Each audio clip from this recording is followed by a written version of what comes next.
territory of the southern kingdom, the cries of a newborn echoed from deep within the woods. A middle-aged man covered in wounds was fleeing for his life. The cries came from the infant in his arms. He held the baby tight and whispered, "Young master, now is not the time to cry. Please don't make another sound. Only by staying silent can we survive." After running for a while, he hid behind a large tree. The baby in his arms was still crying relentlessly. He cautiously looked behind him and, seeing no movement, let out a sigh of relief. He looked at the baby in his arms and said, "We haven't eaten, drunk, or rested for days. It's only natural for you to cry. But young master, your entrance is truly remarkable, as expected of the clan head's son." At that moment, the baby suddenly stopped crying, looked up at him, smiled, and made a sound. The middle-aged man smiled back and said, "Ha ha, do you recognize this humble servant?" He quickly tore a piece of cloth from his own clothes. "In the future, when you grow up, please forgive this servant for his disrespect." He rolled the cloth into a ball and placed it in the baby's mouth. "This foolish servant truly has no other way. I can only do this. Young master, you must survive." And just like that, he gagged the baby with the cloth, muffling any cries no matter how hard the infant wailed. The middle-aged man then hung the baby from a tree branch. He himself turned and continued to flee, luring the enemy away. Though it broke his heart, he had no other choice in this situation. The next morning, an old man was walking through the forest with his parrot. The parrot flew ahead, mimicking the sound of a baby's cries, "W-A, W-A." The old man followed, chuckling, "You little rascal. All right, I hear you. Where did you learn that sound? A demon beast? Are you trying to trick me, or?" He trailed off, his gaze fixed on something ahead. The parrot perched on the branch where the baby was hanging, calling out to him incessantly. The old man walked over and lifted the baby down. As soon as he removed the cloth gag, the infant wailed loudly, saying, "Why is there a child in this demon beast forest? This is dangerous territory with all the beasts around. I should get you to Lookout Village first." He hurriedly carried the baby towards his village. Soothed by the old man, the baby gradually fell back asleep. After walking for a while, a thick fog appeared around the old man. Suddenly, another middle-aged man appeared behind him. "There's a child. A baby boy." The other man looked at the infant in surprise. "This child is adorable. How did he get into the demon beast forest? Who could possibly survive in this place? This baby looks less than 100 days old. How could he have gotten in here?" The two walked on for a while longer, and soon a clearing appeared in the fog. A village was faintly visible ahead. The old man instructed his companion, "Go and bring the other three here. They need to meet the newest member of village." A short while later, the other three villagers arrived. A short elderly man, and finally, a golden Midas-haired young man. The old man presented the baby to everyone. "Come and say hello. From today on, this child will live with us." The short-old man asked doubtfully, "Where did you go just now? And where did you bring this baby from?" The silver Midas-haired old man's face darkened. "Are you asking if this is my child?" The short old man nervously scratched his head. "Ha ha, I know he's not your son, elder. But, are we going to raise this child together?" The silver Midas-haired old man nodded. "Now you understand my meaning. From today on, we will raise this child together. An old man like me can't bear this responsibility alone." At this moment, the golden Midas-haired young man suddenly spoke up. "Raising or teaching this child, you need to be clear. I'm just saying, I have a missing arm, I can't take care of him. I have no intention of teaching him anything. So bringing this baby here has nothing to do with me." The short old man angrily put his hands on his hips. "You're so cold. With a crippled arm and a sickened body, all you can think about is yourself." The silver Midas-haired old man spoke sternly.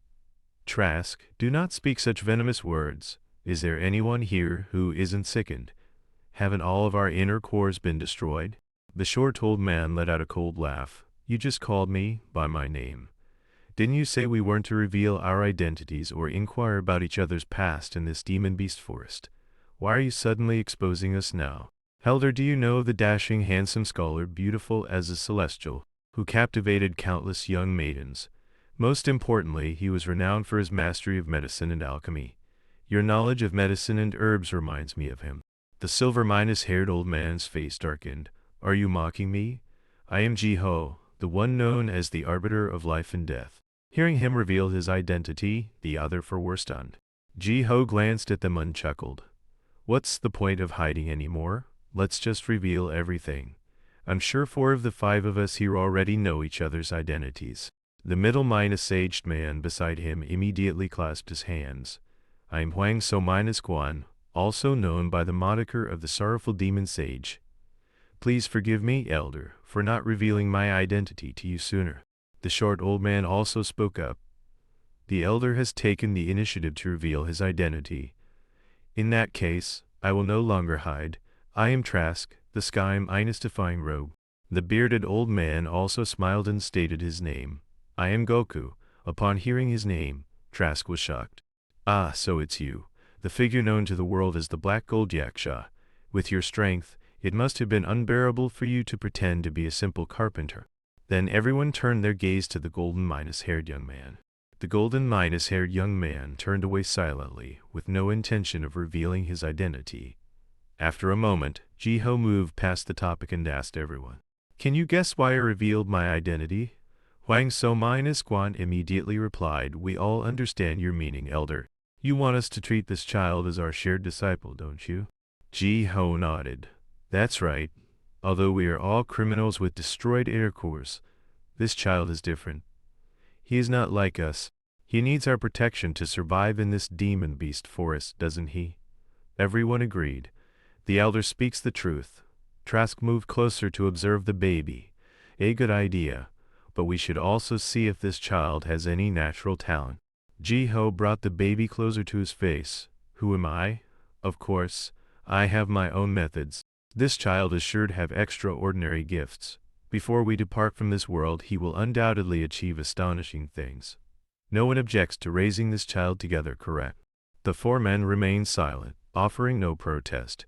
Ji-ho continued, taking out a ring. "Then let me show you this. This is a ring I found on the baby. Have any of you seen anything like it?" Trask stepped forward to take the ring. "This doesn't look like an ordinary ring. Let me get a closer look." After observing it for a moment, he sighed. "A pity. I'm afraid it requires spiritual energy to activate its power. Brother Goku must recognize this as a high-grade magical artifact forged from mystic iron." Huang So-Guan stared intently at the ring. "The inside is inscribed with, 'When the sacred fire consumes the altar, the world of peace shall return.'" Trask asked, "Elder, do you know where that might be?" The other 3 shook their heads. The golden-haired young man had remained silent from the beginning. After a moment, Ji-ho spoke again. "What does an organization we don't know matter? We can't even distinguish between demons and righteous men ourselves, let alone the matters of this child." Everyone nodded. "The elder is right." Ji-ho continued, "The most important thing now is to give this child a name." Trask smiled. "Elder, you are the most senior among us. You should name him." Ji-ho stared at the baby. "Before I had my 2 daughters, I had a son. Unfortunately, when he fell ill, I was bound by my duty to protect my master and could not be by his side. By the time I returned, despite using all my skills to treat him, it was too late. A man like me who couldn't even save his own son. What right do I have to call myself the arbiter of life and death?" Huang So-Guan sighed sympathetically. "That is a truly sorrowful tale. That child will surely be reborn as someone as outstanding as you, elder." Ji-ho laughed self-deprecating lie. "I am a man of the demonic path. What is there to be outstanding about?" So-Guan explained. "Elder, you disregard worldly affairs and focus solely on the art of medicine, saving countless lives. How is that not outstanding?" Ji-ho sighed. "Don't exaggerate. Weren't there many I treated who still did not survive? I buried that child with my own hands. His name was SOV.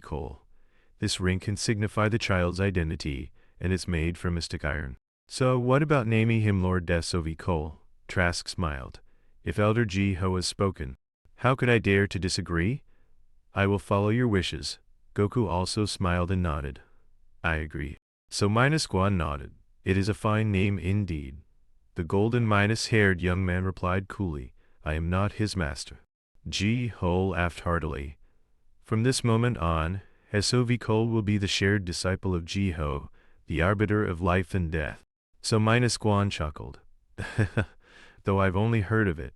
There is likely no better Kiggung for cultivating spiritual energy. In that case, I will teach him how to distinguish and train demon beasts, as well as the art of formations. Ji-ho looked at him doubtfully. You won't hide those demonic minus-like formations, will you?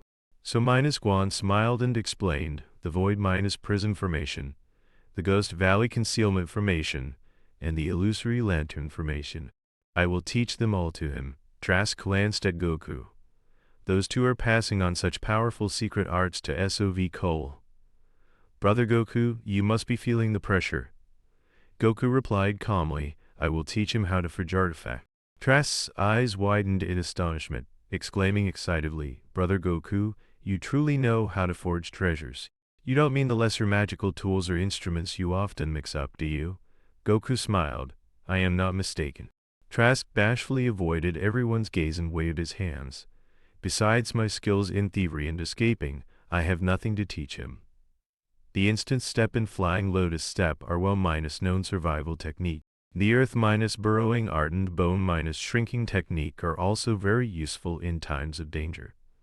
Ji-ho glanced at him and instructed, your survival arts have already surpassed those of Void Ascension practitioners. Remember to teach him properly. Trask scratched his head and laughed proudly. After the four finished their discussion, they all silently looked at the peacefully sleeping SOV Cole. He did not yet know that he had just gained 4 masters. After a moment, Trask turned to the golden minus-haired young man. To his surprise, he swiftly carried SOV Cole over to him. Even if you aren't his master, you'll have to live with him until your last days. You don't have to be good to him, but please don't despise him. Isn't SOV Cole just like you? He also nearly died in the Demon Beast Forest. Time passed quietly and 15 years went by. In the Demon Beast Forest, Ji-ho's scolding voice echoed continuously.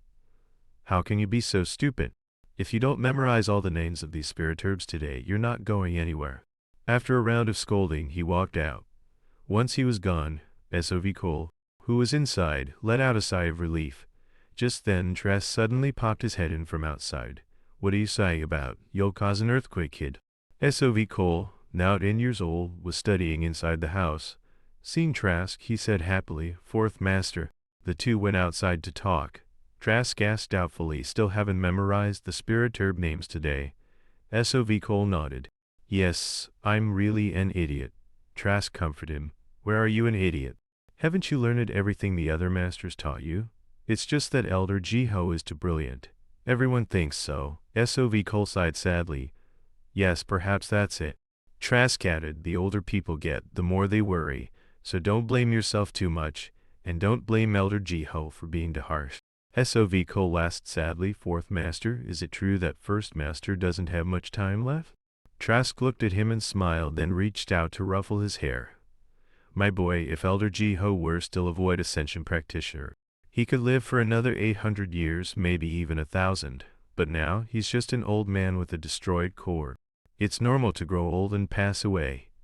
SOV Cole, why don't you listen more attentively to Elder Ji-ho's teachings? That would put his mind at ease. Wouldn't it? SOV Cole nodded. Yes, sir.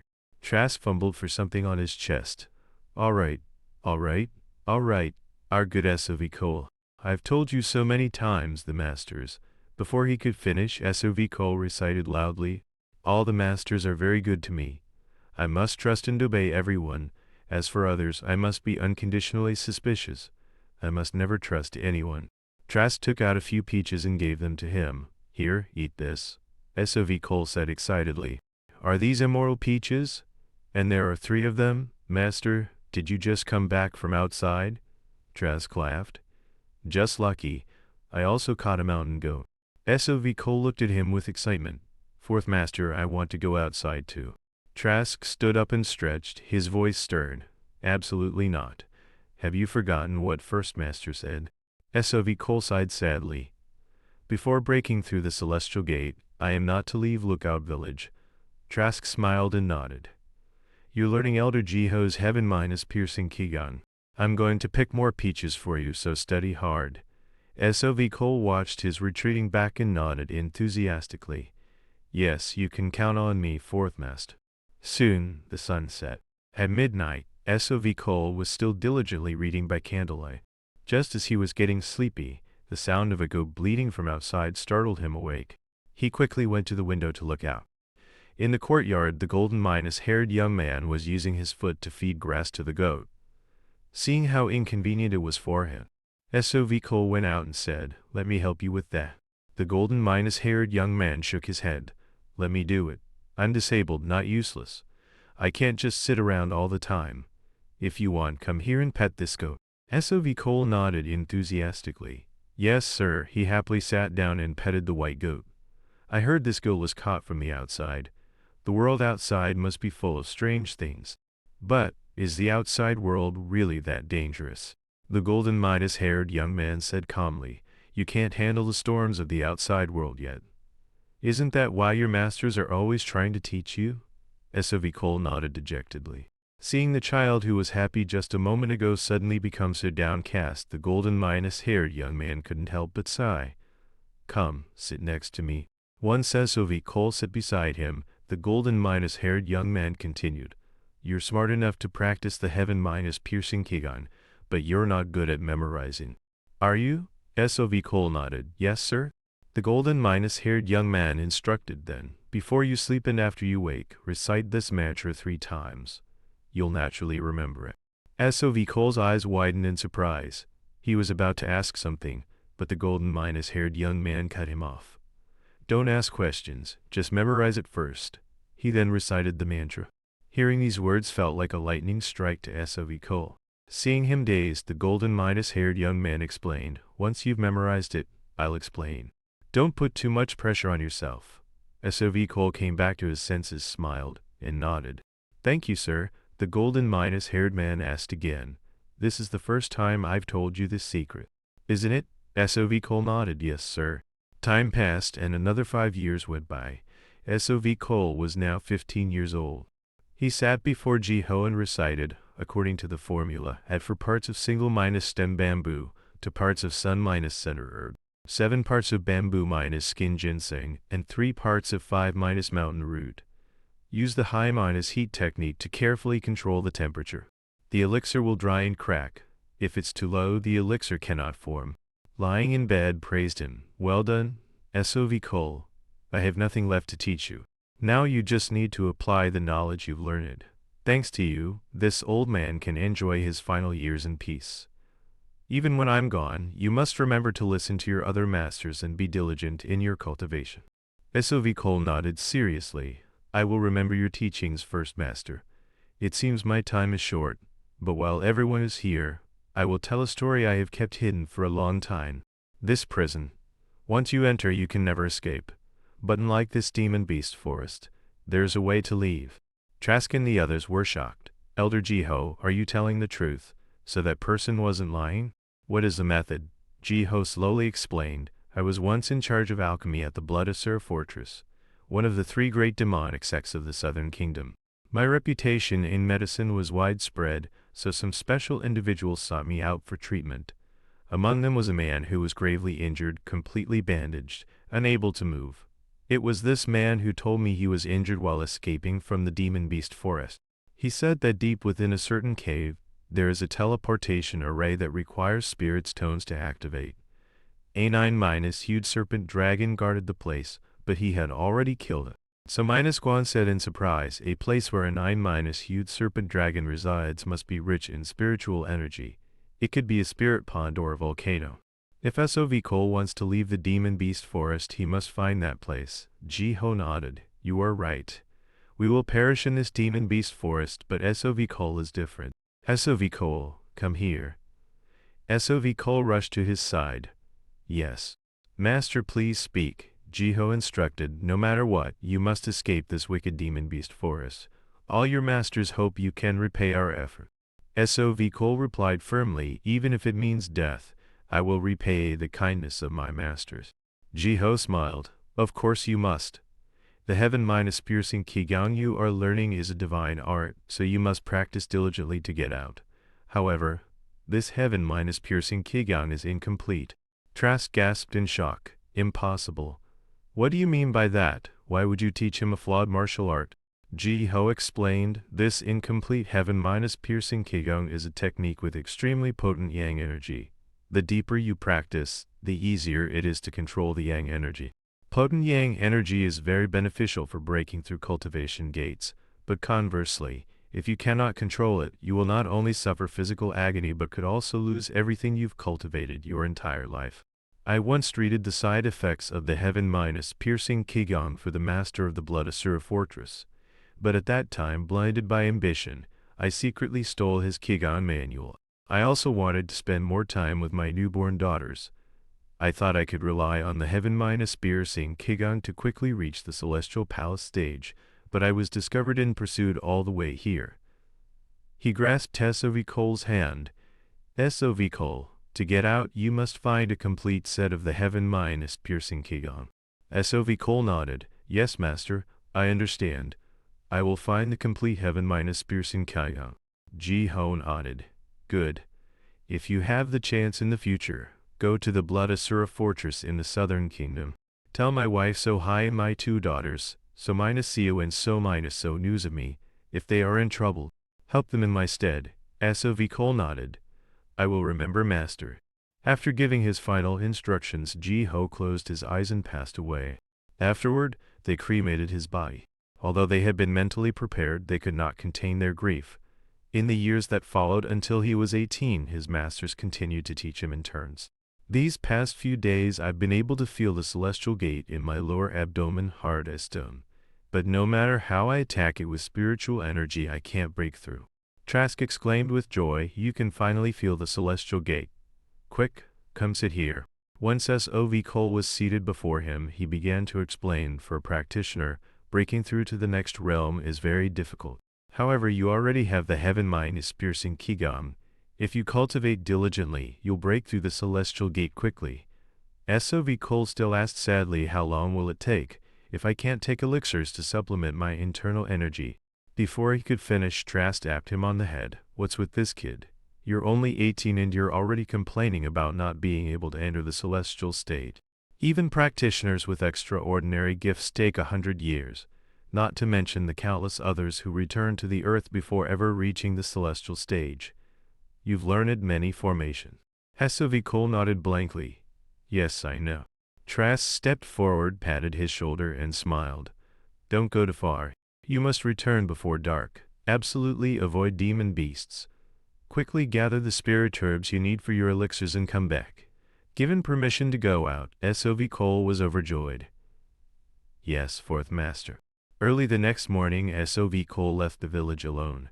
Judging by the color of this flower, it's earth spirit herb. And over there, the skull-shaped petals must be ghost bone herb. And this small, round yellow flower is the golden beetroot. Oh, the sun is about to set. I need to hurry back to the village.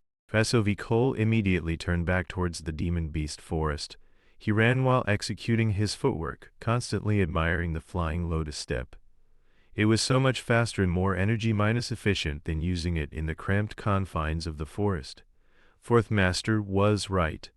This truly is a peerless technique. It feels so good to be outside. It's like a flower blooming in my heart. While running, he suddenly stopped. Wait a minute. I was so focused on finding spirit herbs for elixirs that I forgot to bring anything back for my masters. I should catch a chicken or a goat to bring back. Thinking of the happy faces of his masters when they received a gift, a smile crept onto SOV Cole's lips. With that thought, he immediately leapt onto a nearby branch. I have to get back to the village before sunset, so I need to find something fast. Suddenly, he frowned and looked behind him.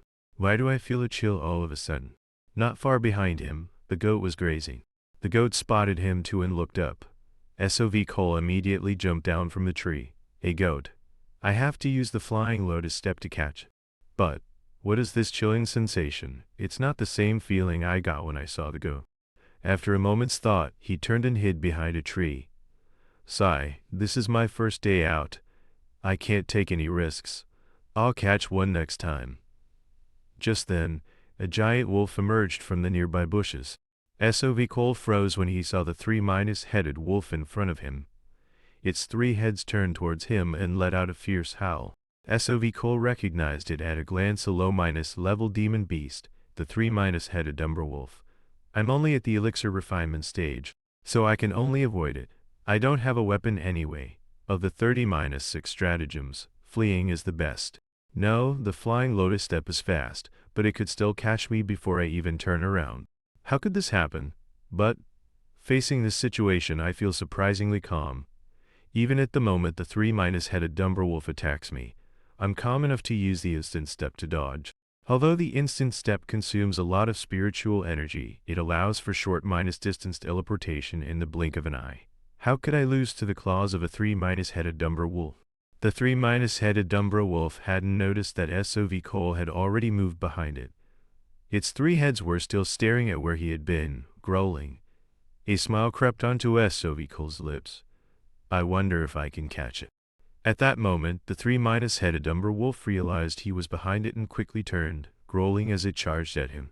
SOV Cole paid it no mind, using the instant step to dodge. He picked up small stones from the ground as he moved. After a moment, he stopped and looked seriously at the 3-headed Dumberwolf. I'm ready. Right now, I can only use one offensive skill that First Master taught me. Watching the ferocious 3-headed Dumberwolf charge towards him, SOV Cole immediately unleashed his spiritual energy. He swung his arm, throwing the stones in his hand, and executed the hidden weapon technique Piercing Gust. A hole was instantly pierced through the head of the charging 3-headed Dumberwolf. Looking at the defeated beast lying on the ground, SOV Cole couldn't help but exclaim excitedly, I did it. Thank you all so much. Images of his masters in the village flashed through his mind. At that moment he remembered. Oh no, I promised my masters I wouldn't fight any demon beasts. A short while later, SOV Cole returned to the village, carrying the 3-headed Dumberwolf. Seeing him return with a demon beast, everyone frowned. Trask held his head, thinking, didn't I tell this kid to come back quickly? Not only did he return after sunset, but he also caused this mess. SOV Cole stood before the wolf's carcass, bowing his head in remorse. I'm sorry. Trask ran up to him and lectured, this kid is only 18 and he's already acting on his own. Did you think we'd praise you for disobeying us and bringing back a demon beast? You were just lucky this time. SOV Cole tried to explain, but Fourth Master, before he could finish, Trask cut him off. Oh, you want to argue? Shut your mouth. SOV Cole lowered his head sadly. That's not it. Just then, So-Guan spoke up. This was your first time going out, wasn't it? SOV Cole nodded. Yes, the very first time. So-Guan asked again, why did you want to go outside? SOV Cole explained, because I want to break through to the celestial stage. Although I don't remember who said I could go out, the celestial gate is too solid and shows no signs of opening. I wanted to shorten my cultivation time, so I went to find the necessary ingredients to refine an elixir to break through the gate. So-Guan was surprised. Is that so? Now that you've been outside, what did you think of it? SOV Cole replied, although I gathered the spirit herbs and encountered the 3-headed Dumberwolf, it wasn't particularly dangerous. When I continuously used the flying lotus step, I felt my chest fill with vitality. So-Guan turned to Goku. Can you make flags from the bones and hide of this 3-headed Dumberwolf? Goku smiled and nodded. Seeing this, So-Guan smiled and walked over to SOV Cole. Patting his shoulder, he sighed. SOV Cole, from today on, you might find the demon beast forest too small and suffocating. You might resent why your masters don't let you out. SOV Cole shook his head. No, master, I wouldn't. So-Guan ignored him and continued, we are stopping you from doing what you want to do. It's normal for you to feel frustrated.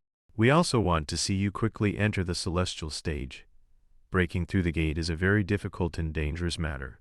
With our abilities, we want to help you become a celestial stage practitioner while we are still alive. SOV Cole said excitedly, really, master? So-Guan replied calmly. Have I ever lied to you? SOV Cole was ecstatic. Never, not once. So-Guan smiled. Third Master will make flags for you. If you can use these flags to set up the Ghost Valley concealment formation, I will allow you to go out. SOV Cole immediately ran to Goku and grabbed his hand. Third Master, please make the flags quickly. I've studied and practiced the Ghost Valley concealment formation a lot. I'll set up the formation right away. Please hurry. A short while later, SOV Cole and Goku were making the flags. Goku sat beside him, explaining as he worked. While controlling the flame with your spiritual energy, visualize the shape of a dagger. Regulating the flame is the most crucial element when refining magical tools, so you must pay special attention to this. Starting with this dagger, we can hunt more low-level demon beasts, gather more materials, and learn more advanced skills. Now, use the wind from the wind control art to cool this dagger. Upon hearing this, SOV Cole immediately stopped controlling the flame. He executed the wind control art to cool the dagger. After a moment, he handed the dagger to Goku. Master, I'm done. Is this magical tool a short sword? Goku shook his head. This is just a dagger. It can't even be considered the lowest -grade magical tool. SOV Cole asked in surprise, then how long must I practice diligently to forge the lowest -grade magical tool? Goku answered without hesitation, 3 years. All right, I need to finish these 12 flags quickly. You go and rest. SOV Cole stood up and went inside. I don't think I have time to rest. I'm trying to refine an elixir with the spirit herbs I collected. In that case, one short sword isn't enough. You should also forge a weapon to protect yourself. A few days later, early in the morning, a voice came from SOV Cole's room. He looked at the elixir in his hand and sighed. My first elixir, finally made after 5 attempts. It really is difficult. I've used up all the spirit herbs I collected. It turns out that even the slightest deviation in the amount of herbs, their dryness, the flame's temperature, or the refining method makes it impossible to create this 9-herb fortifying pill to remove impurities from the body. I wonder what effect it will have on me. Only one way to find out. With that thought, he popped the elixir into his mouth and swallowed. I wonder if this will help me break through the celestial gate. Just then, a voice came from outside. Eating whatever you just refined? These aren't ingredients for some casual alchemy. SOV Cole replied, a little annoyed. I don't want to tell others what I'm doing. Trask outside chuckled. Looks like you're still mad at me. You probably don't know that I often tell the other elders that you've mastered the flying lotus step, the instant step, and all that you'd be fine going outside. I've said it countless times. SOV Cole was surprised. Really? You really told them that? Trask laughed coldly to himself. Of course I'm lying to you, kid. But he smiled and nodded. Of course it's true. Otherwise, why would I have let you go out so easily? SOV Cole believed him, scratching his head and laughing. Trask added, Brother Goku has finished the flags. Let's go take a look. SOV Cole stood up excitedly. That fast? A short while later, the 3 of them were standing in the courtyard. So Guan looked ahead and instructed, all right, now step out of the formation. Although no one was visible, SOV Cole's voice could still be heard. Yes, Master. Soon, he stepped out of thin air. Master? How was it? Have I passed your test? So Guan nodded. Although Brother Goku's flags are excellent, SOV Cole's formation is just as perfect. Wonderful. Now, as long as you have a suitable weapon, you can go out freely.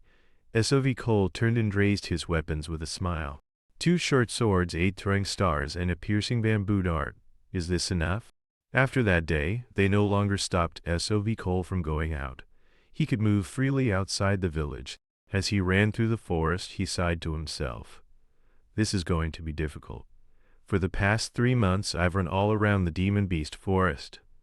Besides low-level demon beasts and spirit herbs, I haven't seen any trace of powerful beasts. He remembered Goku's words. It's time to practice forging magical tools. Go find some spirit stones and bring them back. SOV Cole ran deeper into the forest, thinking as he went. Spirit stones are naturally formed in places with abundant spiritual energy. They are often found in mountains or places untouched by sunlight. I'll go a little further and see. After a while, he stopped at the foot of a mountain. As he got closer, he saw a beautiful sight, a massive, endless stone mountain. There should be spirit herbs and spirit stones here. If I could use the void reading step, it would be easy. Too bad I haven't reached the celestial stage yet. I can only climb. I've been climbing for an hour, but I don't feel very tired. Cultivation and elixirs are really paying off. The wild grass is overgrown. After climbing for a while, he exclaimed excitedly, just as I thought. This is the heartbreak flower. He climbed a bit further. He gasped in astonishment again. Another spirit herb before him. It was the dark jade flower. I can't believe I found such a rare spirit herb here. He hurriedly sped up his climb to pick the spirit herb. After a moment, he cautiously looked back. I've heard that places with spirit herbs often attract demon beasts. Just as he finished his thought, his brow furrowed. Before he could finish the thought, a giant bird swooped down. It was a glee-neck griffin, a low-level demon beast. SOV Cole remained calm through a few stones, executing the piercing bamboo dart. But to his surprise, though they hit the glee-neck griffin, they caused no damage. SOV Cole thought to himself, something's not right with this demon beast. It turns out it has eaten a lot of spirit herbs and evolved to the intermediate level. Capturing it will be difficult. To return safely, I need to be more focused, but why isn't it attacking me? Could it be that it's afraid of damaging the dark jade flower so it hesitates to attack? If that's the case, the dark jade flower is my protective talisman. After a moment's thought, he reached out to pick the spirit herb. Seeing this, the glee-neck griffin let out an incredibly furious cry.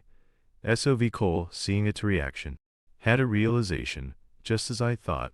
Although it's very angry, it's not attacking me directly. A pity, I can only use the dark jade flower to lure it away. Climbing down is too far. The only way is to climb to the summit and find a hiding place.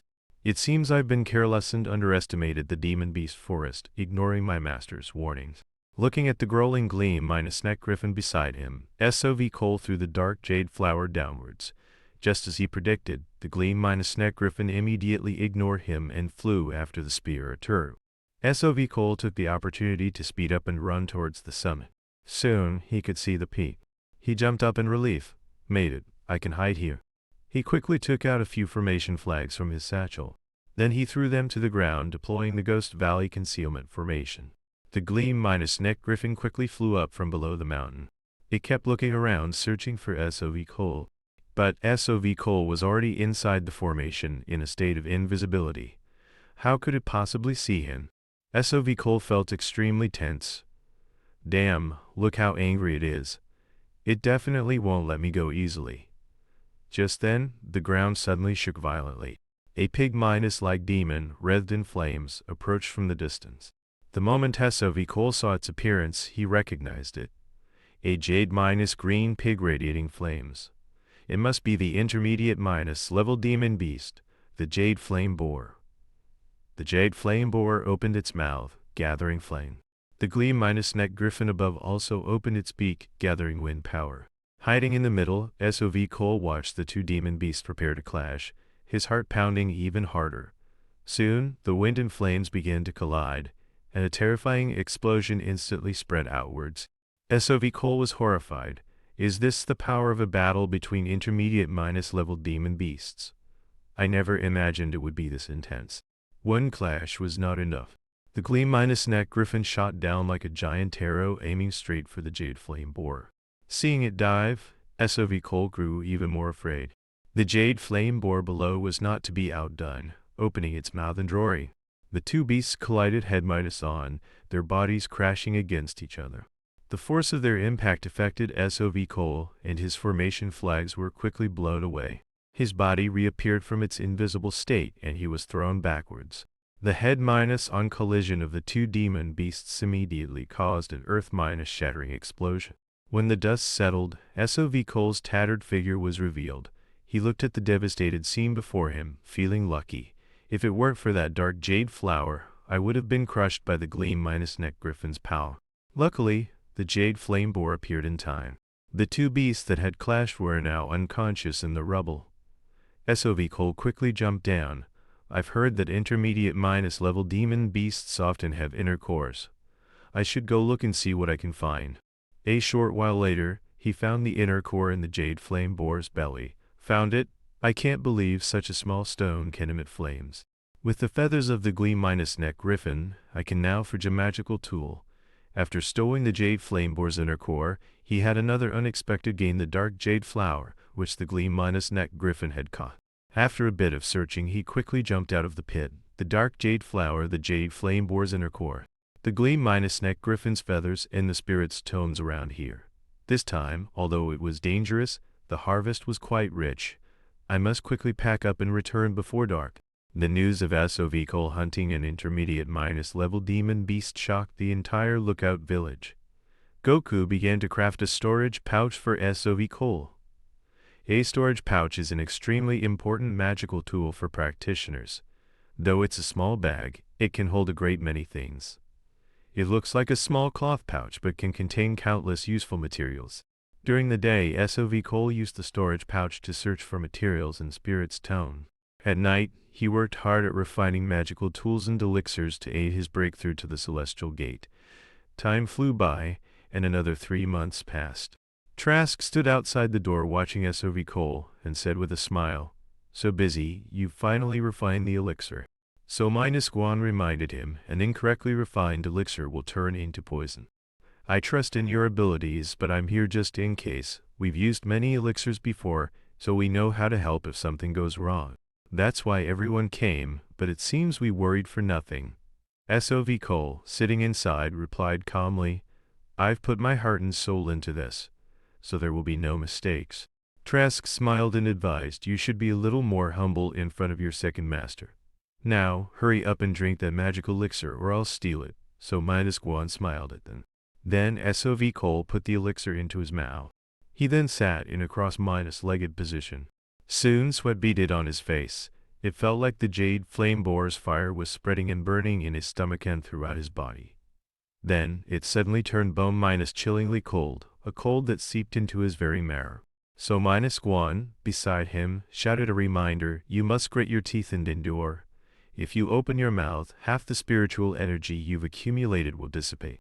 SOV Cole heeded his words and tried to bear it. Soon, a light began to flow over his body. Spiritual energy converged at his DNTN. He slowly refined the elixir's medicinal power. Before long, he had completely refined the elixir. He slowly regained consciousness and looked inward at his DNTN. He looked solemnly at the gate before him. He slowly stood up, a faint aura of spiritual energy surrounding him. He walked up to the celestial gate, then slowly reached out his hand. This time, it wasn't hard as iron like before. Soon the gate opened. SOV Cole quickly awakened from his cultivation. Trask and the others were all watching him intently. After a moment, SOV Cole was fully awake. Trask said excitedly, "Did you succeed? You've reached the celestial stage. I've lived for over 400 years to see this." So Guan smiled and stepped forward. "Now you have truly stepped onto the righteous path of a practitioner. From now on, you have shed your mortal form and will gradually take on the form of the heavens. The standard for every practitioner begins at the elixir refinement stage, forming an inner core to enhance their power. Next is the celestial stage, where a practitioner sheds their mortal form and becomes like the heavens. Next is the nascent soul stage, a period of refining spiritual energy. Practitioners can use a spiritual energy shield to protect themselves. After the nascent soul stage is the solar radiance stage. At this realm, a practitioner can use the true samadhi fire and gain control over fire. Then comes the void ascension stage, a time when a practitioner enters the origin of all existence by focusing their essence, energy, and spirit. Finally, the celestial palace stage, the realm of a pure immortal, untouched by worldly dust.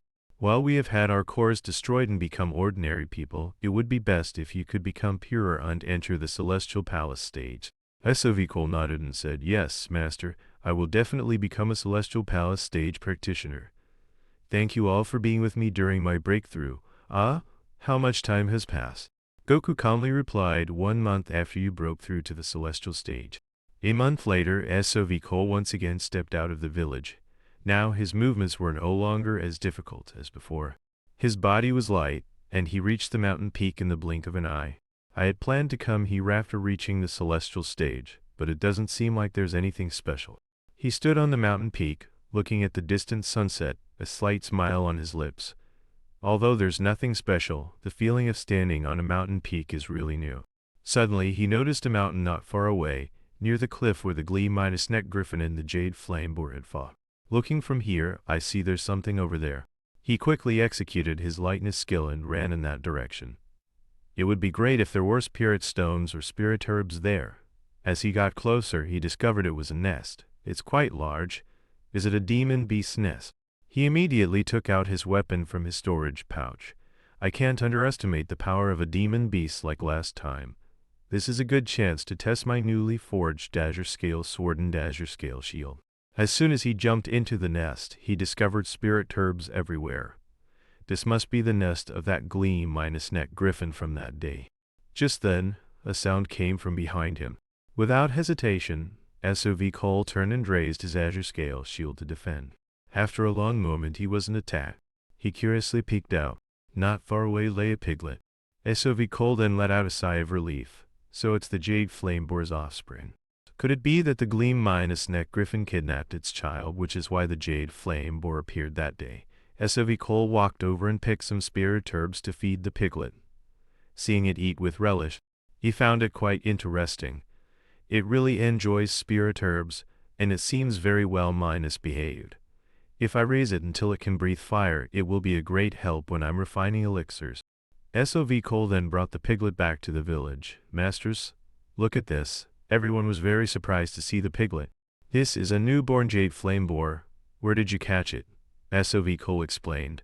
I found it in the Gleam-Neck Griffin's nest. I thought it would be useful, so I brought it back.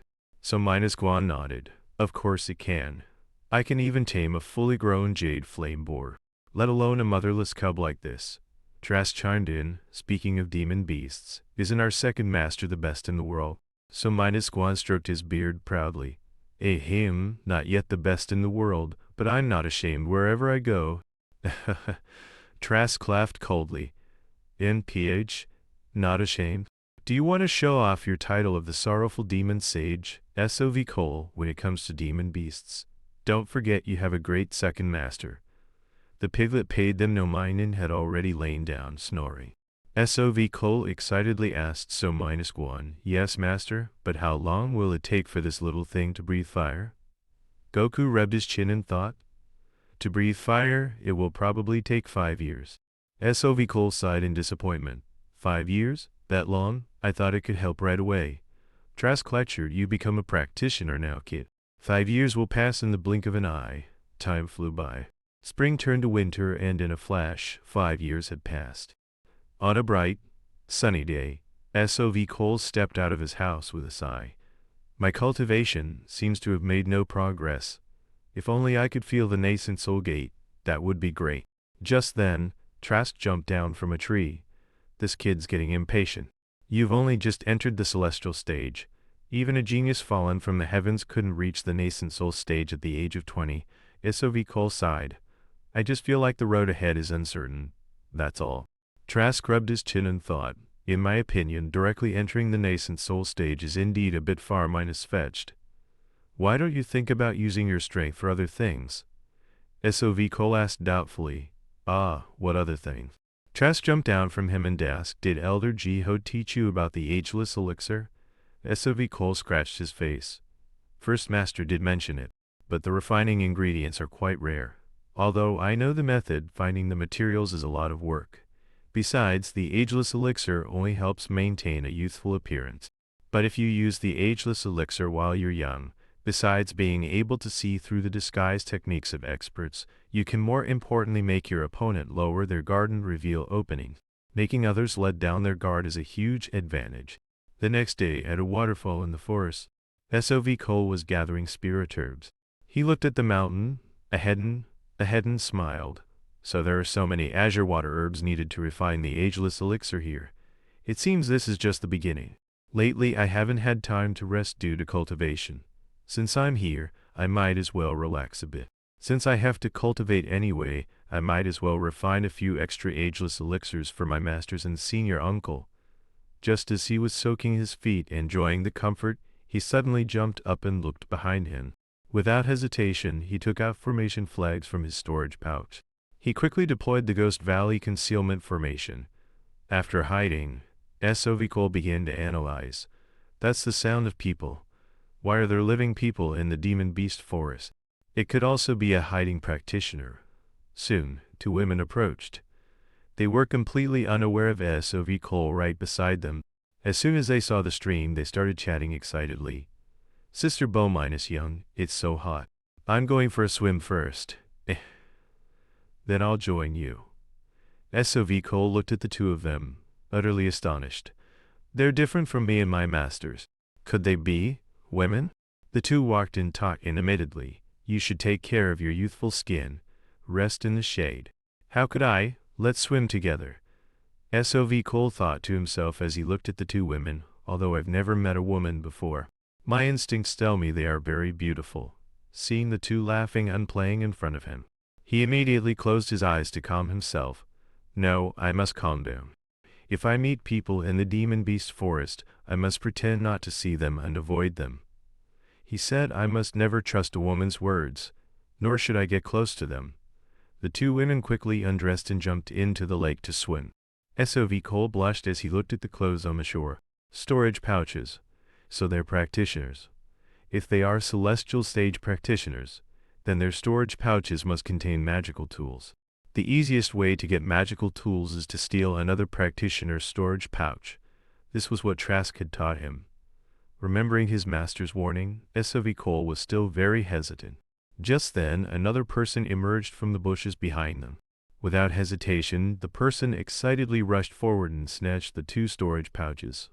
Haha, these storage pouches are mine now. The two women swimming in the lake immediately frowned and looked over.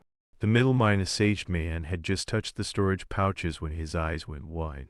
A cloud of black gas suddenly erupted from the pouches. Seeing the man poisoned and collapsing to the ground, screaming in agony, the two women slowly came ashore and got dressed. So it's you idiot, Cho-Cha-Gang. Today will be the last time we meet. SOV Cole watched the middle-aged man writhing in pain on the ground and nodded to himself. Fourth Master was right. From now on, I will never trust a woman's words. The golden-haired woman looked angrily at the middle-aged man. I told you I wouldn't marry you, yet you still wouldn't give up. You even wanted to kidnap and kill Sister Bo-Yang. The middle-aged man, his face pale, trembled as he looked at them. What did you do to me? The golden-haired woman calmly replied, even if you are a level 7 celestial stage practitioner, it wouldn't be easy to deal with two level 3 and level 4 sisters like us at the same time. So I guessed you would take advantage of our carelessness to steal our storage pouches. I figured that when you opened the storage pouch, you would definitely inhale the gas inside. So I put black diffusion powder, which can disperse spiritual energy, into the fake pouch. If you can't use your spiritual energy for a long time, you're no different from a prisoner. So just give up. The middle-aged man sighed. So that's what it was. I was blinded by lust and fell into your trap. Hearing their conversation, SOV Cole finally understood. He had thought they were wicked women, but he never expected such a story. It seems I shouldn't meddle in others' affairs. That guy deserved to die. Just then his eyes widened. Not good. He's hiding a needle in his hand.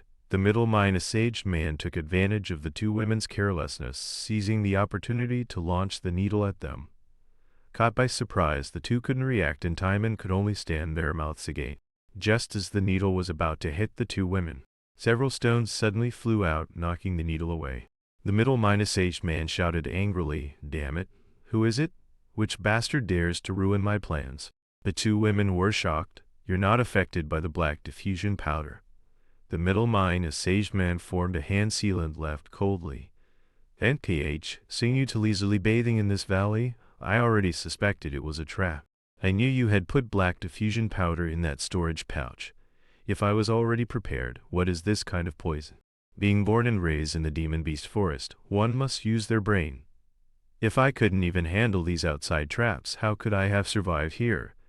If you don't want to be pierced to death by my crimson serpent needles, then surrender quickly. Though he spoke tough, he was extremely vigilant. No matter what, I can't be reckless. There's clearly another person nearby. I don't know if he's an accomplice of these women, but why hasn't he appeared yet? Could that person be?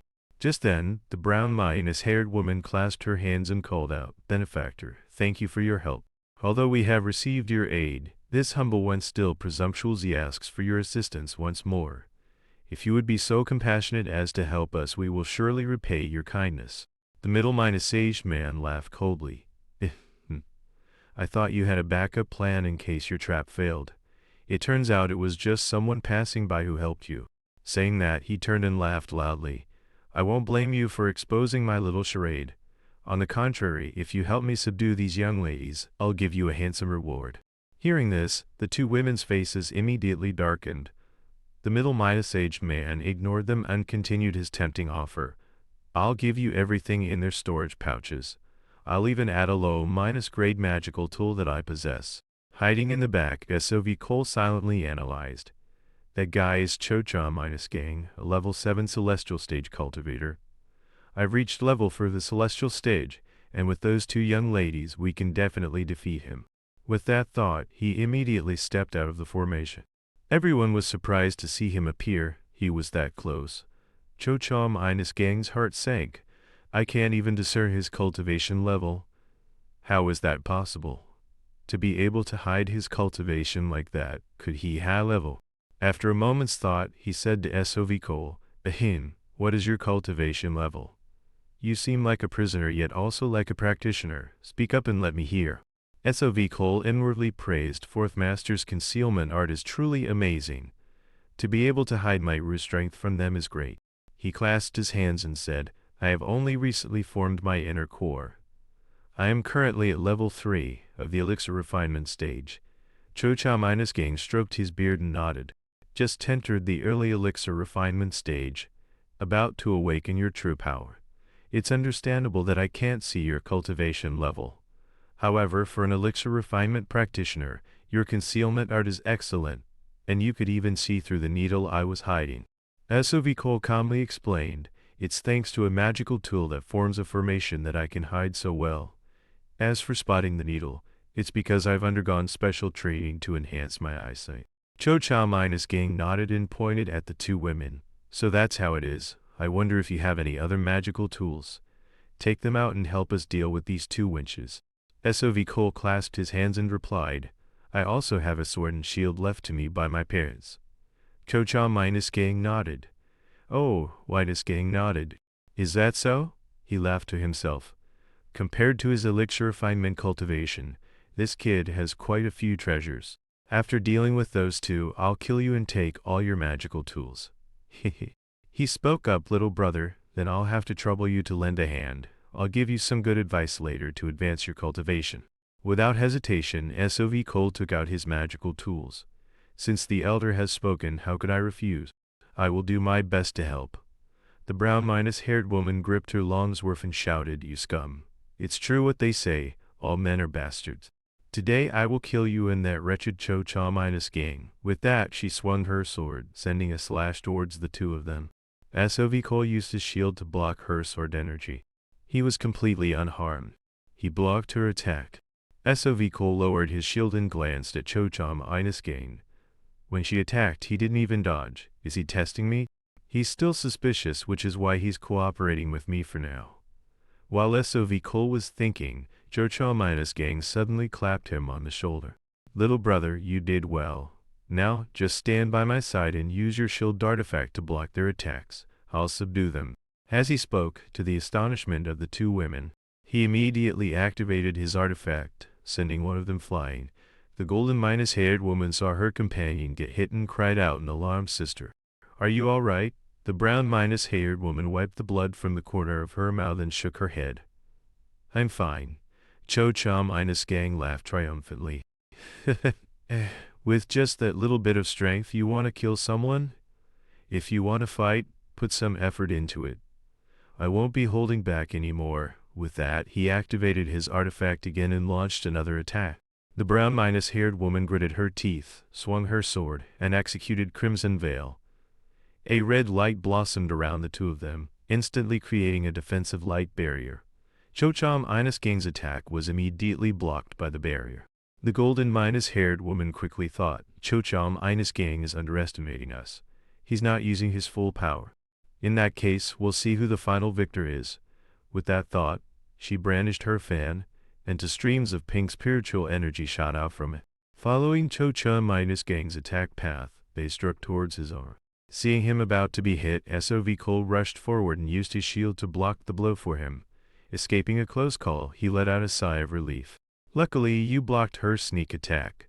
Thank you, little brother. Sov Cole calmly replied, It was nothing.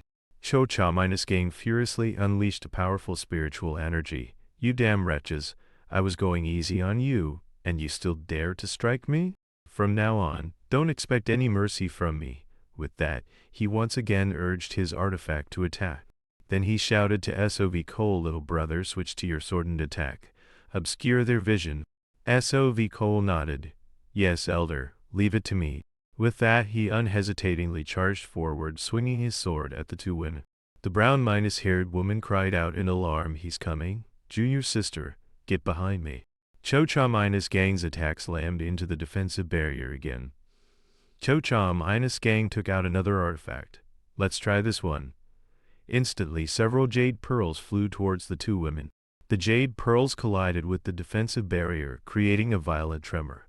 At this rate, the barrier would soon shatter. Cho-Cha-Gang laughed triumphantly. "NPH, you're holding up pretty well, but you can't withstand my spirit-infused demon jade." SOV Cole, standing aside, thought to himself, could this be a control-type artifact? He speaks with such confidence. With that thought, he turned and swung his sword at Cho-Cha-Gang.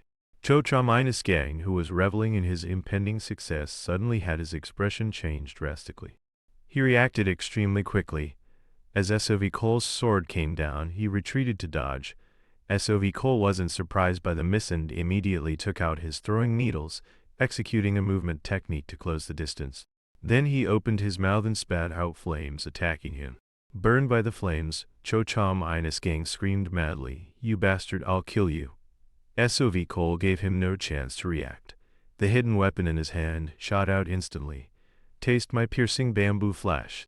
Cho-Cha-Gang couldn't dodge and was pierced by SOV Cole's 8 piercing bamboo darts. After finishing all this, SOV Cole slowly landed in front of him. The two women in the distance, seeing the sudden turn of events, couldn't help but stare in astonishment. Completely drained of strength, Cho-Cha-Gang knelt on the ground, trembling. You damn brat." SOV Cole gave him a cold glance. "I knew from the start that after you subdued those two women, you would kill me to take my artifacts. Such greed will only lead to more harm sooner or later." With that, he swung his sword and beheaded him. The two women clasped their hands towards him. "Thank you for helping us kill the Cho-Cha-Gang." SOV Cole walked over to them and smiled. "Thanks to Cho-Cha-Gang's arrogant attack on you, I had the opportunity to kill him." The brown-haired woman sighed. "How shameful. We didn't realize you were pretending to cooperate with Cho-Cha-Gang." SOV Cole calmly explained, "I also had to attack the two of you to avoid suspicion." The woman smiled and clasped her hands. "It's all right. You are CO-G's and my benefactor. My name is Bo-Young. If you don't mind, could you tell me your honorable name?" SOV Cole didn't hide it and immediately told them his name. SOV Cole and the two sisters, Bo-Young, then shared the spirit stones and magical tools taken from Cho-Cha-Gang's storage pouch. They obtained the demon jade needles, the artifact Cho-Cha-Gang used to try and control the sisters, along with the primal mirror artifact and some spirit herbs. To repay his kindness, the two sisters gave SOV Cole the spirit herb he was looking for. They lived in the demon beast forest and had collected in many spirit herbs. Thus, SOV Cole obtained most of the herbs he needed. After some searching, Bo-Young said, "But, young master SOV Cole, although we have most of the spirit herbs you need, the single-stem bamboo is too rare. We don't have it." SOV Cole nodded. "I see, but this has already helped me a great deal. I will find the single-stem bamboo myself." Bo-Young hesitated and asked, "I wonder if I could ask you a question?" SOV Cole nodded. "Go ahead." Bo-Young looked at the spirit herbs on the table and asked, "These are all very precious spirit herbs. Could you tell me what you plan to use them for?" SOV Cole calmly replied, "I plan to refine elixirs, but not the kind you two ladies would need. This type of elixir doesn't enhance spiritual energy. We don't understand the art of alchemy, so we can't refine it ourselves, which is why we were humiliated by the likes of Cho-Cha-Gang. That you can refine such a high-grade elixir is truly admirable. And it's the ageless elixir, no less. Because CO-G was someone who cared a lot about her appearance, it was surprising that she was being so impolite." SOV Cole laughed. "Miss CO-G is indeed very beautiful." Bo-Young asked excitedly, "Then, young master SOV Cole, would you be willing to trade with us?" A short while later, SOV Cole took his leave and returned to the village. "A trade, huh? I wonder if I made the right choice." He recalled his recent conversation with the two. "Bo-Young, I know where to find single-stem bamboo. If we help you get it, in exchange, could you give us the ageless elixir?" I've already agreed to the trade with them, but why must the high minus level demon beast guarding the single minus stem bamboo be the grand Tangle spider? Returning to the village, he went to ask So minus Guan. So minus Guan was shocked. The grand Tangle spider. Have you already fought it outside? SOV Cole shook his head. No, not at all. I found the single minus stem bamboo, but it's being protected by the grand Tangle spider. The single minus stem bamboo is very rare and hard to find elsewhere. I think I should go to where the grand Tangle spider guards it. So minus Guan nodded. I see. The single minus stem bamboo grows in a place with abundant spiritual energy, so it's not strange for a powerful demon beast to guard it. But being guarded by a high minus level demon beast is already quite lucky. Usually it would be a spirit beast or a super minus high minus level demon beast, or in the worst case, a demonic beast. SOV Cole was surprised. So fighting the grand Tangle spider for the single minus stem bamboo is the easiest option. So minus Guan explained. The web is probably the biggest trouble. So I'll teach you how to make a web minus dissolving solution. It's a high minus level demon beast, so you must be careful when facing it. SOV Cole nodded. Yes, thank you, second master. As he left the courtyard, SOV Cole sighed. Hiding the fact that he met people outside from his masters made him uncomfortable. Maybe I should talk to fourth master and ask for some advice. That evening he went to find Trask. Are you worried about something? Yes? Fourth master. I met people outside. There were 3 of them, but one is dead. Trask frowned and glanced at him. Did you kill him? SOV Cole nodded. Yes, he was a bad person. Trask took a bite of a pork leg and said with approval, Good job. Good job. Killing him was the right thing to do. Bad people deserve to die. Weren't you the one who almost lost your life to become who you are now? In times like these, remember not to hesitate. SOV Cole nodded. Yes, fourth master. He quickly recounted the entire story about the 2 sisters, Bo minus Young, to Trask. That's what happened. By the time he finished, Trask had also finished the pork leg. He rubbed his belly and said, Oh, it's CO minus G and Bo minus Young. I thought you met an acquaintance of mine. I've never heard of those names. As for Cho Cha minus Gang, he probably didn't know you had reached the celestial stage, right? SOV Cole asked doubtfully, Should I trust those 2 young ladies? We've already agreed to go catch the grand Tangle spider together. Trask smiled. Didn't you already decide they were good people? Although I've told you to be careful with women. SOV Cole blushed, not knowing how to answer. Trask reminded him seriously, in any case, you must not let them walk behind you. What if they suddenly attack you while you're in a dangerous fight with the grand Tangle spider? SOV Cole sighed helplessly. But they don't look like bad people. Trask stood up and nodded. From what you've said, they indeed don't seem like bad people. They might be good. I think so too. But, SOV Cole, ambition can make people turn bad. As a practitioner, that's often the case. You must always be vigilant, understand. A few days later, SOV Cole and the 2 sisters Bo minus Young arrived at the grand Tangle spider's lair. The group quickly reached a bamboo forest full of webs. Bo minus Young looked ahead and reminded them this is where the single minus stem bamboo grows, protected by the grand Tangle spider. SOV Cole took out a jade bottle. It guards the area around the single minus stem bamboo. Let's try to get as close as possible. You too apply this to your weapons. This is a solution that can dissolve spider webs. It will be useful. The 2 quickly applied the solution to their weapons. You even prepared this? Thank you, young master SOV Cole. SOV Cole arranged the plan. Then while I set up a formation near the single minus stem bamboo, please draw its attention. The 2 nodded seriously. We understand. You can count on us, young master SOV Cole. But, young master SOV Cole, can you set up a formation to deal with a high minus level demon beast in such a short time? SOV Cole replied confidently, Yes, it will definitely be effective. Bo minus Young watched SOV Cole walk ahead, breaking through the webs, and thought to herself, from the solution to the formation, I can't even begin to guess the depths of young master SOV Cole's ability. The 3 quickly advanced deeper into the bamboo forest. After walking for a while, SOV Cole stopped. Thanks to the snow, this is a very good hiding spot. From now on, we must be more careful. After walking a bit further, SOV Cole suddenly stared in amazement into the distance. There was a golden bamboo stalk, completely different from the others. That's the single minus stem bamboo. SOV Cole whispered doubtfully, didn't you to say a grand tangled spider was guarding it? We've come this far, it should have appeared by now. Why is it nowhere to be seen? Bo minus Young was also very suspicious. Last time, I clearly saw it guarding the single minus stem bamboo nearby. SOV Cole quickly thought Master said that if things go smoothly it's definitely a trap. I can't see any sign of it, front or back. Suddenly the grand tangled spider appeared above their heads. SOV Cole immediately shouted in alarm, "Get out of the way." The spider unhesitatingly shot webs at them. Bo minus Young and her sister were not slow to react, immediately raising their artifacts to block. Then Bo minus Young shouted, "Young Master SOV Cole, we'll draw its attention, you go set up the formation." Without a second word, SOV Cole quickly ran to the back. "All right, you to be careful." The two sisters held off the grand tangle spider, reminding each other to be careful. The grand tangle spider didn't give them much time, immediately raising its legs to attack. Bo minus Young was in charge of blocking its attacks.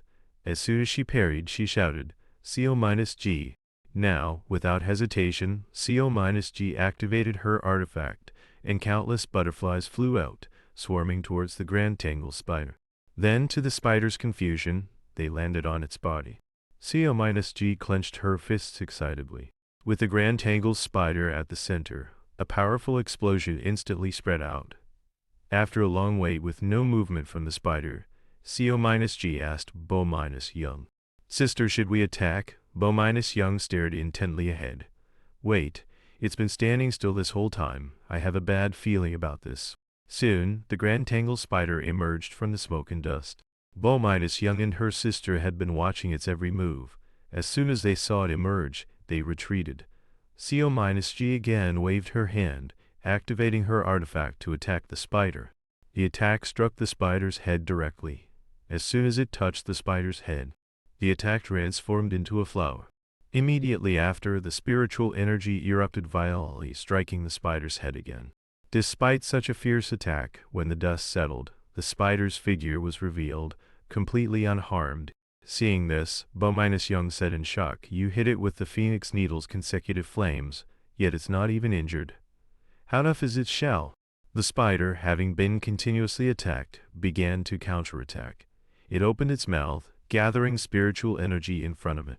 Very quickly, a powerful beam of spiritual energy shot out from its mouth towards the two sisters. They didn't dare to block it directly, each dodging to the side.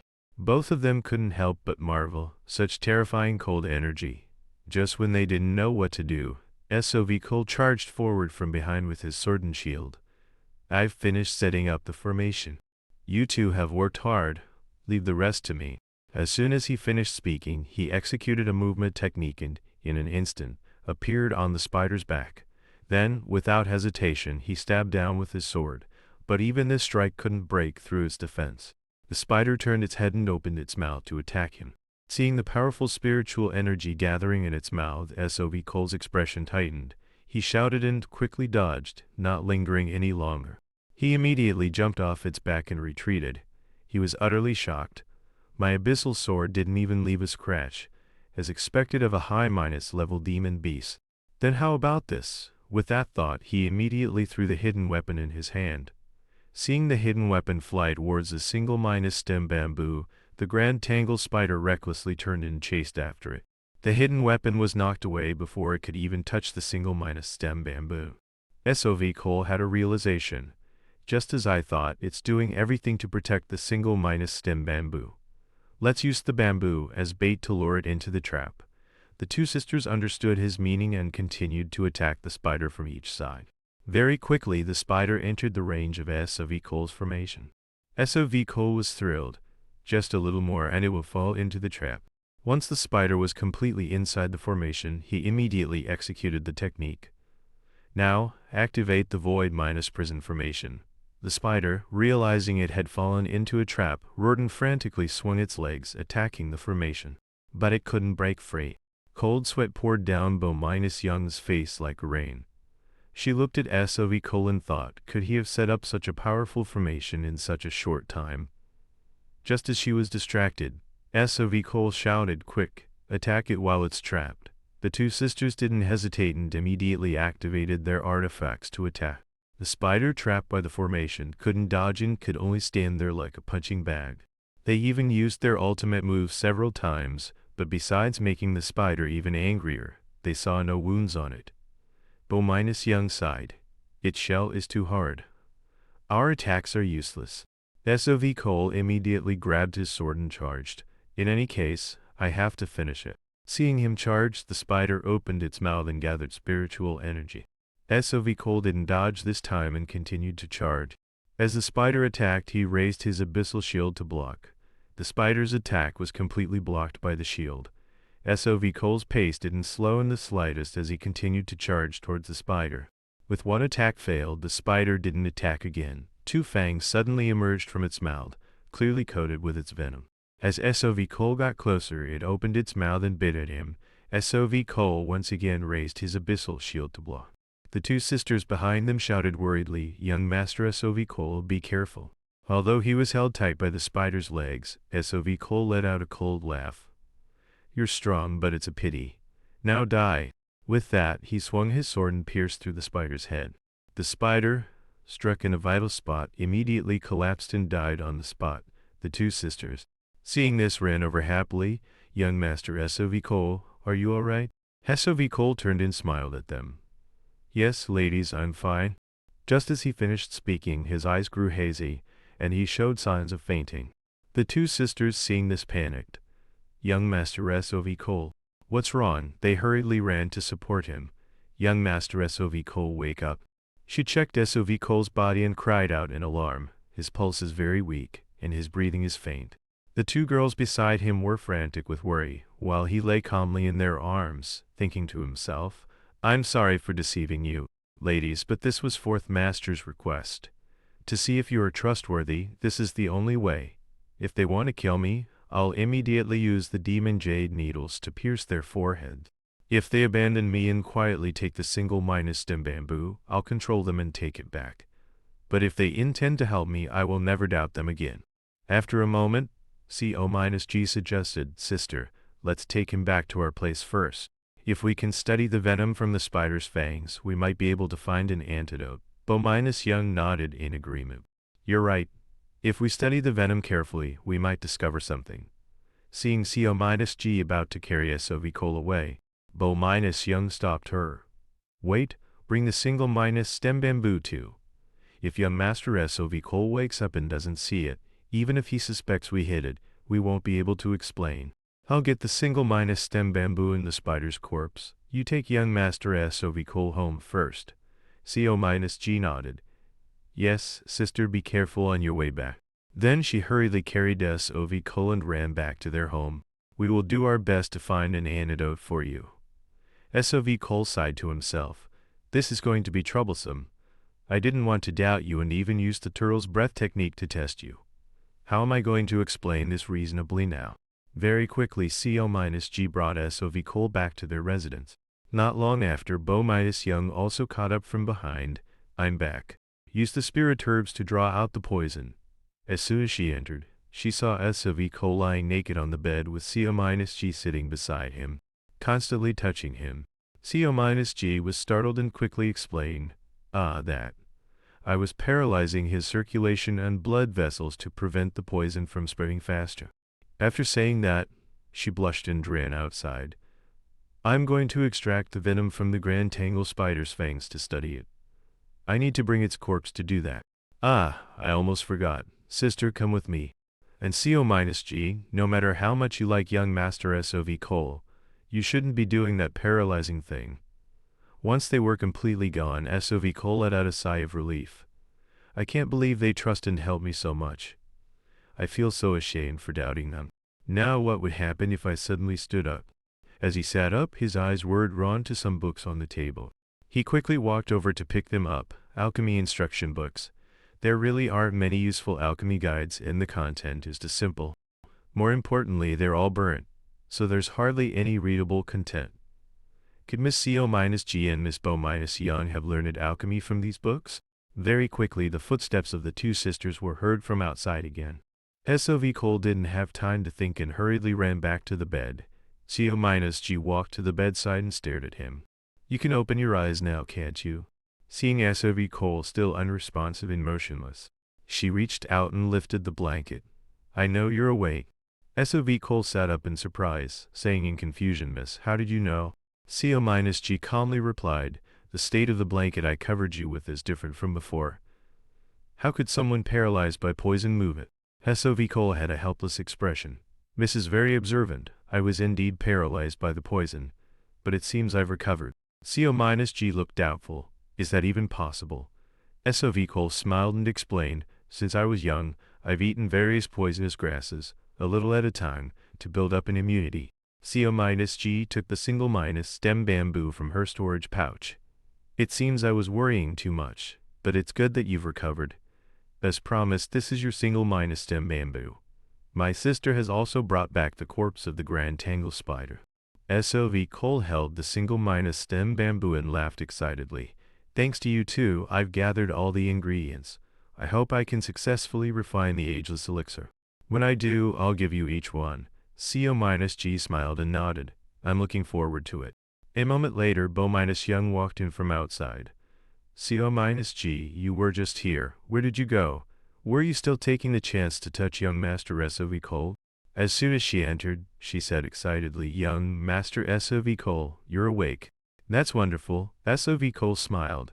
Thanks to you all, I've recovered. I'm truly grateful to you both this time. Just in time. Let's discuss how to handle the grand Tangle spider's corpse. The two sisters looked at each other and quickly reached an agreement. Bo-Young then explained. Young Master, please take the grand Tangle spider's corpse. Without you, we couldn't have defeated it so easily. It's only right that you take it. SOV Cole was surprised and was about to say something. But before he could, Bo-Young cut him off. This may be a bit presumptuous, but could I ask you for a favor? SOV Cole looked at her with a puzzled expression. Miss, what do you want to ask of me? We've collected a lot of spirit herbs during this time. Could you help us refine them into elixirs? CO-G was surprised. Sister, how could you ask that? Bo-Young whispered in her ear, what's wrong? Don't be so agitated. After all, it's just the two of us now. And young Master SOV Cole is someone we can't rust. However, we really know very little about him.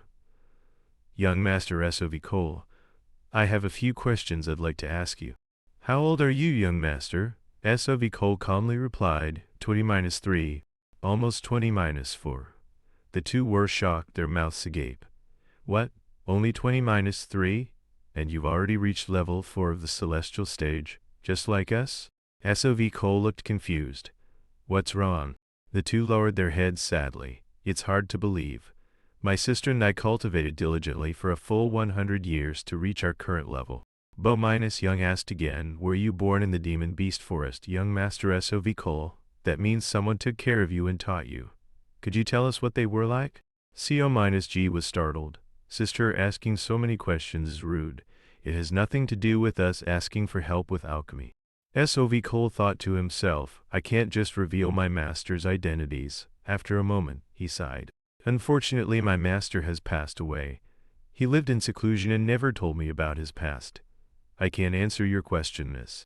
CO-G explained. Please understand, Sister Bo-Young. She really means no harm. She looked up and sighed. Yes, I'm sorry, young Master SOV Cole.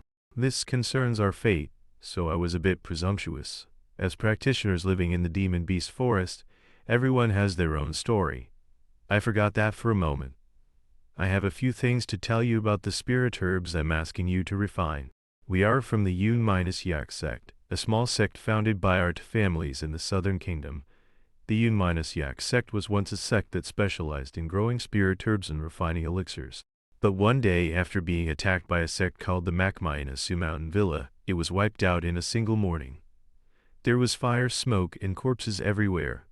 Only a few were lucky enough to survive. To escape the dense net of fire from all directions, our ancestors chose to flee into the demon beast forest. Now all that's left are us and these burnt books. SOV Cole sighed sympathetically. I see. Bo-Young said apologetically. Because this is the legacy our ancestors left behind. I presumptuously asked you those questions. We can't just ask for help if you refine elixirs for us. Would you mind? Would you agree to help us? SOV Cole nodded. I understand. Let's go see the spirit herbs first. A short while later, they led SOV Cole to a cellar filled with spirit herbs. We put a lot in the medicine storehouse last time. Although we've been collecting and cultivating since our ancestors' time, we really don't know how to use them. SOV Cole looked at the mountain of medicinal materials and exclaimed in amazement. This is an incredible amount. Afterwards, SOV Cole returned and recounted the story of testing the two girls to Trask. Upon hearing it, he was also a bit surprised. You didn't get stabbed in the back? SOV Cole scratched his head and laughed. I tested that too, but not only did they not steal my artifacts, they also wholeheartedly tried to treat me. Trask laughed coldly. So you caught the Grand Tangle spider? SOV Cole nodded. Yes, and I got the single minus stem bamboo too. Now I have to go refine the ageless elixir. Before leaving, he leaned close to Trask and whispered, those two young ladies have collected a lot of spirit herbs. They asked me to refine them all into elixirs, so I plan to use them to practice my alchemy. Trask let out a breath and smiled. From now on, you handle matters concerning those to yourself. Being overly suspicious will only harm you. SOV Cole also smiled and nodded. Fourth Master. A short while later, so minus Guan and Goku also arrived. Did SOV Cole find the single minus stem bamboo? He must be starting to refine the ageless elixir now. Trask sighed. Don't even mention it. From now on, he'll be holed up in the alchemy room. SOV Cole sat down and petted the piglet. To refine the ageless elixir, the fire in the alchemy furnace must not go out. You have to do your job well. Goku reminded him it will take a lot of time, so you must keep a relaxed mind. Creating precious things naturally takes a long time. Trask reminded him, SOV Cole, in any case you have to come out before these old masters ascend to the heavens. SOV Cole laughed helplessly. Oh master, don't say that. All right, I'll quickly refine the ageless elixir and be back. The scene shifts to the residence of the two sisters Bo-Young. At this moment, a grenade was suddenly thrown at their door from outside. It was followed by a violent explosion. The perpetrators were two men. The bald one, seeing the iron gate hadn't been blown open, ordered, looks like we need another firebomb. This iron gate is tougher than we thought. The middle-aged man in front asked doubtfully, Senior brother, why use up all the things we brought to break an iron gate? The bald man shouted angrily, then what do you want to use the firebombs for? You and I are both men. Are we going to live together for the rest of our lives? I live in the demon beast forest. Shouldn't I capture those two women to serve me and atone for the death of junior brother Gang? The long-haired middle-aged man laughed. Senior brother is right. I really want to do something right now. Senior brother is so right. He quickly placed the grenade in front of the room's door, then excitedly returned to the bald man's side. Senior brother, it said. The bald man brandished a torch and laughed loudly. Good, now get back. Immediately after, he shot a stream of fire at the grenade. It caused another earth-shattering explosion. The scene shifts again. At this moment, SOV Cole was leisurely strolling through the forest. I haven't contacted them for a whole year because of refining the ageless elixir. I wonder if the young ladies are right. It would have been great if my masters had used the ageless elixir too, but they adamantly refused. I hope my masters can stay with me forever like this. As he approached the house of the two sisters Bo-Young, he suddenly heard the explosion of a grenade. The sound startled him. What was that sound? That direction is. He immediately sped up. The explosion is near the young lady's residence. It's surely not a coincidence. Did something happen to them? Soon he arrived at the sisters' house. The moment he arrived, his eyes widened in disbelief. He had arrived just in time to witness the grenade explosion. When the smoke and flames cleared, Bo-Young's iron gate was revealed. The bald man cried out in shock, this iron gate is really good. Even after all that, it's only slightly damaged. The long-haired man nodded in agreement. Yes, senior brother. One firebomb would have finished them off. Should we plant a few more? The bald man nodded. Let's do that. SOV Cole, hiding in the bushes behind them, thought to himself, what's going on? Who are these two? Why are they attacking the young lady's residence? But this time, before they could plant more bombs, the two sisters, Bo-Young, opened the gate and came out. Bo-Young looked at them angrily. Stop. I already told you about Cho-Cha-Gang, didn't I? His death was because he tried to kill us. Why are you bullying us and trying to destroy our home? Hiding in the bushes, SOV Cole finally understood. So they're here for revenge for Cho-Cha-Gang. It seems they didn't mention me. The bald man continued to shout, you better obediently serve us to atone for your crime. That's the only way you can live peacefully in the demon beast forest. SOV Cole quickly thought, these two are both celestial stage practitioners. What should I do? Master told me never to risk my life to help others, but I can't just stand by on watch. I promised to refine the ageless elixir for them. I need to think carefully about how to help them. The bald man took out a giant sword and slowly flew up, shouting, enough nonsense. If you don't obey, we can only use force. He rode the giant sword into the air, brandishing a pen-shaped artifact in his hand. A scorching flame immediately attacked the two sisters. Obediently kneel and surrender to receive my mercy. Bo-Young and Co-G immediately joined forces to deploy a defensive barrier to block the flames, but their barrier seemed unable to hold for long. The moment it touched the flames, countless cracks appeared on it.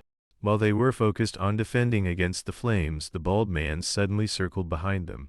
Get into the cellar, Bo-Young cried out in alarm. When did he get behind us? Co-G snorted coldly in anger. I can't believe he took advantage of our carelessness. The bald man laughed triumphantly. Ha ha ha. You don't even have a teleportation artifact. It'll be hard to escape. Did you two really kill Junior Brother Gang? The long-haired man outside retorted. Impossible. They clearly used some despicable trick. The long-haired man laughed coldly. Now you can't escape. I'll ask again. Will you obediently surrender and serve us? A long-haired man took out a whip and laughed sinisterly. It seems I'll have to use the Titan Python whip to teach you to be obedient. He looked smugly at the two beauties in front of him but didn't notice what was behind him. At that moment, SOV Cole burst out from the bushes, swinging his sword as he flew forward, simultaneously throwing several hidden weapons. The young man, who was laughing triumphantly, was suddenly attacked from behind and pegged. These are Junior Brother Gang's jade needles. He angrily turned around and shouted, who is it? Come out here. As he spoke, he swung his whip at the charging SOV Cole. SOV Cole's left arm was immediately wrapped by the whip. He raised his sword, intending to cut the whip, but his face quickly showed horror. His abyssal sword couldn't even cut this whip. The long-haired man pulled the whip hard, taking out a claw with his other hand. You fool! You think you can cut my Titan Python whip with just that sword? Li Jiao, I'll have to teach you a lesson myself. SOV Cole couldn't resist and was pulled into the air. Li Jiao pulled SOV Cole to his side and raised his other hand. You're finished, kid. But as he struck SOV Cole, he was stunned. This feeling is strange. SOV Cole pursed his lips. Thank you for walking right into my trap. Li Jiao looked in astonishment at the mark on SOV Cole's chest. My bone-shattering claw couldn't even pierce him? While he was dazed, SOV Cole opened his mouth and executed the internal heat flame. At such a close distance, Li Jiao couldn't dodge. His entire body was engulfed in flames. SOV Cole immediately retreated to create distance, throwing hidden weapons as he moved back. As soon as the hidden weapons hit their target, he gripped his longsword. He executed the instant step at extreme speed, slashing at his opponent. Li Jiao couldn't resist and was cut into by SOV Cole. The bald man in the cave saw this scene and cried out in horror, Junior Brother Lai. The two sisters quickly ran to SOV Cole's side. Young Master SOV Cole. You've arrived. SOV Cole nodded. Luckily, I made it in time. The bald man looked at the group in front of him, trembling with rage. You bastards, I'll kill you all. SOV Cole glanced at the wound on his abdomen and sighed in admiration. The white beast armor, made from the shell of the Grand Tangle spider, is truly useful. I also got the grenades from that guy's body. Now that bald guy is alone, the three of us are enough to deal with him. The bald man gritted his teeth and dirged his artifact. You dare kill Junior Brother Lai? I see, so that's how it is. I was wondering how these two wenches could kill Junior Brother Cho. It turns out you were helping them. Today, I will use your blood to honor my wrongfully deceased junior brothers. A terrifying flame quickly shot out from the cave. The three of them were immediately sent flying by the flames. The bald man walked out with a cold laugh. If I hadn't held back, you would have been dead long ago. Now, if you offer me that guy's head, I'll be especially fond of you later. Bo-Young and Co-G immediately activated their artifacts and shouted nonsense. SOV Cole didn't say much either, taking out the mirror-shaped artifact he had taken from Cho-Cha-Gang. The bald man raised his fire-pen and sneered contemptuously. You think this kind of attack can hurt me? It's not enough? If you hadn't used despicable tricks, how could my two junior brothers have been killed by you? I'm completely different from them. You won't even be able to touch a hair on my head. SOV Cole stopped attacking and silently analyzed. No matter how I attack, I can't get through that flame shield. He's very confident in it. Then I'll use their own grenades to attack. The bald man was horrified when he saw the grenade coming.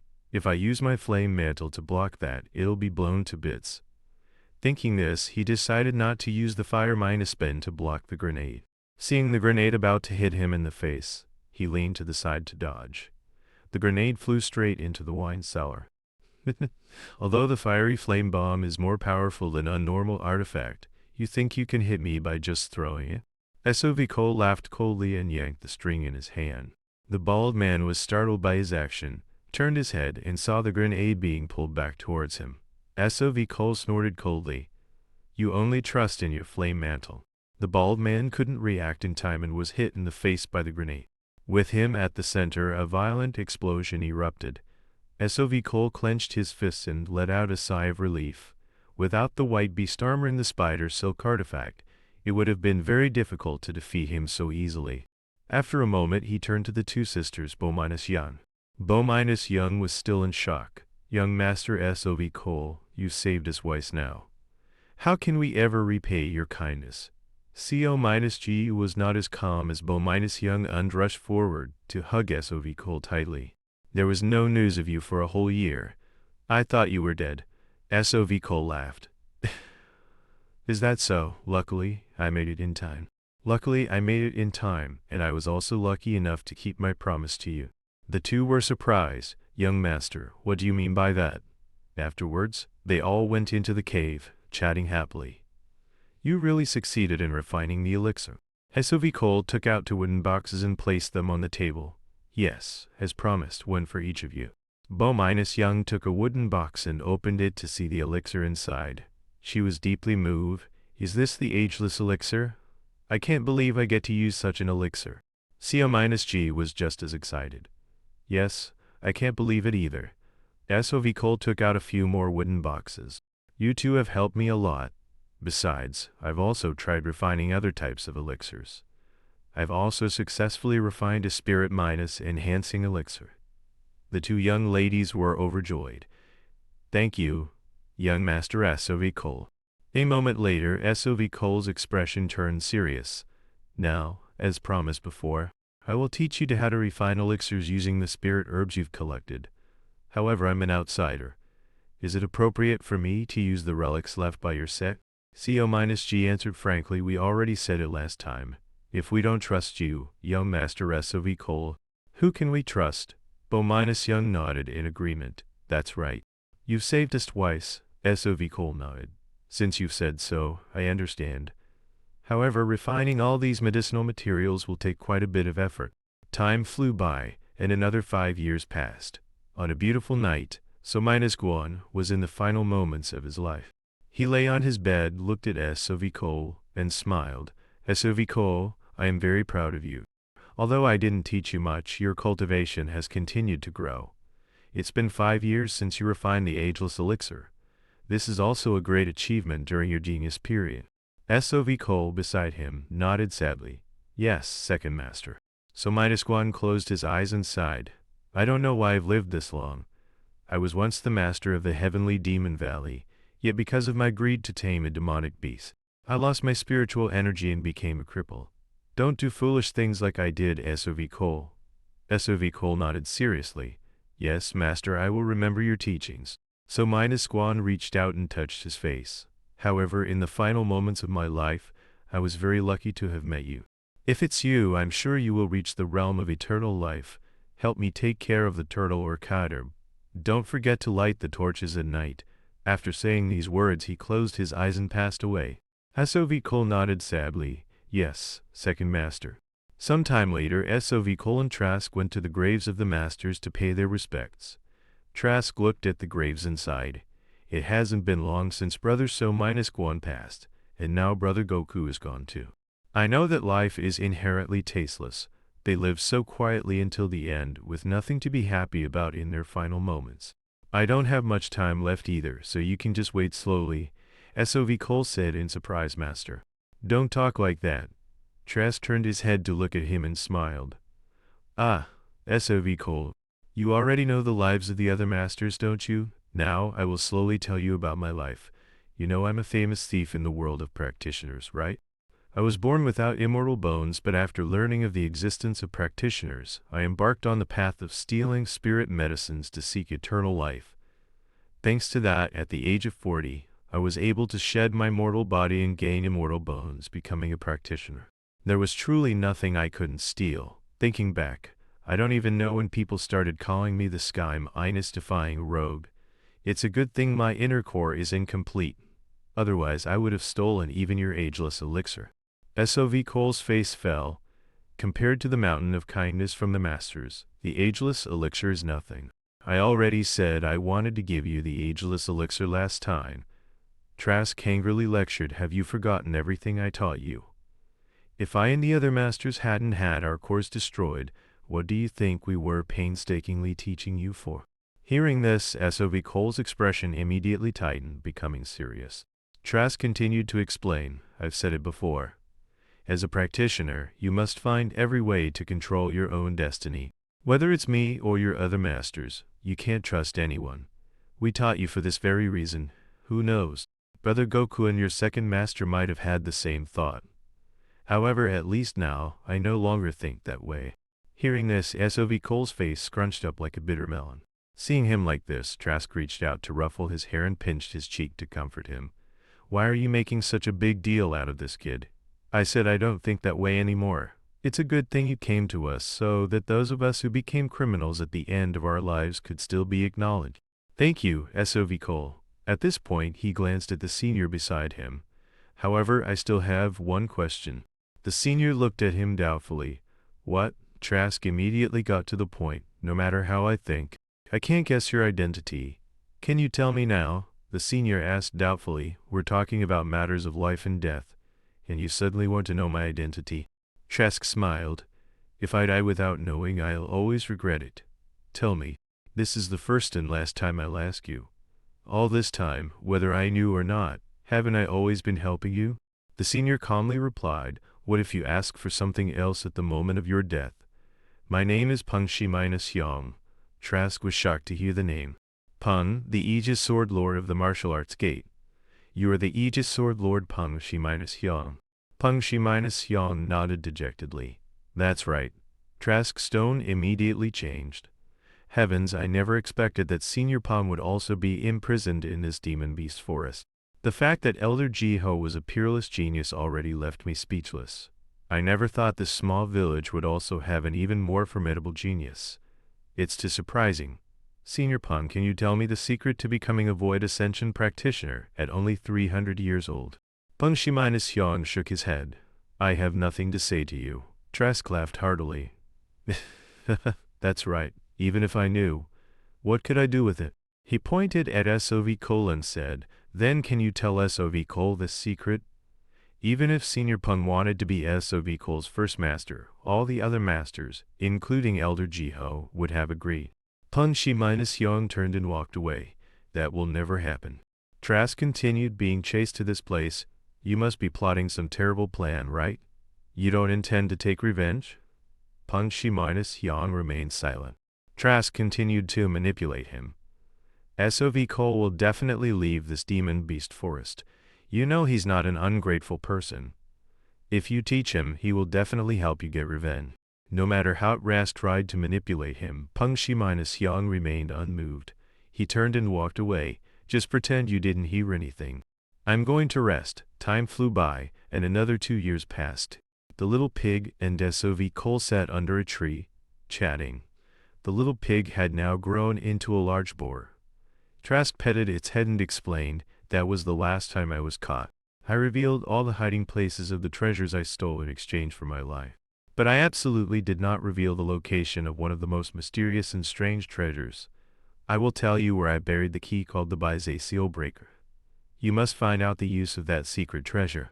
It will definitely be helpful for your future cultivation.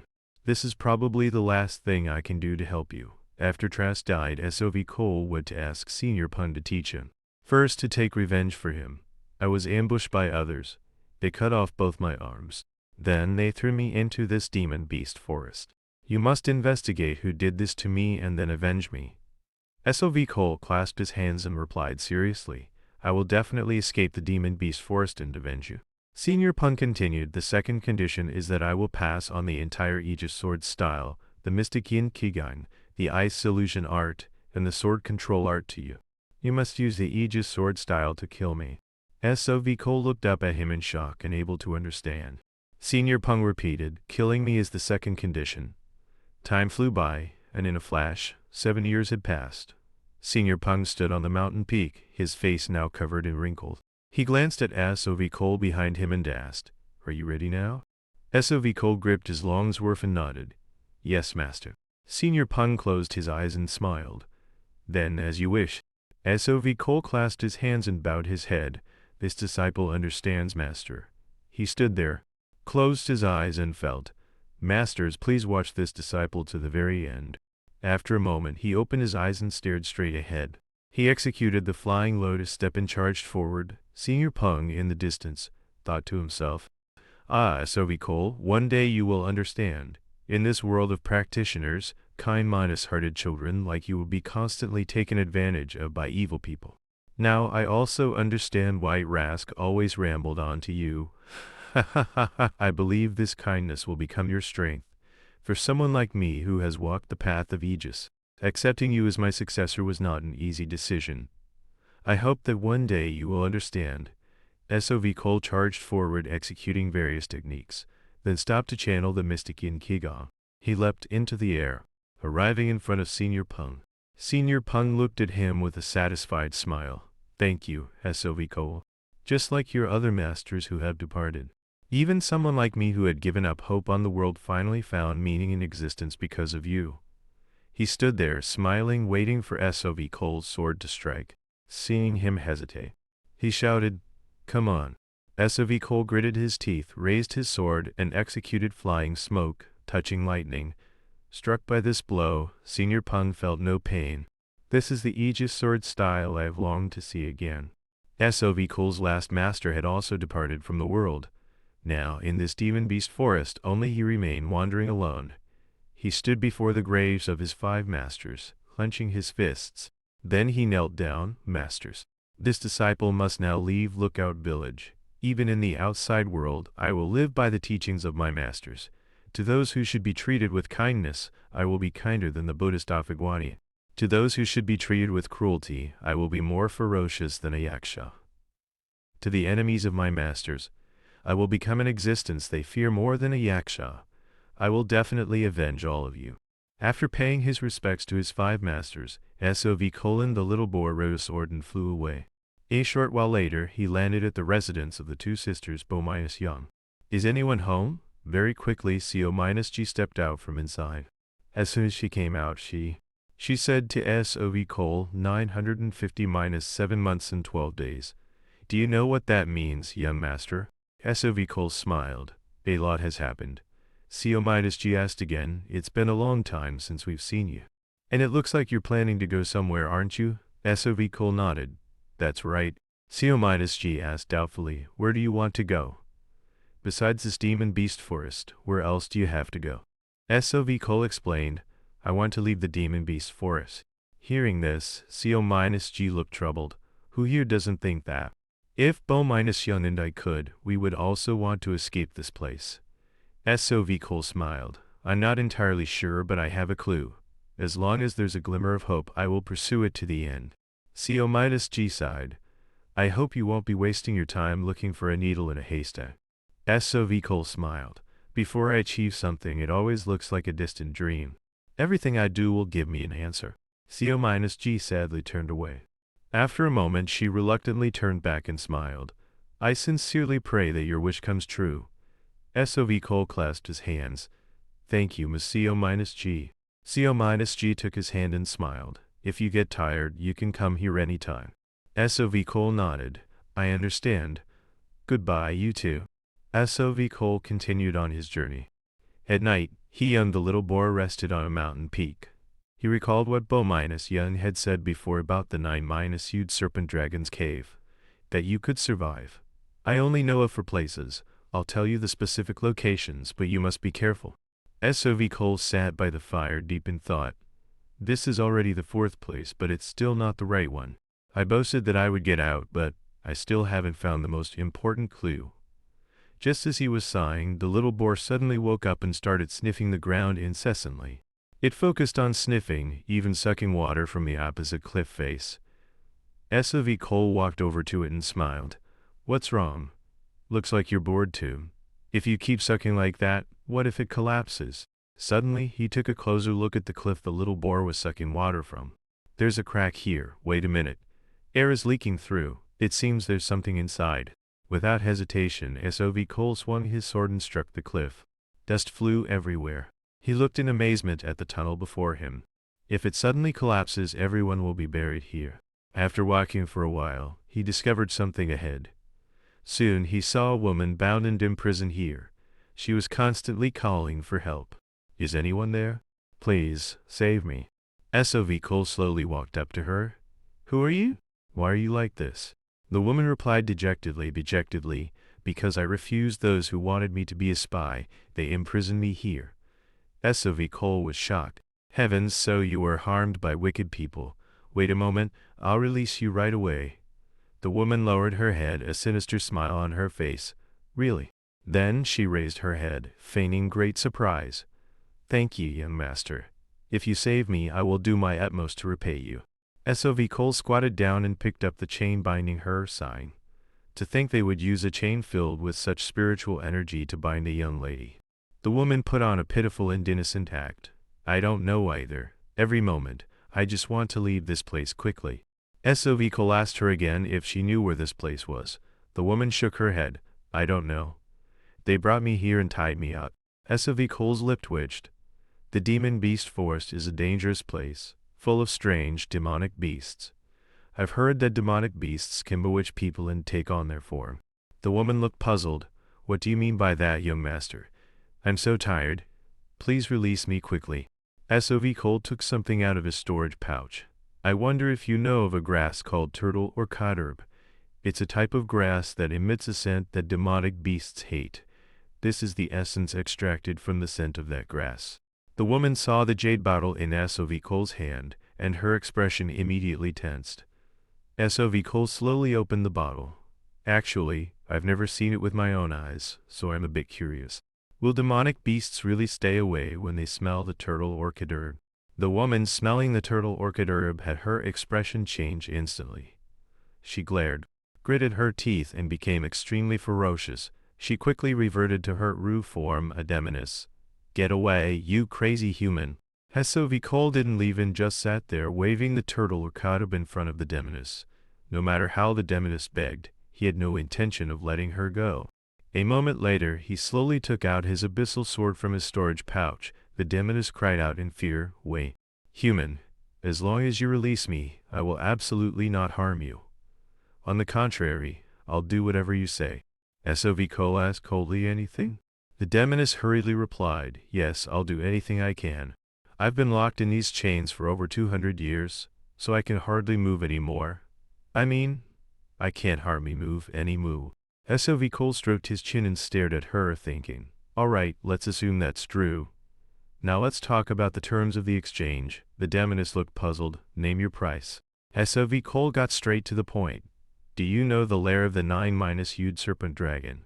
If there really is a 9-hued serpent dragon there, I'll save you. The demoness had a realization. So you're looking for the 9-hued serpent dragon, but with your strength, you can't possibly stand against it. What is your real purpose? SOV Cole frowned. I know I'm no match for the 9-hued serpent dragon, but telling me its location isn't difficult for you, right? The demoness nodded. Of course. I've lived here for so many years, how could I not know? SOV Cole was overjoyed. Quick, tell me. The demoness shouted angrily. Do you take me for a fool? What if you find it and don't come back to save me? SOV Cole sighed. It's the same either way. You could also lie to me or kill me after I release you. The demoness shook her head repeatedly. Then forget it. Until you agree to release me, I won't say a word about the location of the 9-hued serpent dragon. SOV Cole didn't force her and immediately stood up to leave. Then you can just stay here. I don't want to take the risk either. You'll probably be here for another 200 years. Slowly wait and see if any other fool comes along. Oh right. I'll seal the cave entrance on my way out, just like it was before. The demoness shouted excitedly. Wait, damn it. Why are humans so difficult to deal with? SOV Cole stopped and looked at her. Then tell me the location of the 9-hued serpent dragon's cave. After I confirm you're telling the truth, I'll come back and release you. SOV Cole said coldly. This isn't a place to talk about fairness or unfairness. The demoness couldn't refute and, though very angry, could only snort coldly. After a moment, she shouted again. I don't know what you want to do, but you'd better not enter the dragon's cave.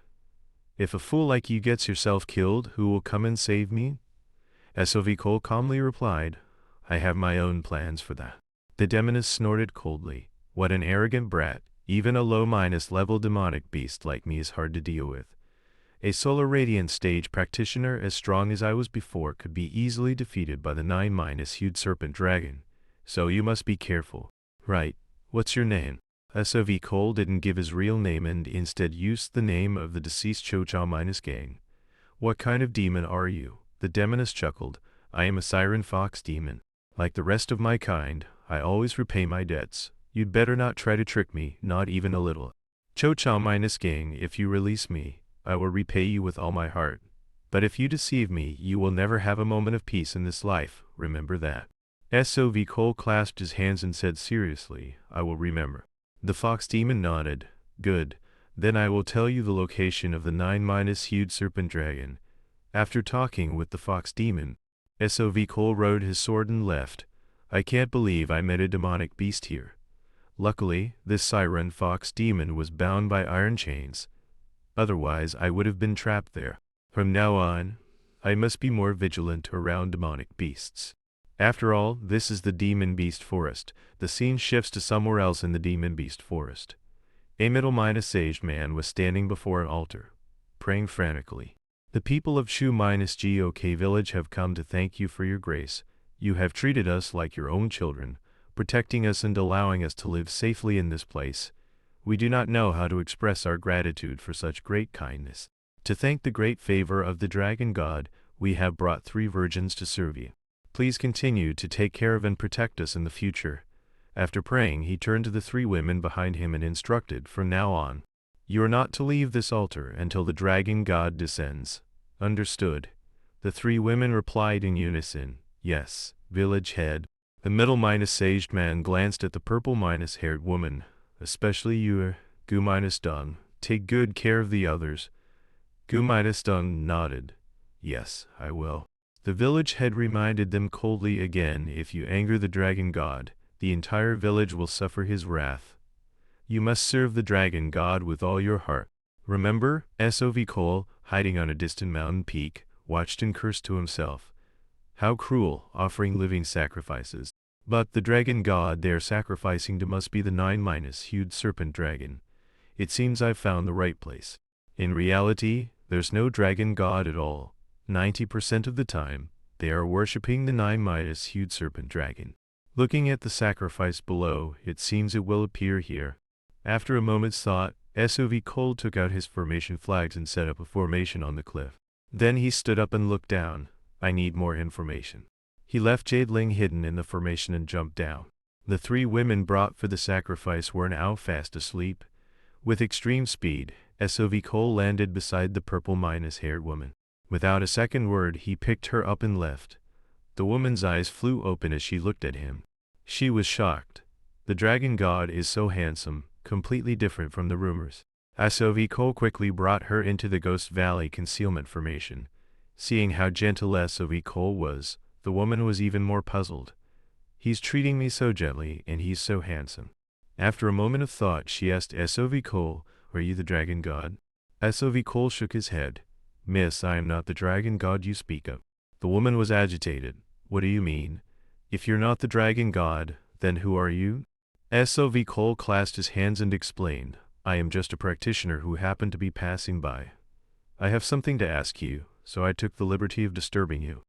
The woman said angrily, "You know it's rude, yet you still do it." S.O.V. Cole calmly explained, "After seeing your altar ritual, I wanted to confirm a few things, so I did this. After we talk, I will take you back to your original spot. I wonder if you could answer a few questions for me." The woman saw a jadeling beside S.O.V. Cole and her heart immediately tensed. "That's an intermediate -level demonic beast, a jade flameborer. This person is definitely not an ordinary practitioner. The formation set up here is also very profound. I can't rashly confront him." After careful thought, she spoke up. "All right, what do you want to ask?" S.O.V. Cole got straight to the point. "Is the dragon god you mentioned the 9-hued serpent dragon?" The woman looked puzzled. "What is a 9-hued serpent dragon?" S.O.V. Cole explained, "It's a type of demonic beast with a snake-like body covered in scales. The dragon-like horns on its head, a red chest, a green back, and a white neck. It's very easy to recognize." The woman shook her head. "I don't know. I've never seen the real dragon god." S.O.V. Cole was even more confused. "If that's the case, and there's no shortage of delicacies, why sacrifice living people? And let a girl like you be sacrificed to a dragon god you've never even met?" The woman replied, "The village head has met the dragon god. Thanks to the dragon god's protection of our Chu-GOK village, other demonic beasts don't dare to harm the villagers here. So we must do whatever it takes to please him. No matter what, sacrificing living people is unacceptable." The woman shook her head and retorted, "No, if a few can be sacrificed to save many more, then this method is not wrong." After talking with the woman for a while, S.O.V. Cole took her back to the altar. "Thanks to her, I've gathered a lot of information. Receiving living sacrifices, protecting the village. There was a living sacrifice 5 years ago as well. This means the 9-hued serpent dragon is still alive. According to my master, the location of the great teleportation array is where the 9-hued serpent dragon died. Could it be that this isn't the place my master mentioned? I can't be sure of anything until I confirm it myself. I must accumulate strength first. According to that woman, if I'm not stronger, I won't be able to do anything." S.O.V. Cole then returned to the Ghost Valley concealment formation to cultivate. Soon, it was dawn. At this moment, he was still immersed in cultivation. Since reaching level 11 of the Celestial stage, I've been able to feel the nascent soul gate. Compared to the Celestial gate, the nascent soul gate feels grander and more solid. The master said that to break through the nascent soul gate, it's not just about using spiritual energy, but also considering its properties. What does that even mean? At that moment he suddenly came to his senses. Someone's coming. In the cave opposite the altar, a man quickly walked out. The women on the altar, seeing someone come out, all sat up. They all bowed their heads in unison. "Greetings, great dragon god." The young man stroked his chin and smiled at them. "Very good." Then he glanced towards the mountain peak where S.O.V. Cole was hiding. "Why doesn't that little practitioner show himself?" S.O.V. Cole was shocked that the other party had discovered him. He can see through the Ghost Valley concealment formation from such a distance. Without thinking, he immediately grabbed Jade Ling, turned, and fled. "I didn't expect this serpent dragon to be so powerful. I have to get out of here." Just as he stepped onto his flying sword to leave, before he could get far, the serpent dragon had transformed into its true form and blocked his path. "I said show yourself, not run away." S.O.V. Cole frantically took out several bottles of turtle or effervescence. Without hesitation, he threw them at the serpent dragon. The serpent dragon raised its hand to block them and snorted coldly. "What trick is this?" Soon it covered its nose and cried out, "Damn it, what is this stench?" He angrily gritted his teeth. "You reckless brat. What kind of devilish thing did you use to play with me?" S.O.V. Cole was terrified to see its true form surrounding him. Seeing the serpent dragon about to unleash a lightning attack, Jade Ling jumped up from behind and took the blow for him. S.O.V. Cole narrowly escaped death. Cradling the scorched jadeling, he shouted in fury, "You despicable dragon!" It then flew into the air and roared, "Kneel before me." Along with its roar, Soviko was hit by a pillar of water. He was immediately knocked off his flying sword. The serpent dragon also landed on the ground. As soon as it landed, it transformed back into human form. Then he used his magic to dispel the turtle orchid essence on his body. Now that disgusting smell is finally gone. After doing all that, he glanced at Soviko. At this moment, Soviko was floating helplessly in mid-air. The evil dragon took several bottles of turtle orchid essence from his storage pouch.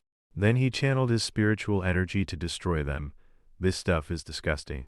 It's been a long time since I've met such an interesting brat. A short while later, loud laughter echoed continuously from the serpent dragon's cave. Did that really happen? A middle-aged man sat before the serpent dragon, looking in astonishment at the turtle orchid essence on the table. I really can't believe it.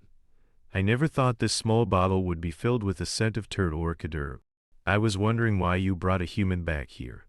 So this is the reason. Soviko was currently tied up and kneeling on the ground. As he regained consciousness, he assessed his surroundings. Where's this? Did I pass out just now? Seeing him wake up, the serpent dragon smiled. Oh, finally awake. You're just a low-level human, yet you can create such interesting things. Soviko calmly replied, "It's just a little trick." The serpent dragon chuckled. No need to be so tense. I'm very interested in it. The fact that I've let you live should tell you enough. Soviko immediately understood his meaning. If you want to know the method of extracting the scent, I can tell you. The serpent dragon propped his chin on his hand and smiled. It seems you're not a foolish human. Besides this, you must have other skills, right? For example, handling poisonous herbs. Soviko sighed. I can only say that I have some talent in refining elixirs and poisons. The serpent dragon laughed excitedly. Good. I will give you a task to test your abilities. But if you're just boasting, I'll kill you immediately. Soviko bowed his head. This humble one will remember. The other man looked at the serpent dragon doubtfully. But Brother Gu, I'm very curious why you would entrust such an important task as creating poison to an ordinary human. The serpent dragon smiled. Not just any poison. I want him to create soul-melting poison. I'm confident I could myself, but there's a more important elixir I need to refine. It's an elixir made from the inner core of my uncle Gu-Hyen. The middle-aged man was shocked. You're saying that Uncle Gu-Hyen was, by you, Brother Gu? The serpent dragon hurriedly explained. Heavens, what are you saying? Uncle Gu-Hyen passed away 50 years ago. I have no reason to harm him. Besides, you know I don't have that ability. The middle-aged man was startled. Ah, no, you said he passed away 50 years ago. Then who? The serpent dragon explained. That's probably why that O-Chu claimed I killed my uncle and swallowed his inheritance. Soviko was stunned hearing their conversation. The 9-hued serpent dragon died 50 years ago. Master said a suspicious practitioner dealt with that 9-hued serpent dragon 50 years ago. The serpent dragon grew angrier as he spoke, slamming the table and shouting, Do you think this is reasonable? The middle-aged man beside him nodded. Indeed, Brother Gu must be very troubled. The serpent dragon laughed sinister lie. Therefore, O-Chu, that damned centipede, and I will use my uncle's inheritance as a wager and fight a life-and-death battle. The middle-aged man's jaw dropped. A life-and-death battle? I've heard too much shocking news today. What do you mean, a life-and-death battle? The serpent dragon looked at him sternly. Actually, I came here today to ask for your help, Brother N. Impossible. The serpent dragon quickly explained, because the spirit herbs I prepared to refine with my uncle's inner core are not yet 300 years old. Brother N, could you lend me an earth-stilling worm? The middle-aged man was shocked. If you use an earth-stilling worm to supplement the missing spiritual energy of the spiritual, it will die immediately. I just saved it, and I'm cherishing it very much. The serpent dragon seriously laid out his terms.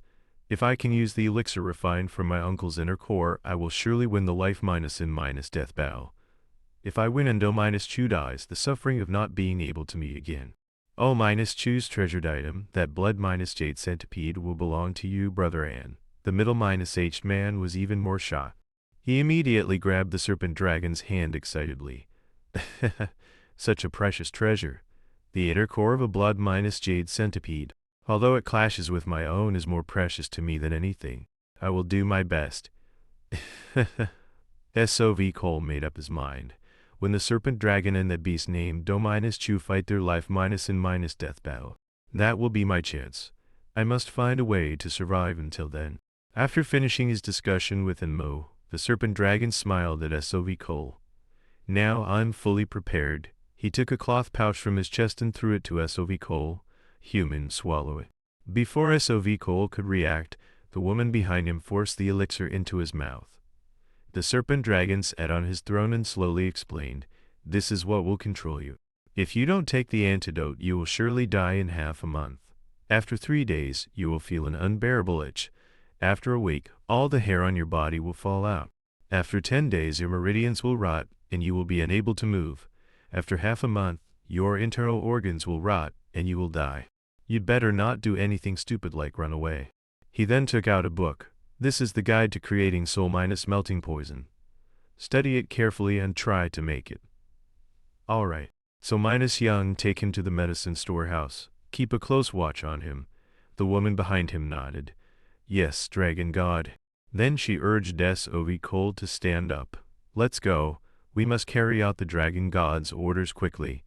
SOV Cole analyzed internally, based on the symptoms the serpent dragon described.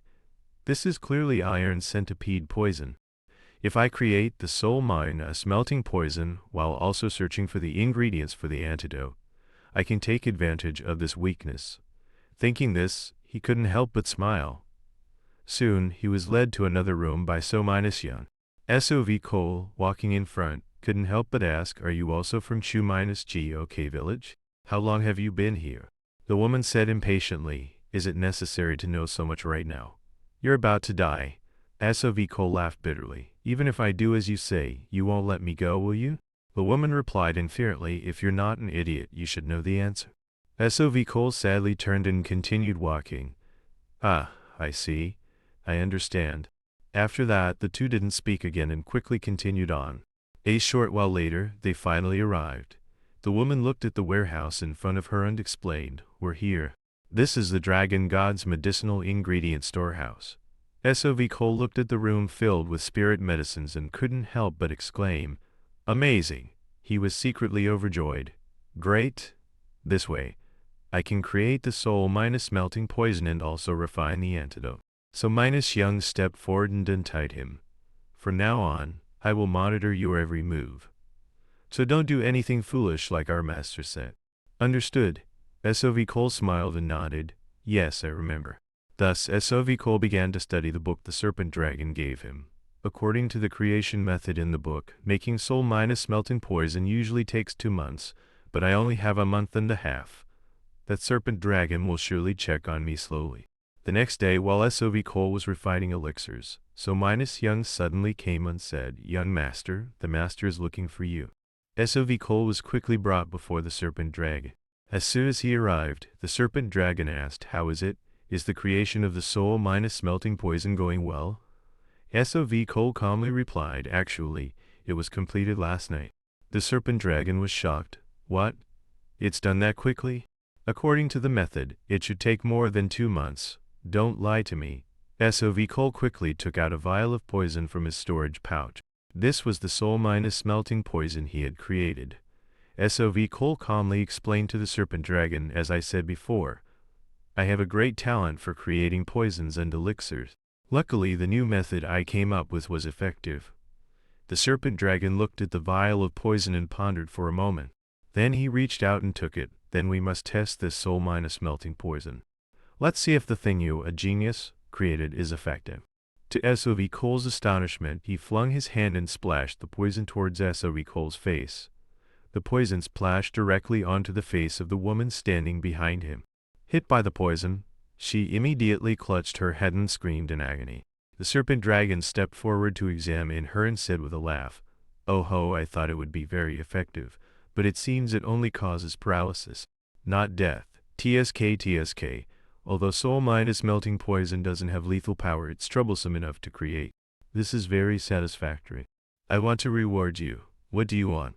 SOV Cole bowed his head in fear and replied, how would I dare to ask for a reward? I don't need anything. The serpent dragon frowned. That's very boring. Don't be so slow. Quickly say what you want. SOV Colt rumbled, gritted his teeth, and replied, if you insist. Then I want my storage pouch back. Inside are the magical tools I've always used, as well as the tools I usually use for alchemy. If I can use my familiar tools, perhaps I can create even more soul minus melting poison. The serpent dragon nodded. I see, with the storage pouch you can create it faster. Right? So minus young, return the storage pouch to that brat. So minus young immediately complied. The serpent dragon returned to his seat and laughed. Very good. Not long ago, I successfully refined the elixir from my uncle's inner core. So for the next year, I will focus on channeling my energy to absorb its power. During this time, you just need to focus on creating soul minus melting poison. Then, he glanced at the woman beside him. Hey new woman, what's your name?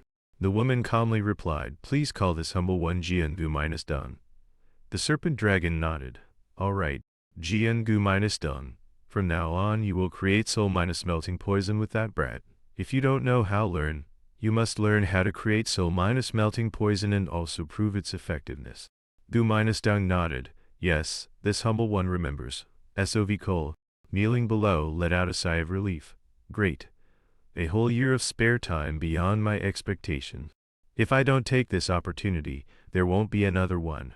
I must find a way out. I must find a way out. SOV Cole then returned to the medicinal ingredient storehouse. He looked at the magical tools and materials in his storage pouch inside. It seems he didn't touch the things in my pouch. It's understandable that a demon beast like the serpent dragon wouldn't care about these small things. Without enough strength, nothing is easy. Seeing SOV Cole sitting there sadly, Gu minus Dung walked over and asked, Young Master SOV Cole, do you want to escape? SOV Cole's eyes widened in surprise at her question. Gu minus Dung walked to the medicine cabinet beside her to find ingredients. Sister So minus Young was the one who supervised you before. I followed her from Shu minus Gok village. Sister So minus Young told me that you stole medicinal ingredients from the storehouse to create something other than soul minus melting poison. SOV Cole explained, I just want to resist the fate that others have arranged for me. If Miss Jian learns the art of alchemy and can create soul minus melting poison without me, I will become useless. Don't you know how the serpent dragon treats the useless? Look at all of the serpent dragon's subordinates. SOV Cole walked towards the medicine cabinet behind him. During this time, I've stolen ingredients and refined an elixir that can assist the late celestial stage, helping me break through the nascent soul gate. At the same time, I've also created an antidote that can completely neutralize the poison the serpent dragon gave me. Gu minus Dung looked at the elixir in SOV Cole's hand, utterly astonished. Are you serious, young master? You've really refined the antidote? A short while later, outside the medicinal ingredient storehouse, a few female guards were on patrol. So minus Young suddenly approached from a distance. She quickly entered the storehouse with someone following behind her. I have a special talent too, don't I? She looked in astonishment at the person behind her who looked exactly like her. Is that, young Master SOV Cole? The person smiled and said, seeing your own likeness right in front of you without any panic is truly amazing. After speaking, he quickly reverted to his original form. So minus Young nodded. I've heard from Gu minus Dung. I heard you've created a complete antidote, is that right? SOV Cole sighed. In any case, the serpent dragon probably won't give me the antidote. What's the use of sitting around waiting to die? I also have a question. Why didn't you report me for stealing ingredients to the serpent dragon? The woman bowed her head in thought, her expression sad. After a moment, she slowly explained. At the only entrance to this cave, there is a very powerful formation. It has been passed down through generations of the 9-hued serpent dragons. It's called the Form minus Melting Immortal minus Sealing Grand Formation. SOV Cole was puzzled.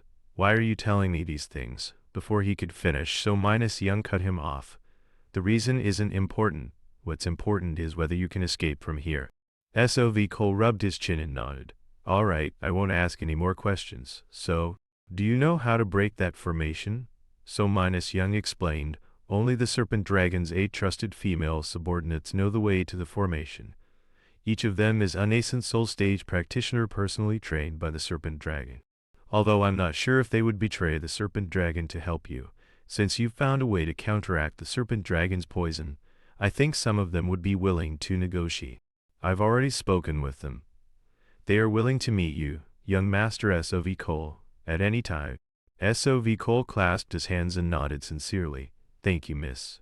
I will surely repay this kindness. So minus Young shook her head. There's no need to repay the kindness. But if you are lucky enough to escape successfully, I hope you can help Gu minus Dung not fall into the same situation as me. The next day, one of the serpent dragon's 8 trusted subordinates came to see S.O.V. Cole. As soon as she arrived, so minus Young introduced them. This is the practitioner S.O.V. Cole I mentioned before. Young Master S.O.V. Cole. This is Lim So minus Young, one of the serpent dragon's 8 trusted subordinates. She is very interested in what I told her before, so she came to see you. Before she could finish, Lim So minus Young cut her off. You've refined an antidote for Lord Gu's poison, is that right? S.O.V. Cole nodded. That's right. That poison is called iron centipede poison. Luckily, I know the method to create the antidote, so I was able to refine it. So minus Young frowned. How can I believe you're telling the truth? Why should I believe you? And what must I do in exchange for the antidote? What if something goes wrong and it threatens all of our lives? S.O.V. Cole explained loudly. I have a deep enough understanding of poisons to improve the creation method of soul minus melting poison. And because I've grasped the nature of the poison, creating the antidote was also very easy for me. So minus Young nodded. All right then. It's true that Lord Gu was very pleased that you could refine the soul minus melting poison much faster than expected. But even so, that doesn't guarantee your antidote can completely neutralize the poison, right? S.O.V. Cole laughed coldly. Then let me ask you a question. All of you here, including Senior Lim, are you sure that Lord Gu can defeat O-Ju in the life minus and minus death battle?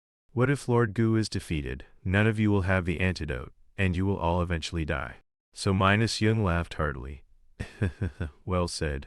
Our lives are already on the line, yet we're still so indifferent.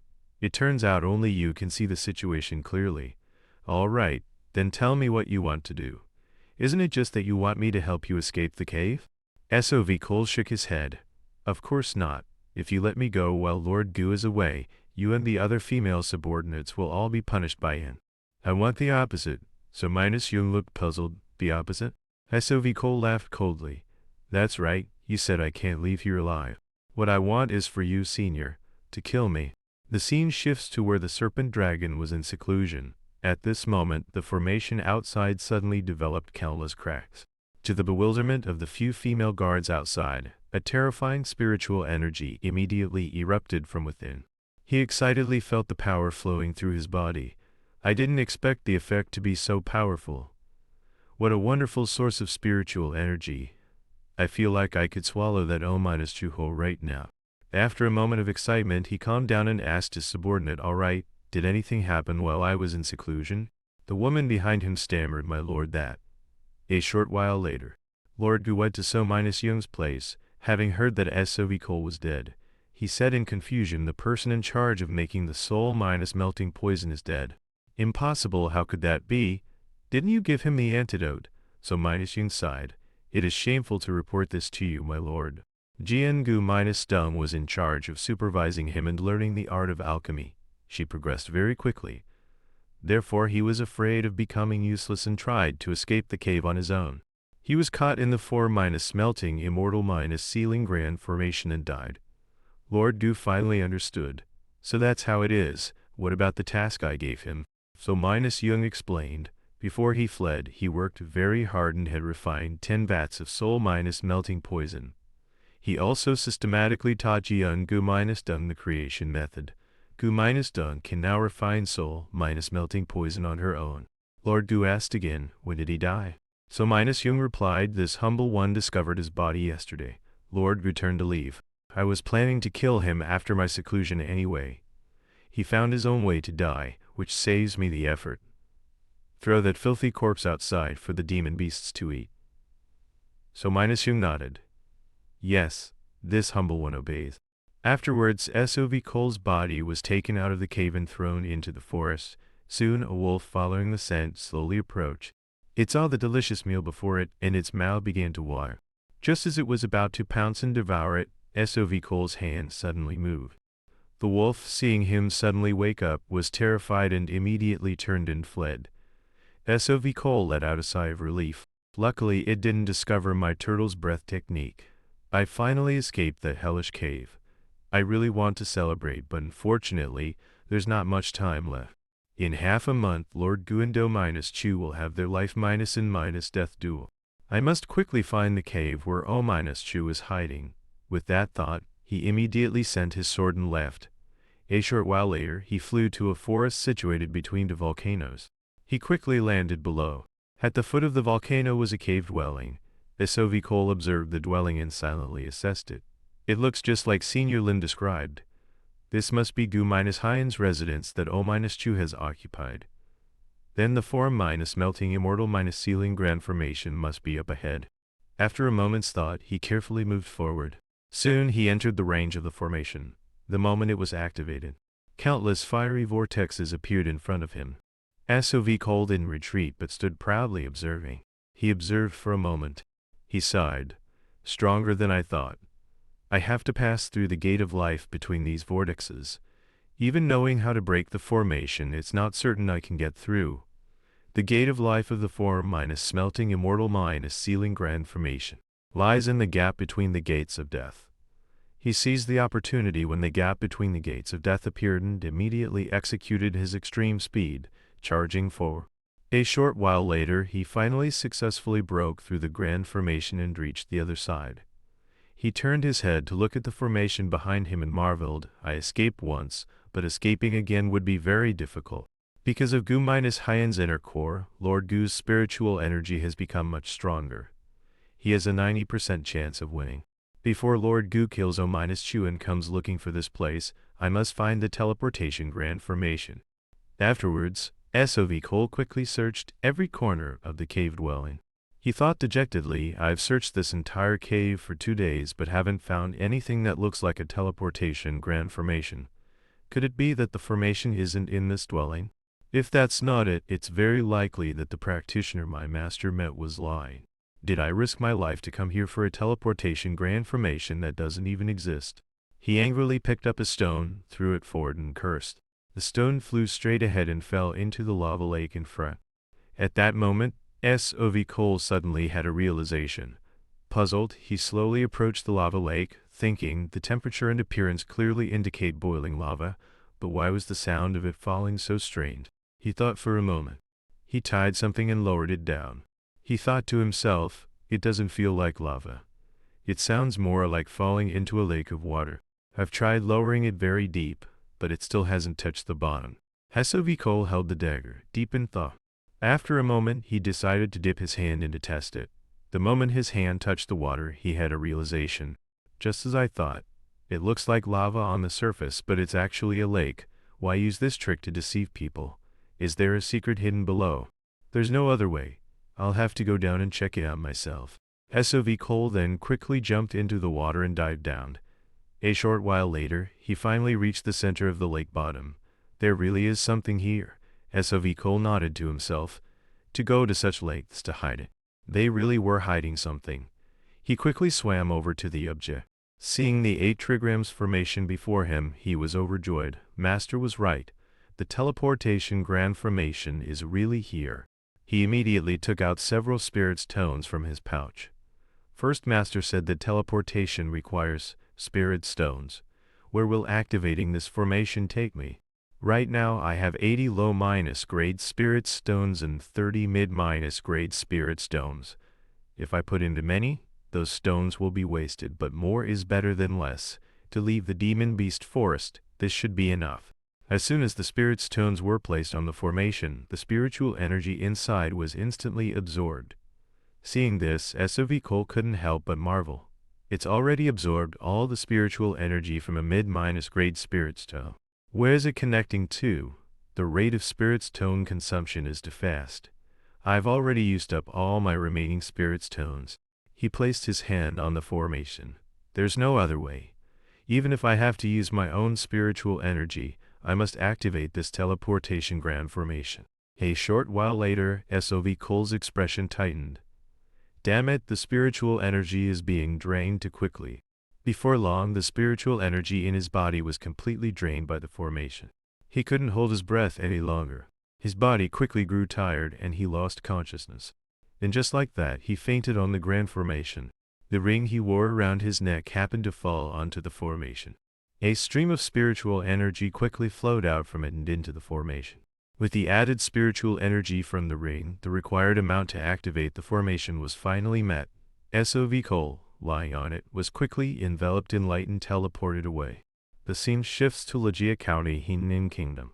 At this moment, SOV Cole was lying unconscious in a house somewhere. He gradually woke up in a daze, looking at his surroundings. He was puzzled.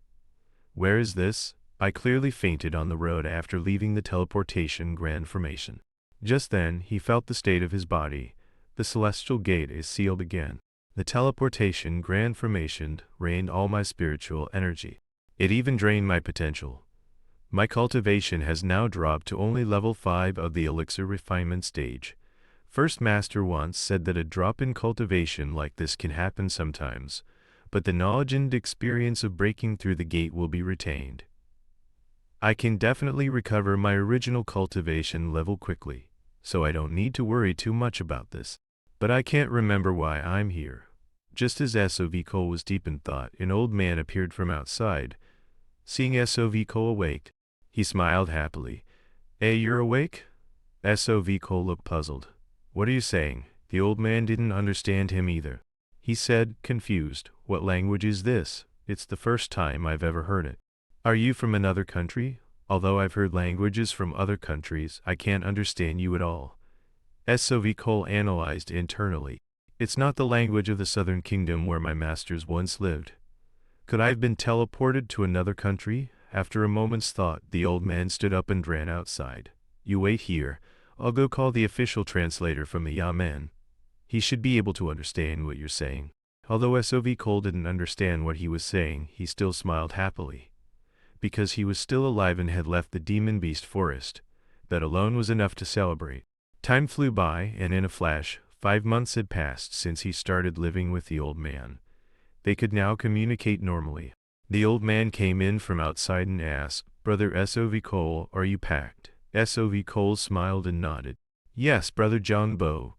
Hangi just came to report that it's time to depart. I'm also preparing to go. The two quickly went out into the street together. Jongbo praised as they walked, You're really amazing. How else could you speak the Henan language so fluently in just 3 months?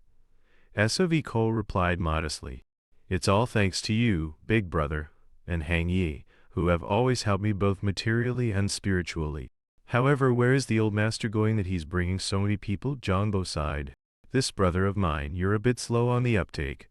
You don't know where we're going, yet you've packed your bags to follow? You must know that the magistrate of Legia County, the old master, has always been frail, right? So the young master, who is also the young lady Zhugazi, plans to go to the market on Mount Manchushir to buy medicinal herbs to nourish the old master's body. SOV Cole was surprised.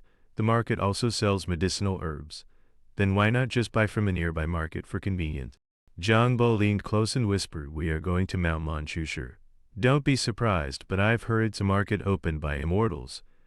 SOV Cole was surprised. You just said it was opened by immortals? A procession then set out for Mount Manchushir on a sunny day. The woman in the carriage lifted the curtain and asked, Old steward, how much longer until we arrive?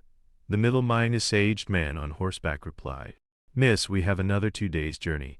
The woman sighed, Can we really meet immortals there? We've traveled so far. The middle-aged man smiled. That's hard to say. This market mainly attracts immortals with low cultivation, so there may also be mortals pretending to be them to make a profit. Although I only went to look and didn't buy anything, I've been there twice. There should be herbs for sale there that can treat the old master's illness.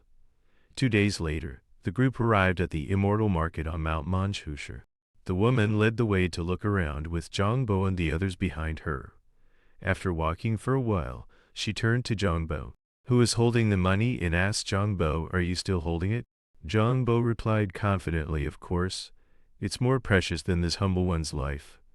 How could I be careless? Sov Cole watched the two of them browse the stalls. He thought to himself, most of these are spirit herbs, but Brother Zhang is immortal. How can he recognize them? After observing for a while, Zhang Bo turned to the woman. Miss, what should we do? The woman looked tense. We can't just go back empty-handed. Father's illness is getting worse. After a moment's thought, she walked to the stall in front of her and asked the old man, Are you an immortal? May I ask what this is? What are its uses? Zhang Bo, seeing this, leaned close to ask Sov and whispered, I didn't expect the usually proud young lady to ask to buy directly. It seems she really needs it. I wonder if these immortals will agree to trade. The old vendor crossed his arms, looked at everyone, and smiled. Judging by your appearance, you must be mortals, right? The woman asked doubtfully, What are mortals? The old man explained, They are people who live in the mortal world. Unlike immortals, people like you who cannot walk the path of immortality can all be called mortals. The woman frowned. Mortals can't walk the path of immortality. Does that mean there will be a problem if I want to trade? The old man laughed loudly. It's rare to have customers today, so I don't mind answering your question. Although this is a market opened by immortals, it's still a market. And what is a market? Isn't it a place to trade for the things we want? Go ahead and tell me, what are you looking for? The woman asked excitedly, I want to find a spirit herb to cure my father's illness. The old man pointed to a ginseng beside him. Then what do you think of this Cloud Maya's vein ginseng? Although it doesn't enhance spiritual energy, it has an excellent effect on nourishing the body. The woman was excited. Really? A mortal like me can also eat. The old man held up a finger. How can ordinary herbs compare to this? How can ordinary herbs compare to this? Ha ha ha ha. But I like your filial piety. I only need one of the lowest -grade spirit stone. The woman looked puzzled. What is the lowest -grade spirit stone? Sov Cole, standing from a distance, sighed to himself. This price is a great bargain. The old man added, If there are no other problems, miss, let's begin the transaction. The woman turned and called for Zhang Bo to bring the box. She had him open it, revealing it was full of gold, silver, and jewels. Immortal? Can I use this gold in place of the lowest -grade spirit stone? Ah, if you agree to the trade, I can pay even more in golden gems. The old man frowned. I say I want one of the lowest -grade spirit stones. I need a spirit stone, not gold and silver. Do you understand, miss? Didn't you say a trade is when two parties exchange what they want? I'm afraid you won't be able to buy anything here. Even if you're not an immortal, using these useless, inferior things to trade. Isn't that disregarding the basic rules of trade? Hearing this, the woman's face fell, her expression sad. Zhang Bo, standing behind her, wanted to comfort her but didn't know what to say. They could only leave with their disappointment. The woman curled up in a corner of the carriage, sobbing. In the end, I couldn't bring anything back. I worked so hard for days to get here. Zhang Bo and Sov Cole walked outside. He sighed. It seems the young lady is very disappointed. She begged the immortals at the market for 3 or 4 days, yet she couldn't buy even a single herb. Sov Cole thought to himself, this way, I was able to sell some artifacts at the market and earn a little. But they were the first to help me in the He Nin kingdom. Should I take this opportunity to repay their kindness? Zhang Bo sighed again. The old master's illness is getting worse. I hope nothing unexpected happened. Sov Cole smiled. That doesn't sound like the great hero Zhang. I know. The old master has accumulated a lot of good karma. It should be so. My old master is a very kind person. Sov Cole replied firmly, It will be so. It was already dark, but they didn't stop and continued on their way. In the forest beside them, a group of people were in ambush. Is that the right carriage? Yes. We've been following them for days. If we had made a move at the market, we might have been attacked by other practitioners. To be safe, I waited until they were in a place with no practitioners. Quick, eliminate them and take the treasure. Sov Cole and Zhang Bo, walking in front, were suddenly startled and turned their heads. The soldiers behind them were now engulfed in a sea of flames. Screams echoed continuously. Why did fire suddenly appear from the ground and ambush? Everyone quickly became vigilant. Soon, they were all surrounded by fire. The 2 robbers hiding in the bushes then emerged, floating in mid-air. Do you know who you're facing that you dare to scream so loudly? The soldiers saw the two floating in the air. They cried out in alarm, Immortals! It's immortals! The middle-aged man laughed. Ha ha ha, no need to be so vigilant. Because I plan to kill all of you here. Hearing this, everyone's expression immediately changed. Just then, the woman stepped out of the carriage. Immortals, please stop. This humble girl is Xu Gazi, daughter of the magistrate of Lejia County, Xu Trang minus gun. If you two want treasure, this humble girl is willing to offer everything. The two looked at her and revealed sinister smiles. Oh ho, a sensible child and not bad looking either. The woman continued loudly, but the treasure I brought is to buy medicine for my critically ill father. If possible, I hope you can cure my father's illness. If so, I am willing to offer even more treasure. The two laughed loudly. You're just good with sweet words, aren't you? But what can we do? We're not free to handle such troublesome matters. We were originally going to kill all of you and take the treasure, but now I've changed my mind. I'll spare your life. You will obediently be our little concubine. Hearing these words, the woman was stunned. She couldn't believe that immortals could be as shameless as bandits. The middle-aged man brandished his artifact. A sea of flames immediately appeared. Then, besides the treasure and the person, I will burn everything else. The sky-high flames quickly rushed down towards the mortals below. They were surrounded by fire, unable to escape. They could only stand there helplessly, clutching their heads and screaming in terror. Just then, SOV Cole drew his longsword, charged forward, and slashed the flames apart. The two middle-aged men in the air were stunned and extremely tense. SOV Cole's face was expressionless, unusually cold. In an instant, he appeared before the two of them. The middle-aged man hadn't even recovered from his shock. His body was already slashed several times by SOV Cole. Before he could scream, he was cut into several pieces and died a miserable death. The remaining man was terrified beyond words. What just happened? How did he kill one person so quickly? I didn't even have time to react. His cultivation is far beyond mine, twice. No, 10 times, this is bad. This is the only way. With that thought, he decisively knelt down and begged for his life. Senior, please spare my life. I will never appear before you again. SOV Cole replied with a dark face, I can't do that. I'm not one to leave behind future troubles. With that, he didn't hesitate. He immediately beheaded the other man. Zhang Bo and the others behind them were now so shocked they couldn't believe it. Everyone quickly returned to Lejia County. The woman immediately had a banquet prepared to entertain SOV Cole. Looking at the banquet before him and the dancer's performance, SOV Cole couldn't help but feel a little embarrassed. Thank you, miss, for such a grand reception. I am truly ashamed. I haven't done anything to deserve such treatment. The woman smiled. Great hero SOV Cole, don't say that. If you hadn't intervened, I and everyone else would have lost our lives. Great hero SOV Cole is the benefactor of my family. SOV Cole raised his cup and took a sip. He sighed.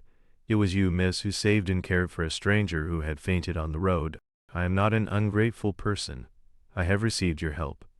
So if there is anything you need my help with, just say it. The woman was overjoyed. Really? Then could you please examine my father's illness? A short while later, SOV Cole followed the woman to her father's room.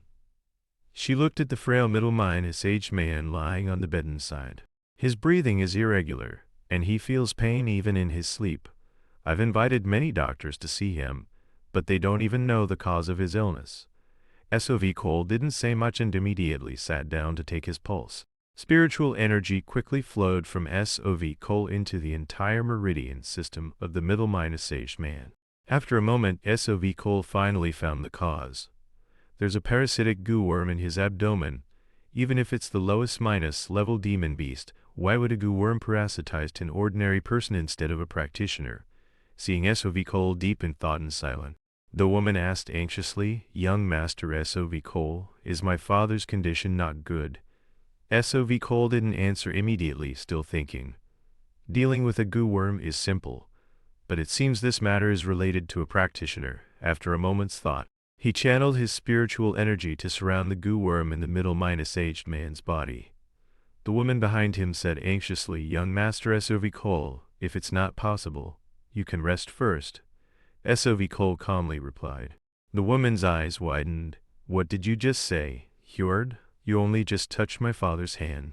SOV Cole glanced at her and smiled. Yes, in 2 weeks, he will be able to stand and walk again.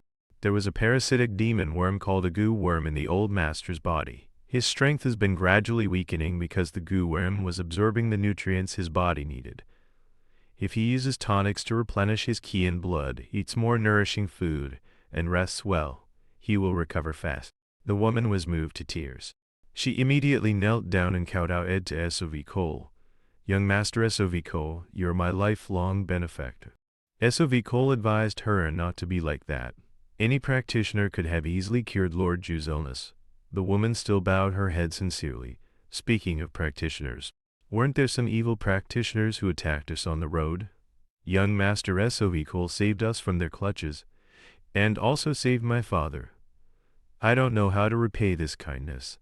SOV Cole looked at her and sighed silently. Although I've repaid my debt of gratitude to the young lady, not giving others a chance to repay a favor doesn't seem very cultivator-like. Staying here for a while to gather intelligence and recover my cultivation isn't a bad idea. After a moment's thought, he said to her, I understand. I will do as you say, Miss Yu. The woman stood up happily and smiled. You are so considerate, young master. Time passed, and SOV Cole stayed at the Zhu residence to recover his cultivation. One day, Zhangbo was sweeping outside SOV Cole's room. He sighed as he swept. When will he finally come out? He's been cooped up in his room for almost a year. Although he said beforehand that he would be in seclusion for a long time, it's been too long. Both the young lady and the old master keep asking why young Master SOV Cole hasn't come out yet, which makes me feel like I've done something wrong. Just then, SOV Cole's voice came from inside. Brother Zhang, are you complaining about me while sweeping again today? Zhang Bo was startled. Little brother SOV Cole, are you finally willing to come out? SOV Cole quickly stepped out from inside. Has anything special happened during this time? Zhang Bo laughed heartily and explained. Don't even mention it. Do you know how many times the old master and the young lady have looked for me while you were in seclusion? They insisted that I have you participate in the Lantern Festival. SOV Cole asked doubtfully, is there anything special about the Lantern Festival? Now that I don't need to cultivate anymore, it's fine to participate. Zhang Bo explained, the Lantern Festival in Zhu-Jia County is very lively. You'll know when you see it. Besides, this year is a special celebration for the old master's recovery, so it's sure to be grander than usual. There will be a big gathering and a banquet. Every household will surely come out. There will definitely be a lot to see. SOV Cole nodded with some interest. Since Brother Zhang has said so, it seems I can't miss it. Soon the sun set in the west, and night fell. In Zhu-Jia County, many fireworks were set off to celebrate the Lantern Festival. The people all gathered in the square to enjoy the fireworks and celebrate the new year. SOV Cole sat on the platform with the magistrate Zhu and his daughter eating pastries, drinking tea, and watching the fireworks. At this moment he noticed two people in the distance. The man in black following that fat man, judging by the aura he's emitting. He must be a celestial stage practitioner. He's probably not here to watch the fireworks. Why would a practitioner come to such a small manor? Zhu-Trang-Gun, sitting beside him, smiled and said, Thanks to the grace of Great Hero SOV Cole, I am able to watch the Lantern Festival like this again. I am truly happy. I hope that Great Hero SOV Cole also. Halfway through his sentence, he suddenly fell silent, because SOV Cole, who was sitting in front of him, had disappeared without a trace. Just as he was dazed and about to stand up to look around, another person approached. It is a great fortune to see you in such good health, my lord. I have brought some mountain ginseng to present to you, my lord, to nourish your body. The newcomer was the fat middle-aged man and the practitioner SOV Cole had seen earlier. When Zhu-Trang-Gun saw the fat man, he greeted him warmly. It's Manor Lord Go, please come in. Thanks to Manor Lord Go's fortune, my illness has improved a lot. Thank you for your concern. This is indeed a joyous occasion. All right, this is the favorite disciple of the renowned physician Jin Zhe-Bang. I saw that his medical skills are outstanding, so I invited him to take your pulse. What do you think? Zhu-Trang-Gun smiled and extended his hand. This is my honor. I have long heard of great physician Jinzi H-Bang's fame. After a moment he clasped his hands and said, Lord Zhu is currently so healthy that I believe you will not fall ill in the near future. Zhu Trang-Gun smiled cheerfully. The young man added, Since you are healthy, I will take my leave to enjoy the firework. Soon, the two took their leave from Zhu Trang-Gun. SOV Cole, hiding outside, secretly followed them. The fireworks on the street continued to fly into the sky. The people were still gathered watching the fireworks and celebrating the new year. It was very lively. After a while, Zhu Trang-Gun instructed his daughter, Gazi, I still can't overexert myself. I'll leave the rest to you. The girl nodded and replied, Please don't worry, father. I will arrange everything. You go get some rest. The night passed quickly. The moon was high in the sky. Zhu Trang-Gun entered his room to rest inside. Everything feels like a dream. It's as if yesterday never happened. Suddenly, he was startled and glanced outside. Without hesitation, he sat up. He grabbed the longsword beside him and pointed it at the other person. Who are you? The person who had arrived was the young practitioner from earlier. He looked at him coldly, silent. Zhu Trang-Gun. He was even more surprised to see him. The young man raised his hand and executed a flame spell to threaten him. If you do anything foolish, I will kill you and everyone here. Zhu Trang-Gun, seeing him execute the spell, helplessly lowered his sword. What business do you have with me? The young man withdrew his spell. He looked at him in surprise. You're not surprised that I'm a practitioner? Have you met other practitioners besides me? As he was speaking, SOV Cole suddenly tore through space with his sword and appeared. He asked the other man, Why do you want to kill Lord Zhu? The young man quickly explained, My master is Huang Qingji's grandfather, who is also the prefect of Namduong Prefecture. Although he's immortal, he's also a very outstanding person. Later my master, missing his moral ties, decided to stay and take care of the Huang clan. Therefore, he ordered me to fulfill some of the clan's requests. SOV Cole nodded. What an interesting story. The young man didn't waste any time and continued. Huang Qingji wants to kill Zhu Trang-Gun and take the position of magistrate of Lejia County. Although I know this is despicable, it is my master's order, and I cannot refuse. Therefore, I must kill Zhu Trang-Gun. SOV Cole asked again, If your master is such a great figure, can you tell me your honorable name? The young man clenched his fists. Shouldn't you reveal your identity and sect first? SOV Cole calmly replied, I am SOV Cole. As for a sect, I have none. The young man had a realization. Oh, so you're a rogue cultivator. I am Tae-Yu-Bong of the Iron Staff sect. My master is Elder Guang Tae-Minus-Yi of the Iron Staff sect. Do you know the prestige of my master in the Iron Staff sect? Now remove the sword you have at my neck.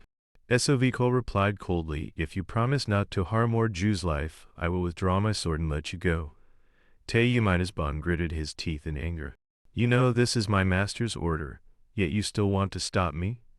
Just for a mortal, you want to make an enemy of the Iron Staff sect?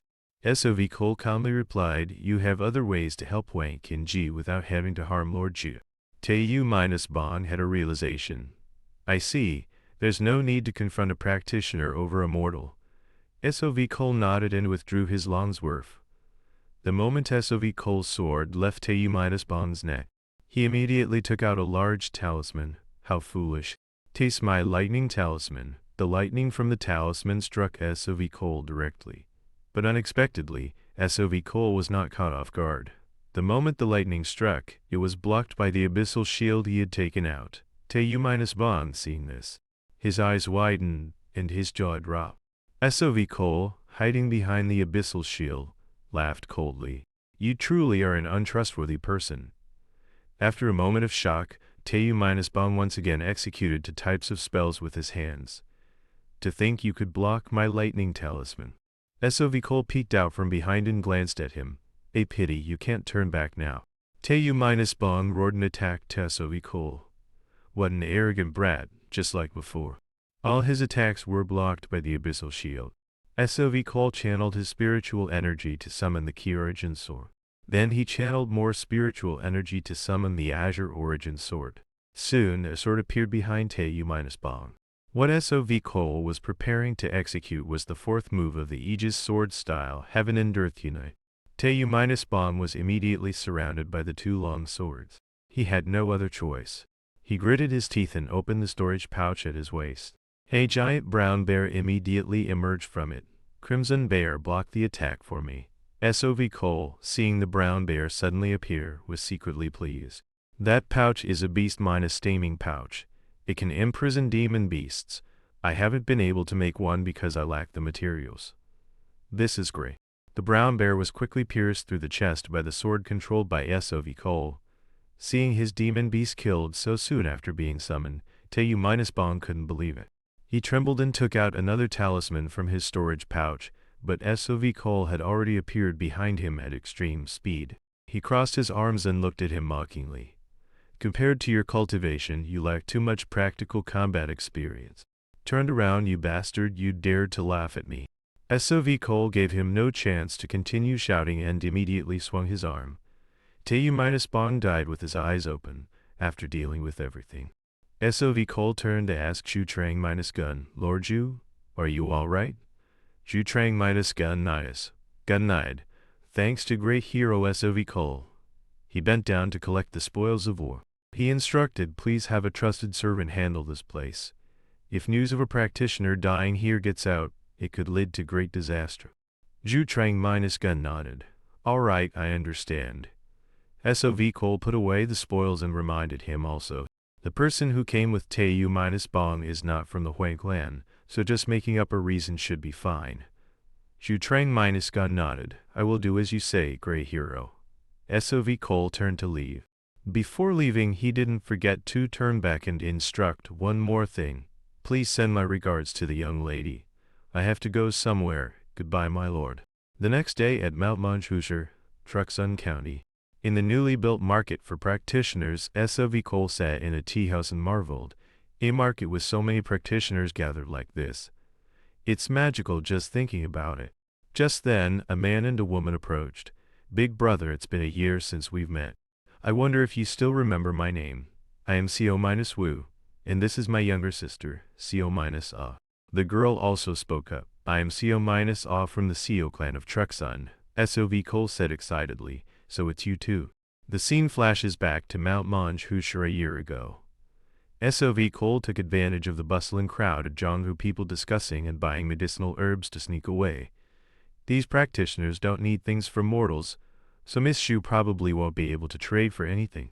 But I need intelligence and materials to strengthen the key urgents or die forged after my master passed away. It seems I can only sell some unused magical tools and exchange them for as many spirits tones as possible. I need to dispel my concealment, art and make myself look like a mortal. Afterwards, SOV Cole took out a few magical tools he had obtained in battle in the demon beast forest and put them up for sale.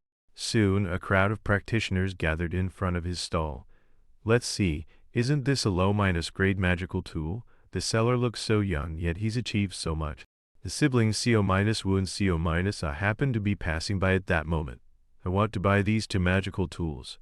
May I inspect them? I'll pay a good price. The scene returns to the present. SOV Cole recognized them at a glance as the two who had bought his magical tools before. Of course, I remember. It's great to see you two again. CO-Wu sat opposite him and said excitedly, me too. I was very satisfied with that transaction, getting such good magical tools. I heard you were a rogue cultivator back then. Are you here this time to sell magical tools as well? SOV Cole nodded. That's right. I plan to buy and sell a few things. CO-Ah, sitting beside him, heard this and said excitedly, then can we have a look at your goods first? CO-Wu laughed. You read my mind. SOV Cole smiled. Because of our previous transaction, please have a look at this. He quickly took out the magical tool he had obtained from Taeyu-Bong. This jade flute is called the Flame-Sound Flute. CO-Wu reached out to take the flute for a closer look. Oh, it seems to be a magical tool containing considerable internal energy. But before he could even touch it, the flute disappeared, seeing that CO-Ah had snatched it. He was a little annoyed. NPH, every time you see a good magical tool, you snatch it up first. CO-Ah excitedly stared at the flute. You don't even know how to play, so what's the point of you looking at it? After a moment, she turned to ask SOV Cole, may I summon a demon beast to test it? It's already been tamed. Unless I'm attacked, it won't harm anyone without my command. SOV Cole smiled and nodded. CO- excitedly opened Herbie's pouch. A black panther immediately appeared before everyone. CO- looked at the black panther and pondered. This little thing is an intermediate -level demon beast, the blood -spirit black panther. CO- quickly brought the flute to her lips and began to play. A clear, piercing sound echoed through the room. Then it rested its head on the table, closed its eyes, and listened intently. SOV Cole watched the Black Panther's reaction and analyzed. The flame-sound flute is a magical tool that contains demon beasts. Combined with Miss CO-Oz flute playing skills, it will be used very well. After a moment, CO- withdrew the Black Panther and asked SOV Cole, "Young hero, are you sure you want to sell this flute? 5 mid-grade spirit stones, I'll buy it right now." Seeing SOV Cole didn't react, CO- spoke up. "How about 7? This is a very good price." SOV Cole nodded. "Then 7 it is." SOV Cole then asked, "I haven't been in the Heenin Kingdom for long, so I'm not very familiar with the situation. Could you tell me what sects there are here?" CO- had a realization. "I see. Let me tell you. The Duongsho region of the Heenin Kingdom has 3 evil sects and 3 righteous sects. To maintain national political stability, the righteous sects include the Trankian sect, the Siyusun sect, and the Ngothan sect. The evil sects are the Kakyu gang, the Tuo Sivong sect, and the Iron Staff sect." SOV Cole nodded. "I've heard of the Iron Staff sect. Elder Guang Te, he there took a long time to climb to his current position." CO- nodded. "You know quite a bit. To be able to cultivate to the nascent soul stage is immortal. He's no ordinary person. In a political struggle long ago, he killed a weak practitioner, stole that person's storage pouch, and used the resources inside to enhance his own strength. He's truly a man of the evil path." SOV Cole nodded. "I see." He thought to himself, if he finds out Taeyu-Bong is dead, will the Zhu family be in trouble? I must quickly increase my strength to deal with it. CO- scratched his neck. "If you, my friend, were to join the Iron Staff sect, it would be awkward for us because our Truxun CO clan is a righteous sect." SOV Cole smiled. "I'm just learning about the sects. You two don't need to worry. I'm a rogue cultivator with no home, so I probably won't side with any righteous sect." CO- smiled. Young hero SOV Cole is very straightforward. "That's good." CO- suddenly spoke up. "Young hero SOV Cole, I actually have a request." SOV Cole looked at her doubtfully. "Please speak, miss." The two siblings looked at each other, exchanging opinions. After a moment, CO- explained, "We are trying to catch a demon beast. Could you lend us a hand?" The next day, SOV Cole followed the two CO siblings into the mountains. As they walked, CO- explained, "Ahead lives a high-level demon beast, the scent-chaserling. Although it's very difficult to catch, it has a keen sense of smell. If we can tame it, it will be very useful for finding spirit herbs." SOV Cole sighed to himself. "This is the first time I've heard of this type of demon beast. It makes sense, since my foremasters only lived in the Southern Kingdom, so it's normal that I don't know." After a moment's thought, he asked CO-, "So what do I need to do?" CO- replied, "Actually, we've already planned how to catch it. If the scent-chaser lynx attacks us, please help us distract it." A short while later, CO- would jump down from his artifact. "We're here. Let's get ready to catch it." CO- reminded them because the scent-chaser lynx likes to climb and play. It's very likely hiding in the treetops. With that, he waved his hand and threw out several formation flags. He planted them in the ground around them. Then he glanced at CO-. "The formation is ready. Did you bring that thing?" CO- smiled. "Do you think I'm as forgetful as you, big brother?" She quickly took out a peach from her storage pouch. "I brought the best Thulan fruit." She quickly placed the peach in front. After waiting a long time without the scent-chaser lynx appearing, CO- was said with some concern, "Could it have smelled us and is afraid to come closer?" CO- shook her head. "With just 3 celestial stage practitioners, why would it be afraid to come closer?" Suddenly, SOV Cole shouted sternly, "It's coming." As soon as he finished speaking, a streak of light flashed in the forest in front of them. A figure within that light rushed towards the peach at extreme speed. Seeing this, Co-A took out a talisman. The talisman flew up above the three of them. Golden light quickly shot down from above onto the formation flags on the ground. The formation activated, and a net formed from spiritual energy immediately covered a range of several dozen feet. The Set-Minus Chaser Lynx charged forward and immediately crashed into the net. It was trapped by the net. It reverted to its true form, a white cat. Trapped, it looked up at the talisman above its head. Seeing this, the two siblings took out their artifacts and shouted, "Quick, restrain it." The demon cat glared at them angrily, then opened its mouth and roared. Co- saw through a pile of talismans and shouted, "There's no escape." The demon cat was immediately covered in talismans. It was followed by a powerful explosion with it at the center. Cole, watching from behind, was puzzled. Haven't they already caught it? Why do they still need my help? When the smoke and dust cleared, the demon cat's figure reappeared. Its entire body was now covered in a layer of golden light. It looked at Co- and the others furiously, growling. Soon, its claws emerged, swiping at the golden light surrounding it. The restraint was torn with countless cracks in an instant. Seeing this, Co-U's face tensed. We used so many talismans, yet it can still break free so easily. Co- took out another artifact. Didn't we anticipate this situation? The restraint quickly developed a hole. The demon cat stuck its head out and opened its mouth to gather magic power. Seeing the magic power gathering in its mouth, the two Co siblings were horrified. The internal energy of this demon cat is so strong. Young Master Cole, it's your turn. A terrifying beam of spiritual energy shot out from the demon cat's mouth. Just then, Cole suddenly appeared in front of the two siblings, raising his abyssal truth sword to block the blow. The demon cat's attack was completely blocked by him. Co- standing behind, marveled to himself. Young Master Cole is indeed very strong. Cole continued by throwing out the demon jade needles. The demon cat was immediately blinded by the light. The two Co siblings seized the opportunity and immediately activated their artifacts to attack. Two artifacts suddenly appeared above the demon cat's head. By the time it opened its eyes, the artifacts had already struck its head. Unable to dodge, its forelimbs were bound tight by the two artifacts, and even its mouth was gagged. Unable to cry out, though it was very angry, it was helpless and could only lie there defeated. Co- walked up to it and took out a spirit beast pouch.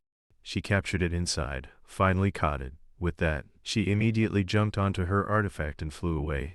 Thank you, young hero Cole. I have an urgent matter to attend to. We will repay you when we meet again.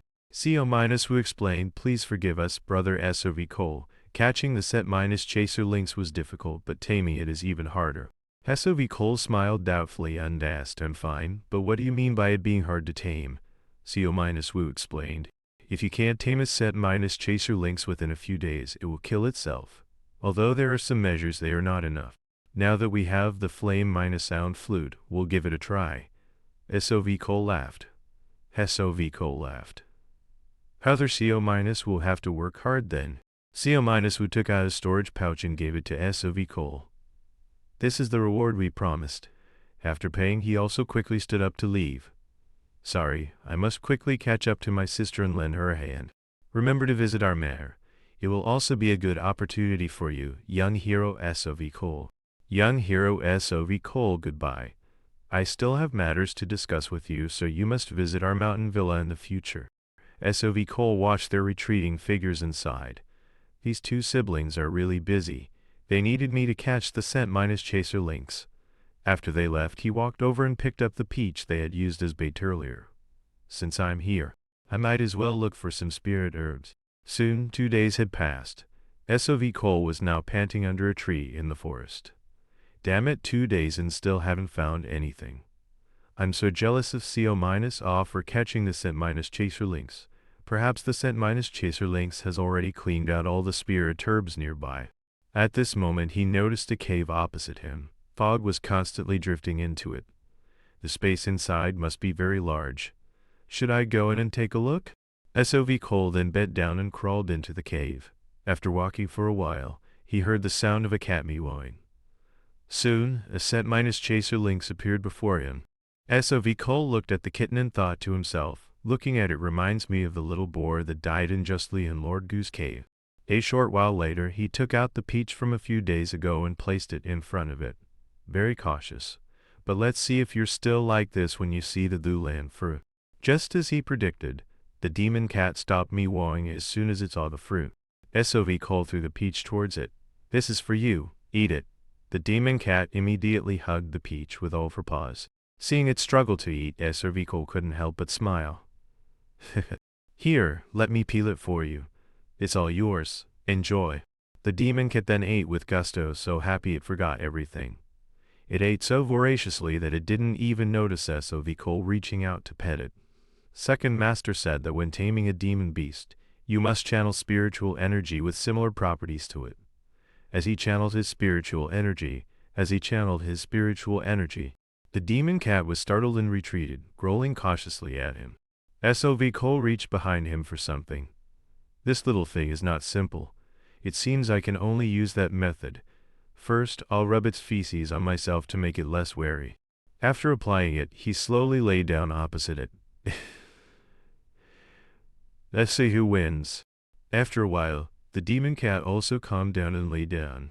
8 days later, SOV Cole rode his sword out of the forest, reminding it as he flew, "For now, I'll allow you to not go into the beast pouch, but later you must go in." Understood. The demon cat stuck its head out from his chest and meowed adorably. At night, in the Zhu family manor in La County, young lady Zhugazi was sitting in the courtyard reading a book. Suddenly she heard a cat meow and saw SOV Cole appear. She said excitedly, "Young Master SOV Cole, you're back." SOV Cole nodded. "I'm back. Has anything happened during this time?" Zhugazi walked up to him and nodded. "Yes, Manor Lord Go came here, wandering around, looking for that dead practitioner but couldn't find any trace of him. He eventually went back without saying anything." SOV Cole nodded. "Then there probably won't be any more trouble." Zhugazi smiled. "I was worried I wouldn't see young Master SOV Cole again." SOV Cole smiled. "Didn't I tell Brother John I would be back? I just had some business, so I was late." Zhugazi turned to leave. "Thank you for returning safely, young master. I'll go get you some clean clothes to change into." SOV Cole nodded. "All right then, I'll trouble you, miss." The next day, SOV Cole took out a spirit herb to feed the demon cat. But unexpectedly, it didn't even glance at it. It turned its head, closed its eyes, and looked disgusted as if to say, "I wouldn't deign to eat this." SOV Cole sighed helplessly. "It won't even look at cheap spirit herbs. Taming you is harder than alchemy. Could it be because I couldn't save the jade flame boar from Lord Gu that I'm being punished?" Of course, the demon cat angrily stood up and charged at SOV Cole. He blocked its attack and laughed. This little thing is not simple." SOV Cole looked at the spirit herbs on the table and thought to himself, "I've used the spirit herbs I bought at the market to refine and use elixirs, but at most I can only reach the 6th level of the celestial stage. It's very difficult to raise my cultivation realm with these low-grade spirit herbs." Seeing the demon cat extend its paw to touch the alchemy furnace, SOV Cole frowned and reminded it, "Hey kid, touch that and you're done for. If you like to cause trouble from now on, I'll call you well-behaved and go away. Right, how about we go to the CO family in Truxon? We can find some Lulan fruit and high-grade spirit herbs while we're at it." No sooner said than done. SOV Cole then rode his sword to the CO family in Truxon. Arriving at the gate, he landed and greeted politely, "I am SOV Cole, here to visit young hero CO- who lives in this manor." A short while later, CO- ran out with an excited expression. "Young hero SOV Cole, so you didn't forget to visit me. I've been looking forward to your arrival."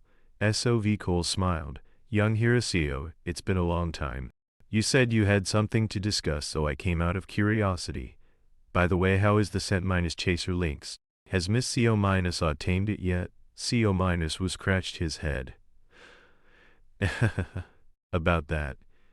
We thought we could do it with confidence, but it really wasn't that simple." SOV Cole was puzzled. "Then what happened to the scent- chaser lynx?" CO- was sighed. "I told you before, if you can't tame a scent- chaser lynx quickly, it will kill itself. Right? We should have given up on taming it and let it go." SOV Cole sighed. Miss CO- must be very sad. CO- smiled. Thank you for your concern for my sister. Let's go inside and talk. SOV Cole followed him inside, thinking to himself, so Rascal's mother is dead after all. I wonder if they'll be jealous of me. It seems I must try to hide Rascal's existence. Inside the house, SOV Cole asked, by the way, what was it you wanted to discuss? CO- nodded. That's right, but it's not a discussion, but a favor I want to ask. SOV Cole looked puzzled. A favor? CO- asked, I wonder if you've heard of the concentrated spirit Great Lands. SOV Cole said seriously, you mean the places with dense spiritual energy, where there are many rare demon beasts and spirit herbs. He thought to himself, concentrated spirit Great Land sounds like the demon beast forest. The demon beast forest is dangerous everywhere, so I've never thought of looking for a concentrated spirit Great Land. CO- nodded. So, you do know. There are 9 concentrated spirit Great Lands in Duansho. Our Trucks and CO clan also manages one, called the Danling Land. SOV Cole was surprised. Your family manages a concentrated spirit Great Land. CO- nodded. That's right. The CO clan manages it together with other large scale families. Moreover, the families are currently recruiting practitioners with strength. The Danling Land only opens once every 15 years, and it's about to open. We need practitioners whose strength far exceeds their peers. They also need a teleportation artifact that can't reverse the vast concentrated spirit Great Land. In my opinion, young hero SOV Cole completely fits these conditions. What do you think? Do you want to go to the Danling Land with us? Sometime later at Ongtine County, in the Tin Bai Ear region of Duangsho, countless practitioners had gathered outside the Danling Land. Everyone wanted to go inside to search for treasures. SOV Cole was also present. He observed the gathering crowd and silently assessed them. Only a few leading practitioners are at the nascent soul stage. A short while later, a practitioner rode his sword and flew over. I will announce the rules to everyone. The exit will be sealed after 1 month. After the time limit, those who remain inside will not be able to get out until the Danling Land opens again. Those who are trapped until it opens in 10 years will have all their demon beast corpses and spirit herbs confiscated. SOV Cole glanced at the crowd beside him and thought, I must act quickly to surpass these 180 practitioners and obtain the spirit herbs and dinner cores I need. The CO- siblings came over and reminded him, young hero SOV Cole, after we enter, everyone will split up and act individually. Powerful demon beasts often appear in the center of the Great Land, so you must be careful.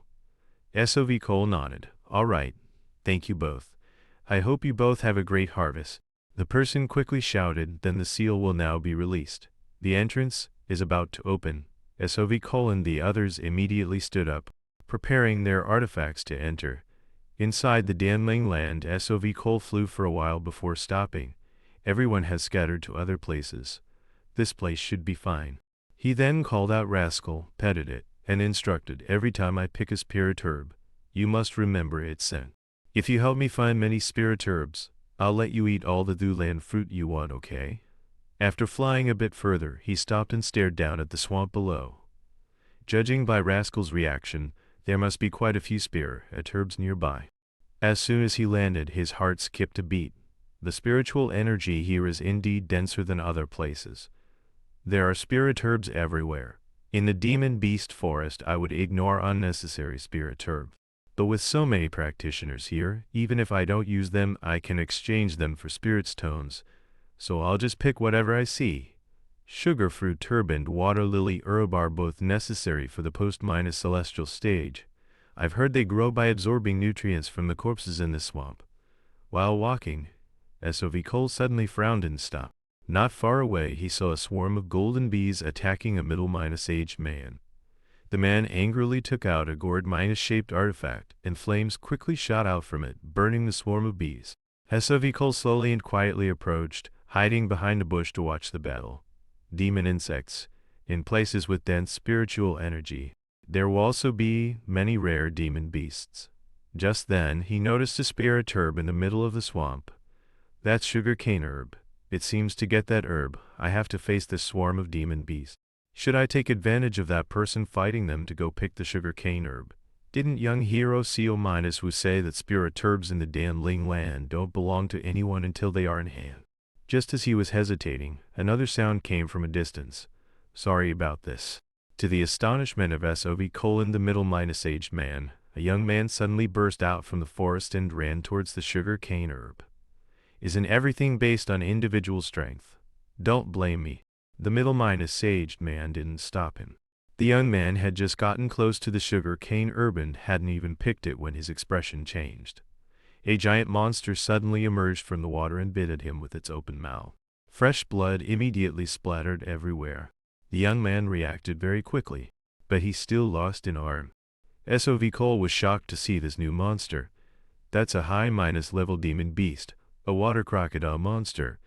So the sugar cane herb grows on its head.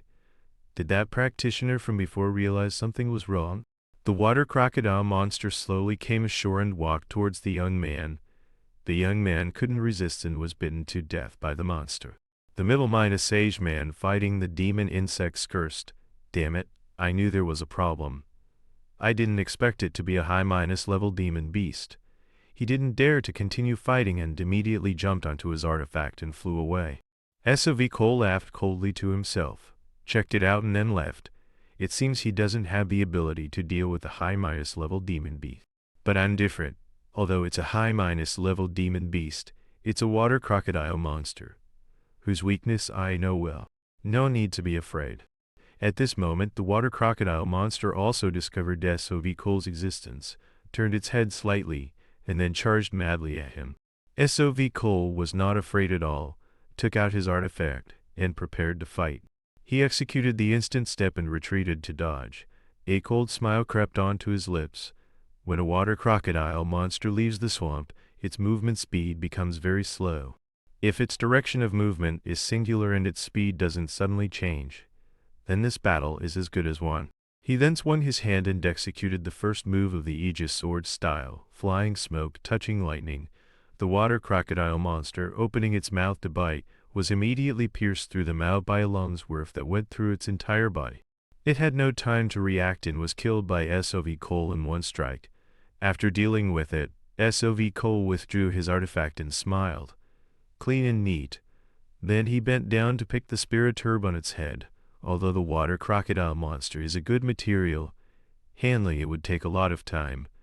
I've already met that other practitioner. Just then, Rascal excitedly jumped out of his arms and rushed towards the spirit herb. Luckily, SOV reacted quickly and caught it in time. Rascal, you're so greedy. You want to eat all the sugar cane herb I worked so hard to find. Not only do you not help me find spirit herbs, you even cause trouble. Are you really a set-chaser lynx? It seems I'll have to put you in the beast pouch.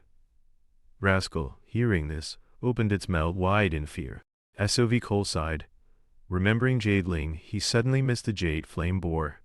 That little fire-pig was so well-behaved. Quickly, 10 days passed. SOV was still flying around the Danling land, searching for spirit herbs. Suddenly, he noticed something below. Oh, that's a Thulan fruit. Great, it's time for Rascal to get hungry. He quickly jumped down from his flying sword beside the Thulan tree. I've gathered quite a few spirit herbs for myself. Should I find some for Rascal? I've heard that demon beasts get stronger by eating spirit herbs. Suddenly, he sensed something unusual. What was that feeling just now? It seems like someone's spiritual energy just passed by. I've heard that practitioners at the nascent soul stage can use their spiritual energy to scan their surroundings. Have I fallen into the sights of a nascent soul practitioner? I need to get out of here quickly.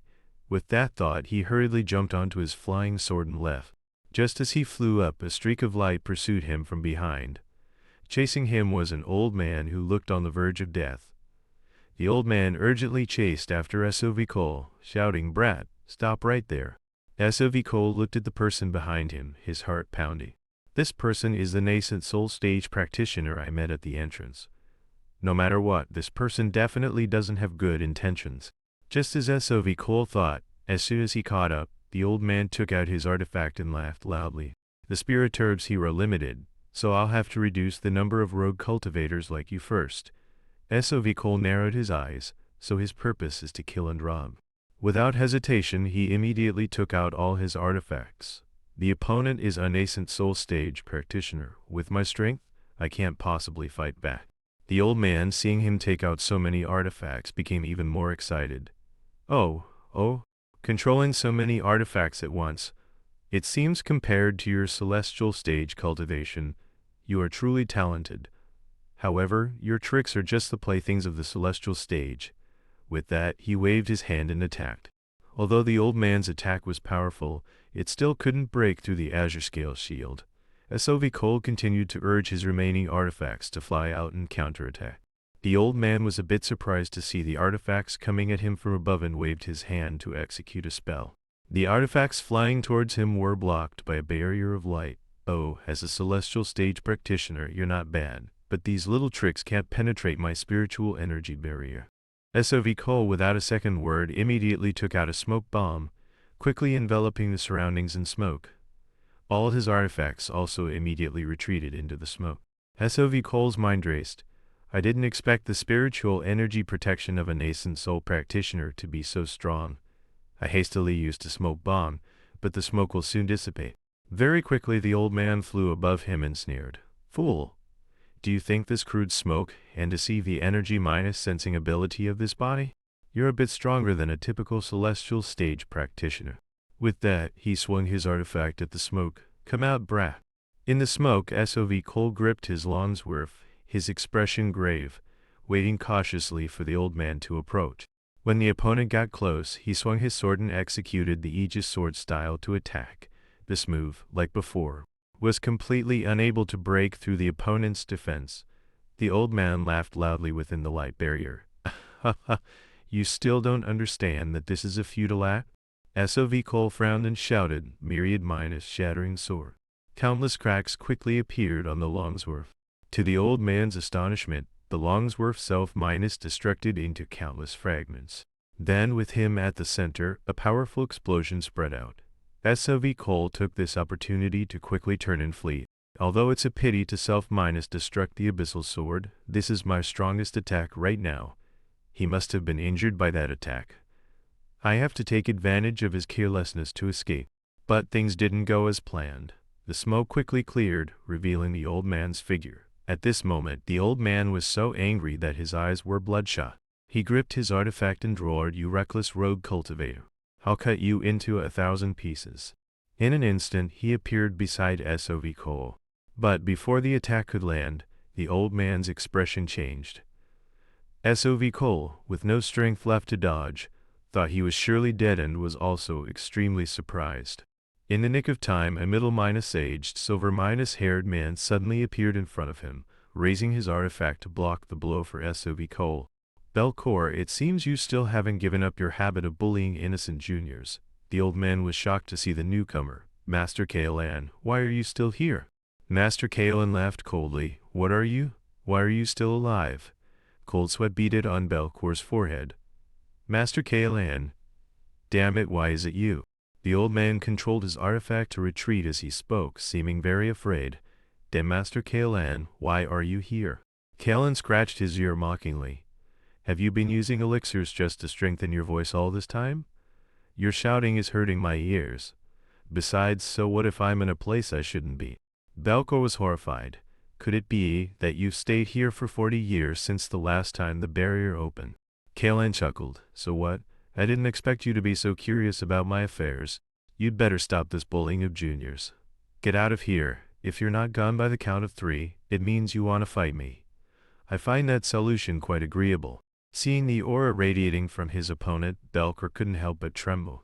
Even if this monster were at the same realm as me, I would have absolutely no chance against him. With that thought, he decisively turned and fled. I'm not wasting any more time with you. Master Kaelan didn't stop him and let him go. NPH. It would have been good to have a good fight. What a pity. SOV Cole looked at the middle-aged man beside him, his heart pounding. This person's cultivation is at least at the mid-nascent soul stage. The spiritual energy on him is truly terrifying. But why did he help me? I can't let down my guard. After a moment's thought, he clasped his hands and said to the other person, Thank you for saving my life today, senior. I will surely repay you in the future. Kaelan turned his head and glanced at him, replying in fear, Forget it. It was nothing. However, brat, that favor, can you repay it right now? SOV Cole broke out in a cold sweat. So he does have another purpose. Things are developing smoothly. After a moment's thought, he asked, I wonder what you want me to do, senior? Kalen pointed at his chest and laughed. To be precise, it's not you. I want that set minus chaser links in your arms to do me a favor. SOV Cole was shocked and unconsciously covered his chest. He's after Rascal. He calmed down and said, you knew from the start that I have a set minus chaser links. Are you trying to steal it from me? Before he could finish, Kale cut him off and explained, no. With so much cat fur on your chest, you expect people to pretend they don't know? Besides, do you take me for a scoundrel like that, Belcor? Is helping a benefactor once so difficult? It's because you said you were a guest of the Trucks on CO clan that I helped you like that. What an ungrateful brat. As he spoke, Rascal peeked its head out from SOV Cole's arms. SOV Cole looked puzzled. The middle minus-aged man pointed to himself and introduced, that's right, I'm Kale. I was once a guest of the old Bamboo Mountain CO clan. The two chatted for a while before heading off in the same direction. After hearing his words, SOV Cole was even more astonished. Senior, are you staying here to capture the ancient shelled turtle near the spirit core of the elixir spirit realm? Kale smiled. After all, the spiritual energy here is abundant, making it easy to find ingredients. It's also very beneficial for cultivation. SOV Cole was even more puzzled. But won't those who don't leave on time have all their harvests confiscated the next time the barrier opens? Kalen looked at him helplessly. What are you talking about? You just have to refine and use up all the pills and elixirs here before leaving. SOV Cole's eyes widened. Ah, what a brilliant method. I have truly been enlightened. The two traveled for a while and landed in a forest. This is the place. From here on is the territory of the ancient shell turtle. I want your scent minus chaser links to track the scent of the ancient shell turtle to find it. Let's start from that mountain peak. SOV Cole reminded him from behind. Senior, because of their nature, many ancient shell turtles build their nests in underground water veins. We should search the cave areas. Kalen turned his head in surprise to look at the boy. After completely absorbing all for pagoda bottle pills, he immediately waved his hand, commanding the phantoms behind him to launch an attack on the nascent soul gateway. I'll let Rascal find it. A moment later, the two arrived before a cliff. At this time, Rascal was earnestly sniffing the ground. A moment later, it raised its paw and pointed downwards. SOV Cole walked over, looked down, and said, but I'm worried this isn't the hiding place of the ancient shelled turtle. Kalen nodded in agreement. That's right, the visibility here isn't great, so we can't be sure. SOV Cole waved his hand and performed the wind control art, quickly blowing away all the fog below. Kalen couldn't help but praise, you got some skills. SOV Cole smiled humbly. It's just a little trick. Nothing special. Kalen glanced at him and advised, being too modest isn't always good. It seems you found a better master. Moreover, this scent minus chaser links doesn't seem to be one you stole from someone else. It looks like you found and tamed it yourself. Let me give it a try. After speaking, he jumped down. SOV Cole shouted from above. Senior, what should I do? Kalen smiled. You've shown me the way, so you've completed your task. You can follow if you want, but you have to protect yourself. SOV Cole from above said with resignation, such a spontaneous person. He took out a beast pouch and instructed Rascal from here on. It might be very dangerous. You should go into the beast pouch. Although Rascal was very reluctant, it eventually crawled inside. Then SOV Cole also jumped down.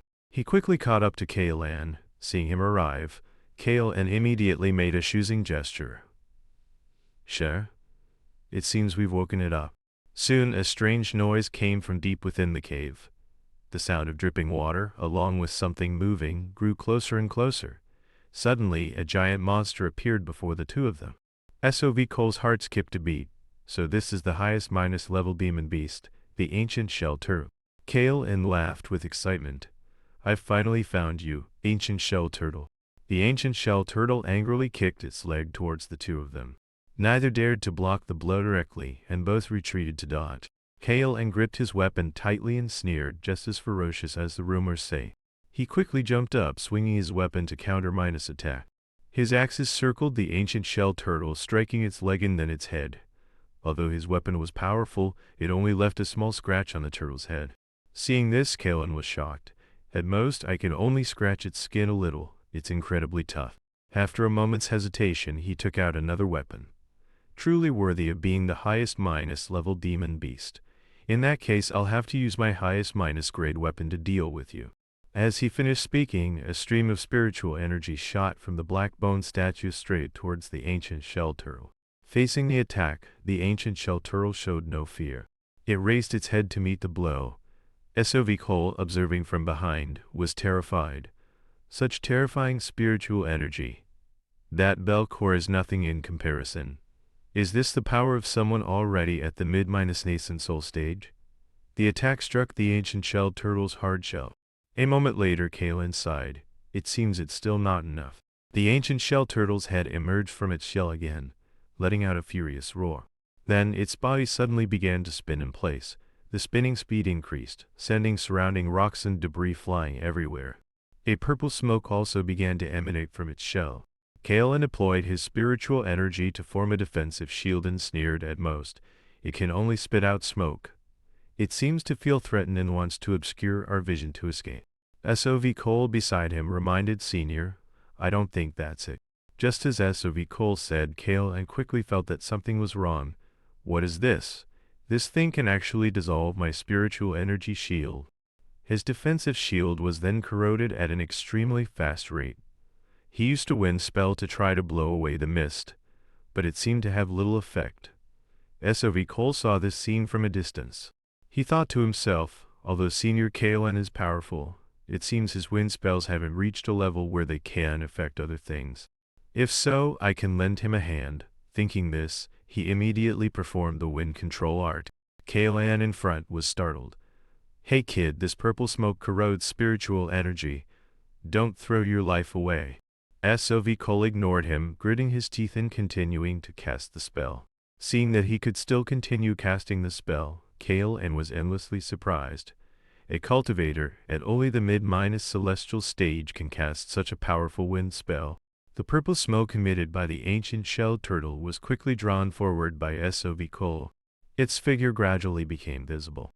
A moment later, all the purple smoke was absorbed by SOV Cole, who then took out a jade bottle to seal it. The ancient shell turtle was furious and opened its mouth to spit out purple smoke once more. This time, being prepared, Kalen was not touched by the purple smoke. He gave SOV Cole an excited glance. Well done, Junior. You've taken care of that nuisance for me. Now, just let me finish it. The ancient shell turtle then swung its tail, striking hard towards SOV Cole. He had been paying close attention to its movements. As soon as he saw the attack coming, he raised his dark shield to block. But the ancient shell turtle's strength was too great. SOV Cole was also sent flying, crashing into the cave wall. Kalen was shocked. Hey kid, are you alright? He quickly ran to SOV Cole's side. It seems that kid considers you the bigger threat. You dare to look down on me? After dealing with SOV Cole, the ancient shell turtle roared at Kalen. Kalen fearlessly shouted back, you're just a stinking bug. His two axes came crashing down with world-minus shaking power. A few days later, SOV Cole lay unconscious in the cave. Suddenly, a drop of water fell on his face. Kalen, seeing signs of him waking up, spoke. How is it? Still alive? SOV Cole startled awake. Senior, where's the ancient shell turtle? Kalen laughed. Seeing you can still shout so loudly, you must be fine.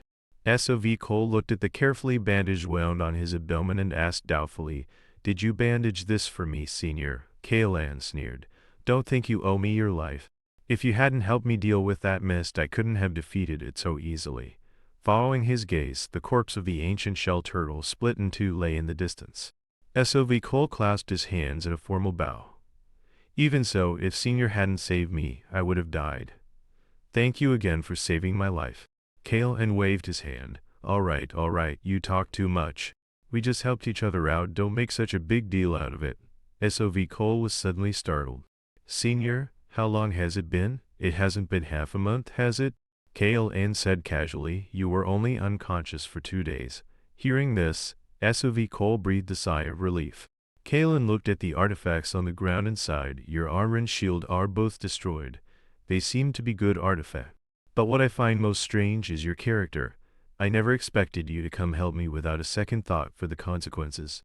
SOV Cole laughed. If Senior couldn't defeat the ancient shell turtle, I wouldn't have made it out alive either. So I was just doing what I had to. Kale and laughed loudly and put his arm around his shoulder. Ha ha ha, so that's how it was. Anyway, you're an interesting kid. SOV Cole clutched his stomach with a pained expression. Ah, Senior, my wound. Kale snorted coldly. It's not a serious injury. Stop faking it. I'll give you a few pills for internal injuries. SOV Cole smiled. Yes, thank you, Senior. Time passed, and soon another half a month went by. Today was the day the elixir spirit realm closed. The people outside chattered incessantly as they watched people emerge one by one. There are still quite a few rogue cultivators who came as guests who haven't returned.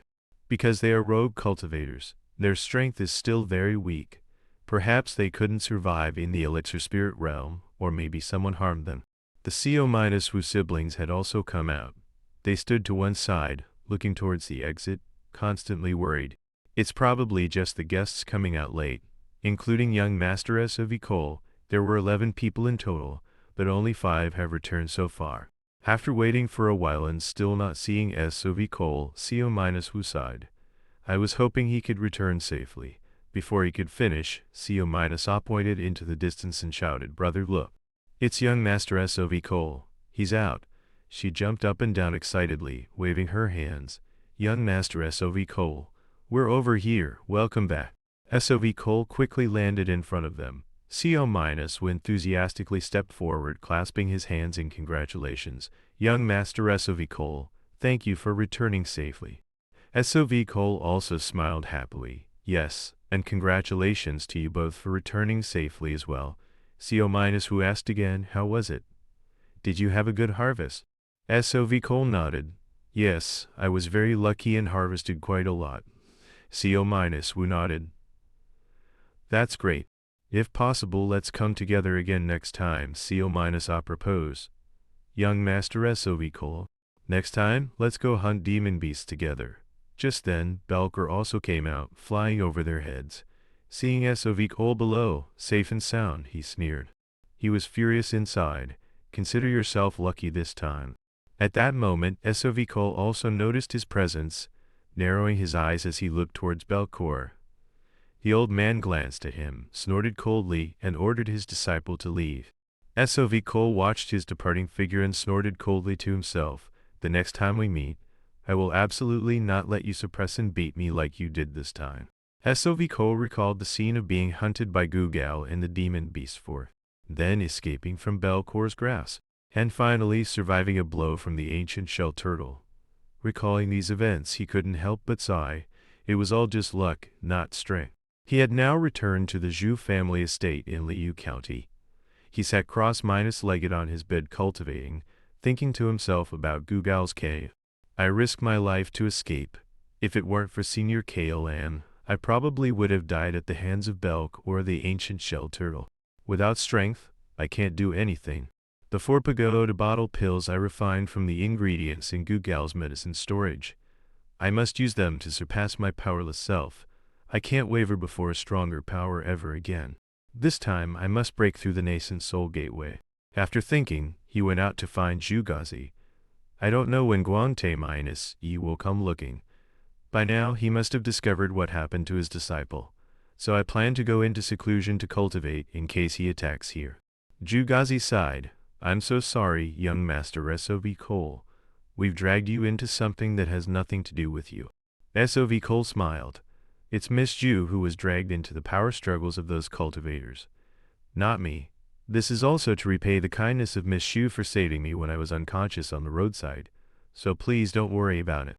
I won't go too far. If anything happens, I'll return immediately. Zhugazi nodded. Yes, take care, young master. Then SOV Cole mounted his sword, flew into the air, and departed. Zhugazi watched his departing figure and thought, young Master SOV Cole is such a warm person. SOV Cole flew on his sword all the way to the forest outside. A moment later, he landed in front of a cave on a mountaintop. Standing here, I can still see all of Liu County. This place should be fine. Even if any hostile cultivators come looking, I can react in time from this distance. He quickly entered the cave. Although the azure shield has been damaged at my current level, I probably won't need it anymore. I must increase my strength. Even the azure sword has turned to dust. It seems I can only forge some new artifacts. Thanks to Senior Kaelan, I now have enough materials to create even stronger artifacts. Speaking of Kaelan, he remembered the scene from that day. At that time, Kaelan had said, I only need its earth- element inner core. As for that turtle shell, you can do whatever you want with it. Recalling his brief encounter with the man, he couldn't help but smile. What a unique person. He then began to forge artifacts. Soon, several sword blanks in the shield took shape. He looked at the artifact blanks before him and thought, all that's left is to temper them with spiritual energy. This process will probably take a lot of time. The remaining task is to quickly raise my own cultivation level. He quickly took out the 4 pills he had secretly refined at Gugal's place. Then he began cultivating with the medicine. Soon, a powerful spiritual energy began to radiate from his body. A moment later, a cold sweat broke out on his face. Just one pagoda bottle pill has such a strong force. I must completely absorb them. SOV Cole cultivated with the medicine in the cave like this, and time passed day by day. On a beautiful night a few days later, SOV Cole finally completely digested the medicinal power of the first pagoda bottle pill. I've reached the peak of the celestial stage. I've only just recovered the achievement I had in the demon beast forest. I hardly needed the power of the pagoda bottle pill. Just as Master said, an achievement once reached is easier to obtain a second time. In that case, I will absorb the rest of the pagoda bottle pills. I'll use all my power to break through the nascent soul gateway. SOV Cole absorbed the pagoda bottle pills, and the abundant spiritual energy in his body transformed into countless phantoms standing behind him. All the phantoms charged towards the giant gate in front of them. They exerted their force together, wanting to open it. After attacking for a long time without any movement, SOV Cole grew a little anxious. Why isn't it moving? Master clearly said that to break through the nascent soul gateway. He hurriedly recalled his master's teachings. You're a smart kid, how could you forget even this?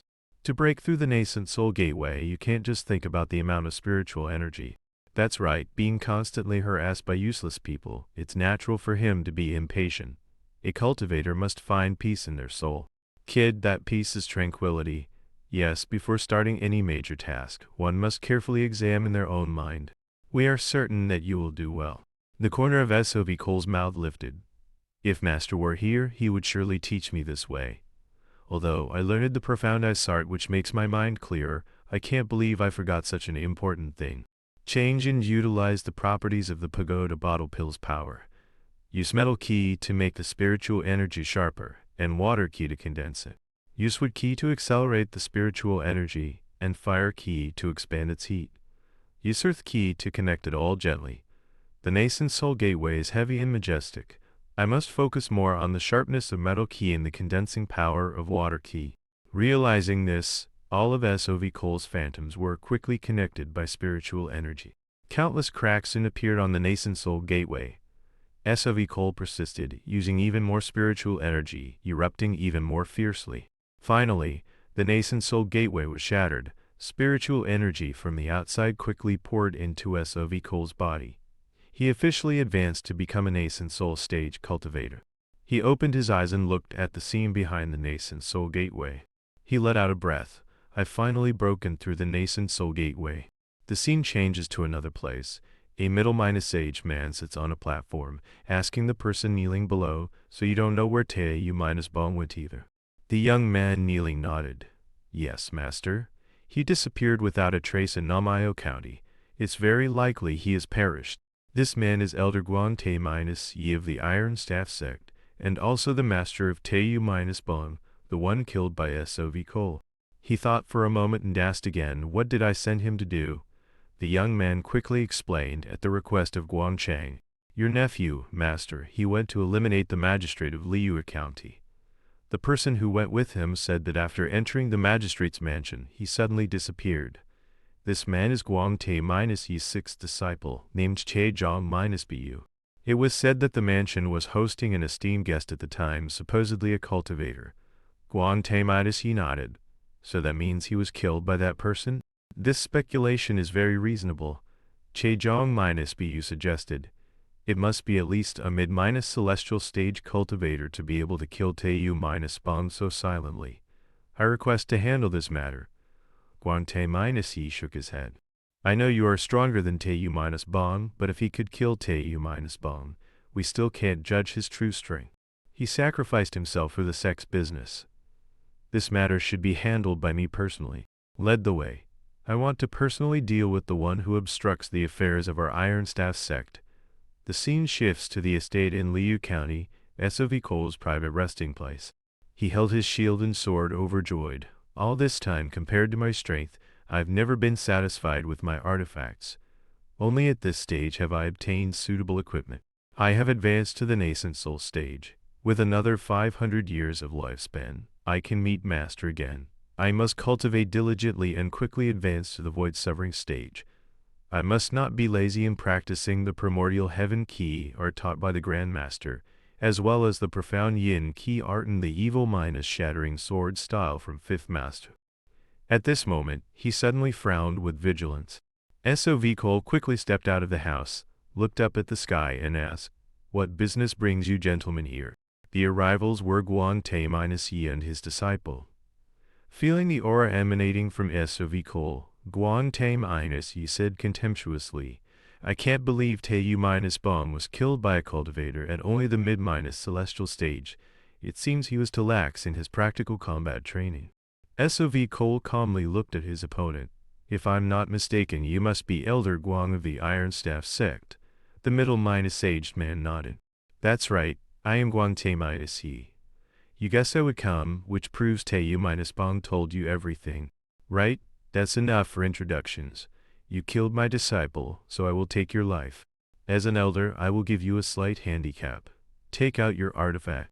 S.O.V. Cole didn't hold back, immediately taking out all his artifacts. Seeing his artifacts, Guan-Tae-Yi couldn't help but praise. "It seems your artifacts are not ordinary. For your level of strength you have too many good things. After you die, I will make good use of them. If you are ready, then let's begin." Che-Jong-Bu retreated to a distance, watching Guan-Tae-Yi and thinking, truly worthy of being master. Even though the opponent is only a mid-celestial stage cultivator, he isn't being careless at all. He's already deployed his protective spiritual aura. That celestial stage cultivator won't land a single hit on master. S.O.V. Cole smiled and dirged his artifacts forward. "I didn't expect someone who wants to take my life to also give me a handicap. Elder Guang is truly magnanimous." After speaking, he commanded his jade needles to attack him, one of which had been tampered with and was completely different from the others. Guan-Tae-Yi didn't even spare it a glance, letting the artifact hit his protective layer. The jade needles struck his protective spiritual aura without leaving a single scratch.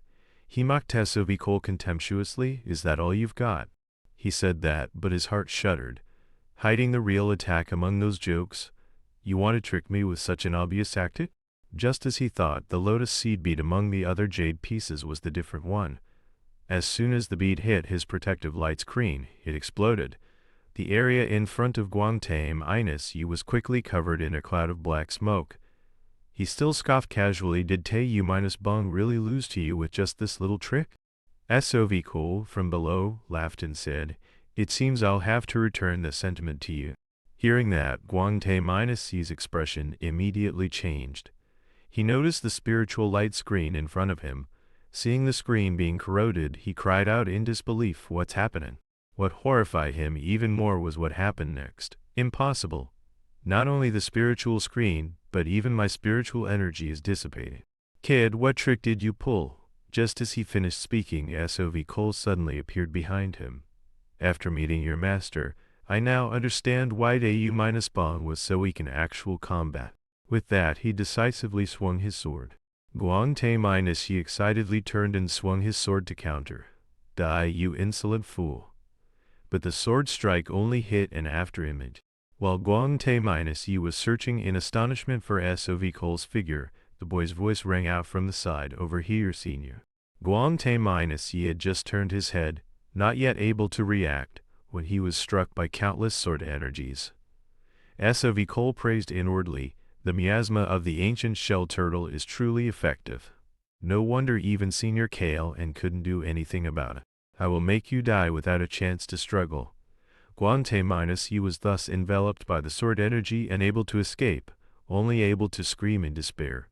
Damn it, how can this be? Having him contained, Sov decisively moved in for a few more sword strikes.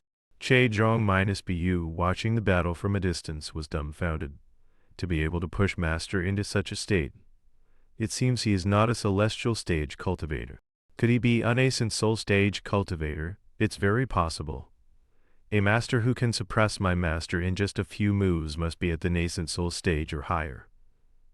Thinking this, his expression grew even more tense. Master has been dealt with. It will definitely be my turn next. Sov then turned and looked at him coldly. You must be Guante-He's disciple. What will you do, like your master? Before he could finish, Che-Jong-Bu dropped to his knees and begged, Senior, I didn't do anything. Please spare my life. Although my cultivation is low, as long as you spare me, I am willing to do anything for you. If you want to know the intelligence of the Iron Staff sect, no one knows it better than me. Plus, I also know how to make tailmusums. Please spare my life. Sov stroked his chin and smiled. Is that so? If I spare your life, you'll really do anything? You have a very strong will to live. Che-Jong-Bu replied excitedly, yes, of course. Whatever Senior wants me to do, I will obey. Sov's smile was extremely sinister. Hehehe. Good, very good. Hold on to your life then. Before the young man's astonished eyes, Sov took out a strange black pill emitting dark heat and told him to swallow it.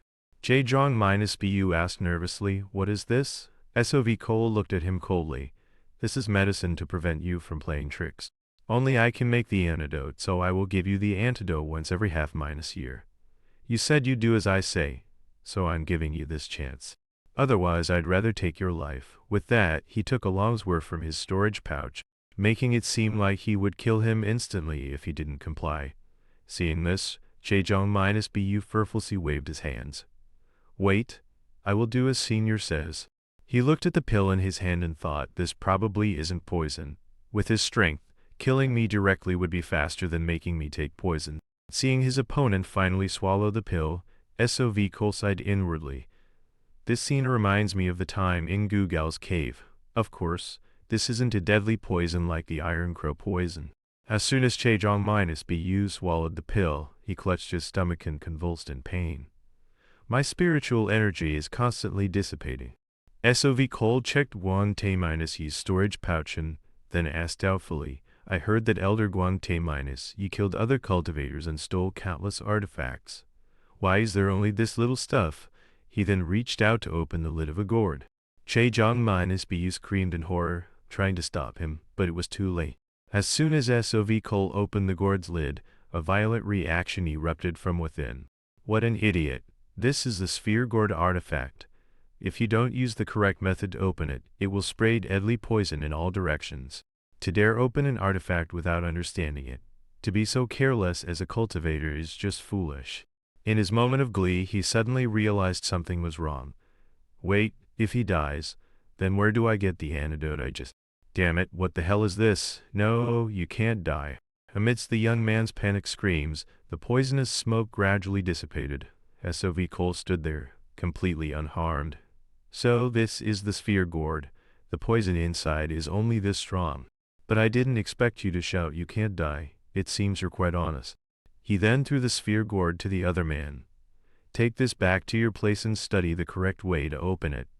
Although Che-Jong-Bu was furious, he had no choice but to comply. Yes, I understand. Time passed.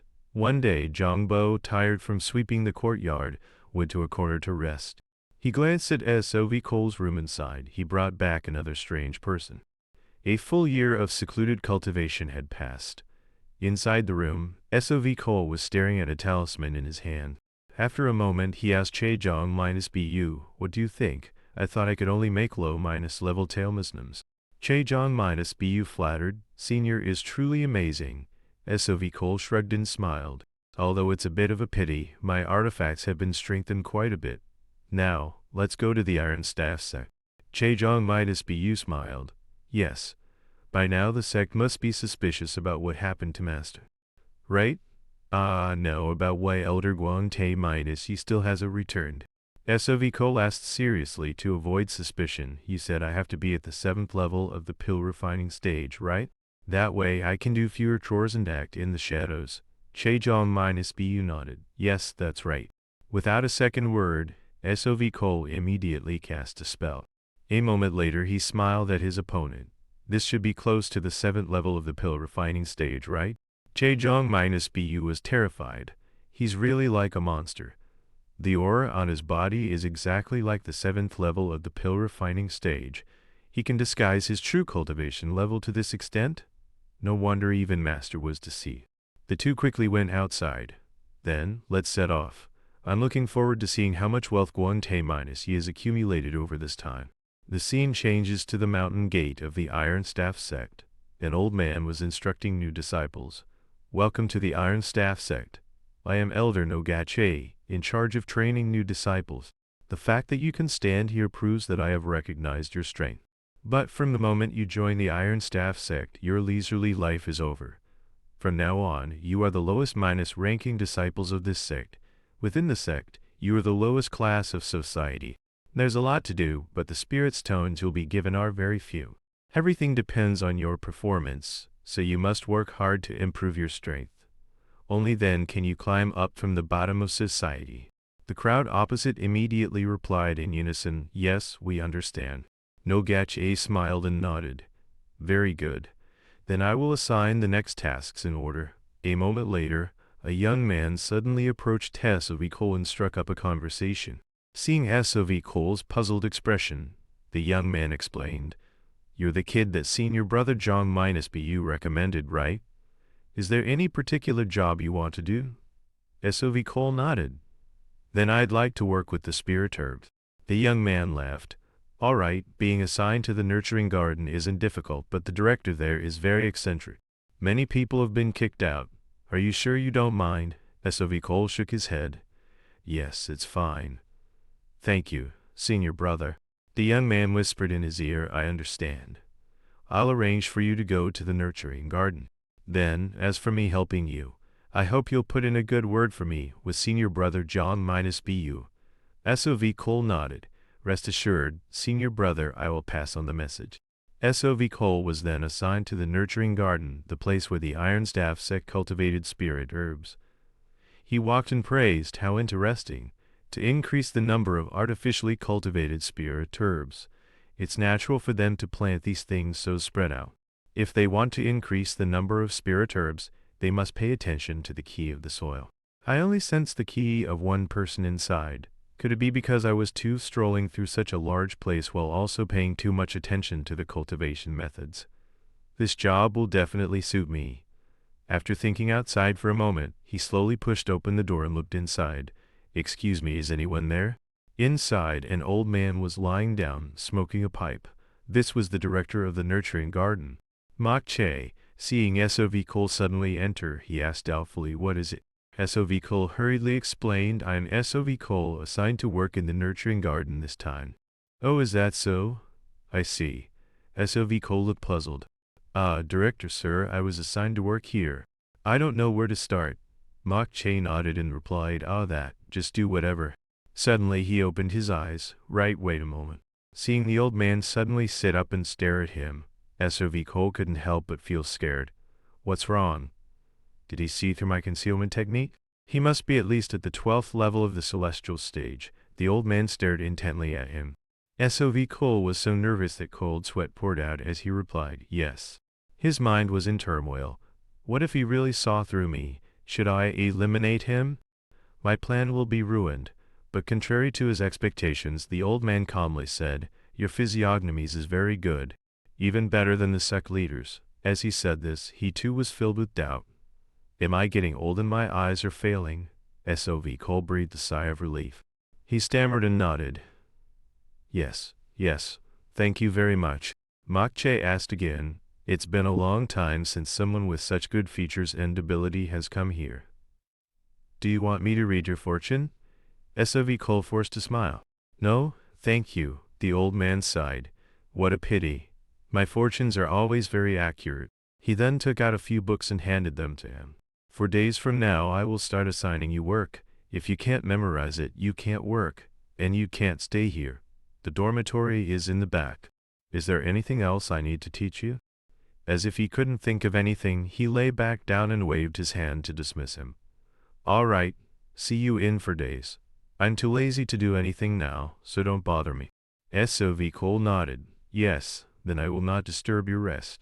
Soon, night fell, and the moon was high in the sky. SOV Cole sat in his room studying the books Mage had given him. The notes are very detailed. He went to the window, opened it, and looked around. It seems no one is paying attention to me. After observing for a moment, he leapt out. While flying, he took something out of his storage pouch. He quickly put on Guantanamo-Isu's robes. Then he used a disguise technique to transform into his appearance. Outside Guantanamo-Isu's residence, Che-Jong-Bu was waiting. Seeing SOV Cole approach, he hurried out to greet him. You've arrived. SOV Cole landed in front of him. Normally, thanks to you explaining the information about Guantanamo-Isu and the Iron Staff sect, I was able to find this place easily. You've worked hard. Che-Jong-Bu bowed his head and replied, It's no trouble. SOV Cole looked at the building in front of him and said, According to what you said, besides the secret treasury that only elders can enter, there's also a place to store spirit stones and artifacts. Right? It seems I've achieved part of my goal. Che-Jong-Bu continued. Ah. Senior. No, elder, there's been a problem. SOV Cole looked at him doubtfully. What problem? Che-Jong-Bu explained. When I returned, I don't know if he anticipated that you would also come back. The sect leader directly summoned the elders. A moment later, at the highest point of the Iron Staff sect, SOV Cole had arrived. Sect leader, Elder Guantanamo-Isu requests an audience. As soon as he entered, he clasped his hands in a warm greeting. Sect leader, have you been well lately? This middle-aged man was the sect leader of the Iron Staff sect, Wuhiji. He smiled at SOV Cole. Elder Guan, I've prepared your favorite camellia dew wine. Sit down and have a few cups to warm your throat. SOV Cole quickly walked to the table. Then I thanked the sect leader for his kindness. Wuhiji held the wine pot and smiled. To be honest, I've been very worried during this time. You left without a word, and I thought you would return quickly. I didn't expect to see you only now. SOV Cole raised his cup to receive the wine and explained, I've made the sect leader worry. Che-Jong-Bu returned earlier than me, so he must have reported what happened during this time. But it seems you still have questions. Wuhiji frowned at him. A great event is about to happen, and you suddenly disappeared. How could I not be curious? Hearing this, SOV Cole was startled. A great event? Che-Jong-Bu never mentioned this. It seems there's something else between the sect leader and Elder Guan. After thinking for a moment, he calmly asked, even so, shouldn't I have returned like this? Pug-Zi sighed. Now that you've returned, blaming you is meaningless. The important thing is that you didn't return too late. During your absence, all preparations have proceeded according to plan. I have selected many new disciples. Have you met them yet? SOV Cole took a sip of wine and said casually, I'm not very interested in newly hatched chicks, so I haven't met them yet. He said this, but his mind was full of doubt. Preparations. What are they preparing for by recruiting so many disciples? Wuhiji laughed. Why call them newly hatched chicks? Although everyone says that, weren't you once like them, coming here to be cannon fodder? Most of the new disciples will die, but there will surely be one who lives long and grows into a python, just like you, Elder Guan, isn't that right? Hearing these words, SOV Cole was suddenly startled. So the great event he mentioned is. Thinking this, he frowned and asked, is war coming soon? Wuhiji crossed his arms and smiled. This will be a completely different war than before. Almost all forces, regardless of whether they are righteous or evil, will stand on our side. Look, the head elders of the Bamboo Mountain, Seo clan, fell into a trap and died not long ago. That is a sign that the great family is about to collapse. Next, I plan to annex the Seo clan spirit stone mine. Isn't that a good thing? SOV Cole nodded in agreement. It seems the great family will completely collapse. Guantanamo-Isu, Just thinking about slaughtering those righteous sect members makes me excited. He suddenly understood. So that's why the Bamboo Mountain Seo clan was short of people for the elixir spirit realm. Wei Chai J, I frowned, but you suddenly disappeared. I was very worried, you know. SOV Cole smiled apologetically. I've made the sect leader worry. I'm sorry for making you anxious. Everything I did was to prepare for the war. I will take my leave now. I'm planning to go to the Treasury of Splendor to make the final preparations for this war. Wei Chai J, I laughed loudly. Seeing you like this puts my mind at ease. I'm really looking forward to what happens next. SOV Cole then quickly left Wei Chai Ji's residence. As he walked, he lamented, Yang province is about to turn into a sea of blood. Listening to him, it seems most of the righteous families and sects will be drawn into this struggle. The Zhu family is a mortal family, so they probably won't be involved in this war. If that's the case, then this has nothing to do with me. Let them do whatever they want. I must quickly empty out the assets he has accumulated and then flee far away. A moment later, he finally arrived. So this is the Treasury of Splendor. It turns out this is a warehouse that only those at the elder level and above can enter. The security is indeed very strict. The guards outside saw him and clasped their hands in a bow. Elder Guang T-E. SOV Cole casually ordered, I want to get a few things. Open the Treasury of Splendor quickly. No one dared to say more and quickly bowed their heads to accept the order. Soon, for manager's work all over, Elder, please wait a moment. We subordinates will open the treasury right away. The four of them then channeled their spiritual energy into the restriction seal. SOV Cole, watching from behind, couldn't help but marvel. Just opening the Treasury of Splendor requires nascent soul stage cultivators. What powerful things are stored inside that require such caution? Soon the restriction was lifted. The treasury door slowly opened. A manager pointed inside and reminded Elder Guang when entering the Treasury of Splendor. You must follow the subordinate's footsteps. SOV Cole nodded. I know. The two then quickly entered. SOV Cole did not dare to be careless, always following closely behind the person in front. After walking for a while, he was astonished. I've been walking for 2/4 of an hour. I didn't expect the treasury to have such a large space inside. It seems the Iron Staff sect is not a sect to be underestimated. A moment later they arrived before another door. Elder Guang, we've arrived. You must already know how to open this door. I can only bring you this far. SOV Cole looked at the door in front of him and frowned. The way to open this door. Damn it. I've never heard Chejong-Bu mention any special way to open this door. The man turned to leave, but seeing SOV Cole still standing there dumbfounded, he asked doubtfully, Is there a problem? Elder Guan? SOV Cole replied nervously. No. Nothing. He reached out to touch the stone door. I can't believe the way to open it is the same as the sphere gourd. If I'm discovered, I'll have to break through for nascent soul stage cultivators and deal with the entire Iron Staff sect to escape. Suddenly he remembered something. Wait, the sphere gourd. Could it be like that? I finally understand how to open it. Thinking this, he immediately channeled his spiritual energy and began to open the door. A moment later, he breathed a sigh of relief. It's open. SOV Cole then hesitated no longer and quickly went inside. A moment later, he came out of the treasury. The subordinate outside was still very respectful. Elder Guang, please go slowly. All right. You've all worked hard. SOV Cole flew into the sky and departed. His heart was filled with excitement. That Guang T-he has disappeared from this world. I can imagine the look on the sect leader's face. A few days later, at the foot of Jihanhe Mountain, in the nursery of the Iron Staff sect, SOV Cole lay under a large tree, looking at the sky inside so peaceful. I can practice the 6th move of the evil shattering sword style and also learn how to gross pure turbs. It's killing 2 birds with 1 stone. While he was resting, he suddenly sensed someone approaching. Who is it? The nursery prohibits ordinary disciples from entering. Could it be one of old Mage's direct disciples, Mage-Om or Mog-chan? The person came up to him, put his hands on his hips, and shouted, You there. As a disciple of the Iron Staff sect, you dare to lie around here being lazy and playing around? SOV Cole sat up doubtfully and asked, I only came here to rest after finishing my work. May I ask who you are, brother? The young man shouted angrily, You don't even know me, the great disciple of the Iron Staff sect? Quickly state your name and where you're from. A moment later, SOV Cole bowed and said, so it's senior brother Wu. My apologies. I am SOV Cole from the nursery. The young man instructed, since you work in the nursery, I won't punish you too much. But don't let others see you being so lazy in the future.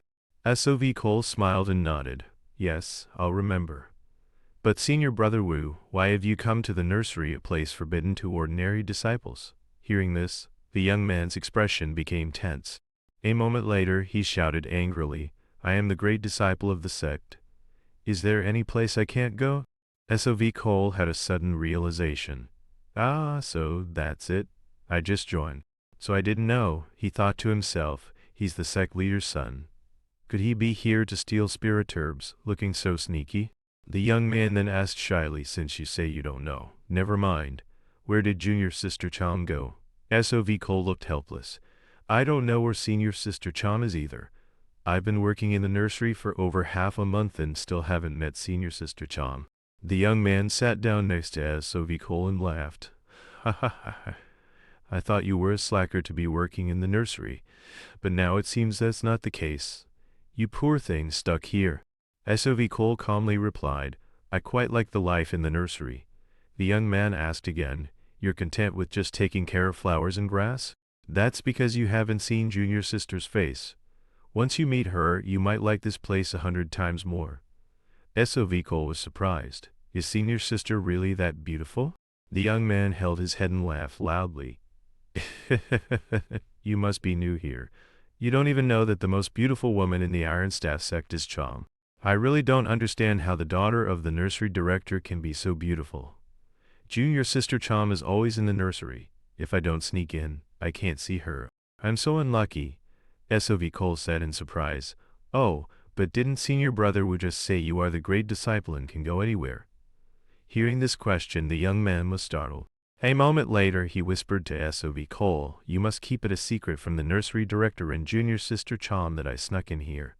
As long as you keep it a secret, I'll give you a good position in the future. As he was speaking, a loud shout came from the distance. Senior brother Wu, hearing this voice, the young man's face was filled with helplessness. This woman was the daughter of the nursery director Chom. She angrily shouted at the young man, I told you last time, if you sneak into the nursery again, I will go tell the sect leader. The young man immediately pointed SOV Cole beside him and explained, it's a misunderstanding. This new kid in the nursery got lost, so I was just kindly bringing him back. Chom looked towards SOV Cole. So your junior brother SOV Cole. SOV Cole looked up at her. Yes, it's a pleasure to meet you for the first time, senior sister Chom. Chom nodded. The entire Jihanha Mountain is the territory of our sect. It's normal for you to get lost. You must work hard in the future and don't bother senior brother anymore. SOV Cole dejectedly nodded. I know. The other young man enthusiastically patted SOV Cole's shoulder and laughed. What bother? If junior brother SOV Cole gets lost again, I'll just bring him back. Chom continued to see him off. Thank you, senior brother, for bringing a disciple of the nursery back. You may go now. Hearing this, although reluctant, the young man still nodded. Ah, all right then. He then blushed and left. SOV Cole watched his back and sighed. This guy is completely infatuated with senior sister. After he left, Chom glanced at SOV Cole. After all, you were the only one who showed impatience with that glib stung senior brother. SOV Cole quickly shook his head. No. Chom ignored him and changed the subject. Father must have given you those books. From tomorrow, come find me to learn the work in the nursery. SOV Cole clasped his hands. As you command, senior sister. He then turned to return to his residence, praising inwardly as he walked. Completely different from her father. Senior sister really has taste. From tomorrow I must study the cultivation of spirit herbs diligently. Anyway, I don't need to pay too much mind. At that moment, Chom called out to him again, wait. Who exactly are you? SOV Cole turned with a puzzled expression to look at her. What do you mean, senior sister? Chom crossed her arms and questioned, why are you hiding your true strength? Hearing this, SOV Cole was extremely alarmed. Could she have seen through my concealment technique? I thought she was a celestial stage cultivator, but she's a solar radiant stage cultivator, even higher than me, a nascent soul stage cultivator. Although he was extremely tense, he calmly replied, I don't understand what senior sister is talking about. Chum questioned in a cold voice, you talk as if you have no dark motives. I want to ask a nascent soul stage cultivator like you, why are you pretending to have a pill refining stage cultivation level to come to the nursery? SOV Cole was utterly terrified. She has seen through me. Now she's trying to confirm my motives. Just how high is her cultivation level? After a moment of thought, he clasped his hands and explained, Senior sister, I'm just interested in growing spirit herbs and wanted to come here to learn. The nursery has abundant spiritual energy and is quiet. I came here just to focus on cultivation. Chom shouted angrily, who knows what the reason is? How can I believe what you say? Give me one reason not to kill you, SOV Cole. SOV Cole retorted, is hiding one's cultivation level a capital crime that requires execution? Aren't you also hiding your true strength, senior, only showing a celestial stage cultivation level here? Chom got angry. I'm not the same. I hide my strength because I don't want to cause trouble. SOV Cole said seriously, I am the same as you, senior sister. Chom, at a loss for a retort, held her head and shouted in frustration. A moment later, she turned and said, all right, then I will immediately arrange for you to stay next to my place. I will definitely keep a close watch on you. If I find any suspicious signs from you, I will definitely chop you up and feed you to the demon beasts. You'd better remember that. SOV Cole clasped his hands and smiled. Yes, I will follow senior sister's words. Chom then ignored him and quickly left. SOV Cole watched her departing back and smiled to himself. She says that, but in reality, she just wants to protect the one she loves from harm. As night fell, SOV Cole was arranged to stay in the thatched house next to Chom's residence. He looked at the books on the table in astonishment. So many. Just how many cultivators did Guante-E kill to collect so many spirit stones? Moreover, although these books are not famous, each one contains someone's secret art. The secret arts he stole must all have strange uses. Oh, this is an interesting spell. Let's try it. He quickly began practicing according to the content of the book. A moment later, a figure exactly like himself appeared in front of him. SOV Cole was surprised to see his own clone. I can't believe it. Without using much spiritual energy, I can create a clone that looks exactly like me. And the book also says that even a solar radiance stage cultivator or higher, using their spiritual sense, cannot distinguish between the clone and the real body. But if it's so powerful, why didn't Guante-he use this technique? Let's see its weakness. Because the clone is controlled by consciousness, it will sometimes stand still like a wooden puppet, making it easy to discover. As soon as SOV Cole finished reading the weakness, a bold idea popped into his head. What if I use the profound art to share my consciousness and control it, just like when using the evil shattering sword style? As he performed the profound art, the clone immediately gained a spirit, and its limbs could move on their own. SOV Cole laughed with excitement. It seems this spell is very suitable for someone like me who has mastered the profound art. I don't know what this spell is called, so I'll just call it the Phantom Clone Technique. The night grew darker. SOV Cole was cultivating in his room. Suddenly, he startled awake. Is senior sister Chom monitoring my key again? I worked so hard to reach the nascent soul stage. At this rate, I can't do anything. I'll just be like a puppet she monitors all day. I have to think of a way. But how? After thinking for a moment, he went to Chom's room and called out, Senior sister, are you in there? Chom opened the door looking puzzled. It's so late, what do you need? Seeing her like this, SOV Cole was startled. This gentle appearance is completely different from her previous sharp and aggressive demeanor. No wonder Wujing Minasai is pursuing her. Seeing SOV Cole staring blankly, Chom asked again, what's wrong? Didn't you come here for something? SOV Cole snapped back to reality and stammered, senior sister, it's nothing major. I want to practice a bit. Chom was puzzled. Practice? If you want to practice, just go practice. Why do you need to find me? As long as you don't steal spirit herbs, you can practice your spiritual energy or do whatever you want. SOV Cole replied seriously, this is my exclusive sword style, so I can't explain it clearly. But since you're still wary of me, I thought I should give you a heads up and ask for permission. Chom nodded, all right. If you said you're going to practice, then go ahead. But I have one condition: I must supervise your practice. I don't know what you're planning, but I can't let you just swing your sword around here, right? SOV Cole hesitated, wanting to object, but Chom gave him no room for negotiation. If you don't agree, I won't allow you to practice. What about it? Is this not acceptable either? Besides, if the sword style is that powerful, could I really learn it just by watching once and then cause all that much destruction with it? SOV Cole thought to himself, although I don't want her to see my master's exclusive sword style without the profound art, she can't learn the evil mind is shattering sword style anyway.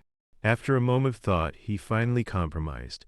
It's fine for you to watch me practice, senior sister, but the sword style is very powerful, so you must be careful not to get caught in the center of its force.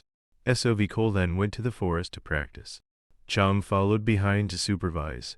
She watched from behind, thinking, let's see how long you can practice. SOV Cole quickly began to channel his spiritual energy to control the long swords. First is the first form of the evil mind, is shattering sword style, flying smoke, touching lightning. The second move is crossing water, striking back. The two swords slashed straight towards the tree trunk opposite them. The tree trunk, struck by the long swords, immediately collapsed and shattered. SOV Cole then performed Heaven and Earth United, and the two swords combined to slash at the tree trunk again. Seeing the three sword moves SOV Cole performed, Chom was horrified. Too powerful, the iron staff sect has no spell that can compare to this sword style. SOV Cole continued to swing his hand, performing the fifth move, Dark Lightning. The two long swords flew up from the ground again. They quickly flew above his head and stopped. Now for the last move of the middle section. The seventh move, Fog Mind, is so Path Strike. The two long swords slashed down from above at a tall tree. The tree trunk was quickly chopped into countless pieces from top to bottom. SOV Cole recalled the two long swords and smiled to himself. Chom was endlessly praising in her heart. Junior brother's sword style is truly too powerful, and my spiritual energy is all used on useless things. If only I could learn such a powerful spell. A moment later, SOV Cole walked up to her, clasped his hands, and said, I've made a fool of myself, senior sister. My abilities are still lacking. Chom shook her head. No, the sword style you demonstrated is truly exquisite. It seems I also have a reason to cultivate diligently. SOV Cole smiled. Thank you for the praise, senior sister. This sword style is truly too profound for me. Some time later, on a cool, moonlit night, Chom sat in her room, her hand on her chin, sighing incessantly. What diligent cultivation. For a whole month, he's been cooped up in his room every night. What is he doing? I tried to learn junior brother SOV Cole's sword style, but I made no progress at all. Suddenly, her eyes widened. She then ran outside excitedly. Junior brother SOV Cole, are you going to practice your sword again today? SOV Cole, seeing her so eager, was surprised, scratched his head, and smiled. Ah, not today. Chom was a little disappointed. Although I don't know what it is, can you show me? SOV Cole nodded. Actually, I wanted to ask you for a favor, senior sister. Chom asked doubtfully, what is it? SOV Cole immediately performed the clone technique. Senior sister, guess which one is the real me? Without hesitation, pointed to the person on the left. It's that one. Who else could it be? SOV Cole's eyes widened in shock. Ah, how did you know, senior sister? Chom sneered. "'Tis simple. Why don't you create another clone and see if I guess right?" SOV Cole performed the clone technique several more times, but each time, Chom easily identified the real body. After a while, he was completely dejected. "I don't want to try anymore." "Senior sister, how on earth did you distinguish the real from the fake?" Chom laughed. "Your spell is still too immature. Instead of practicing these kinds of spells, you'd be better off practicing your sword." SOV Cole smiled. "But I feel the clone technique could be useful, so I want to learn it. I'll practice until I can fool you." Chom sneered. "Let's see if you can." Time flew by, and a few more days passed. On another beautiful night, SOV Cole sought out Chom again. "Senior sister, this time it's more difficult. I've increased the clones to 3. Chom sneered. "Junior brother, it seems you still haven't tasted the bitterness of life. Even if you clone yourself 100 times, it's useless against me." SOV Cole snorted coldly. "Then let's see if what you say is true." Chom raised her hand to stop him. "How about we make a bet? SOV Cole asked doubtfully. What bet? Chom explained, if I can find your real body, I win. SOV Cole nodded. Sounds interesting. What if you win, senior sister? Chom said calmly, I want to learn your sword style. SOV Cole shook his head. Chom didn't give up. Even one move is fine. SOV Cole explained, not to mention that I can't teach it to others. It's not a sword style that can be used with just one move. You have to coordinate it with other spells to perform it.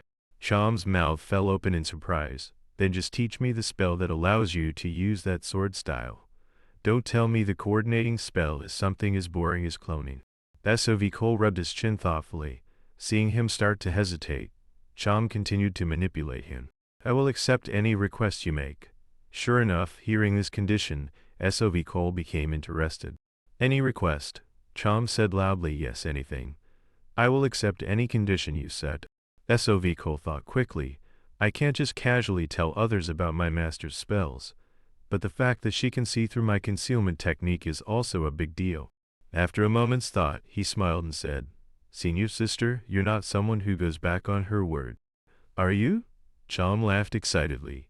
And you're not a liar, are you, junior brother? You'll tell me the spell to use the sword style, right? SOV Cole created 3 clones and smiled. Of course. Chom smiled. If I guess wrong once in 10 tries, you win. SOV Cole nodded. All right, then please begin, senior sister.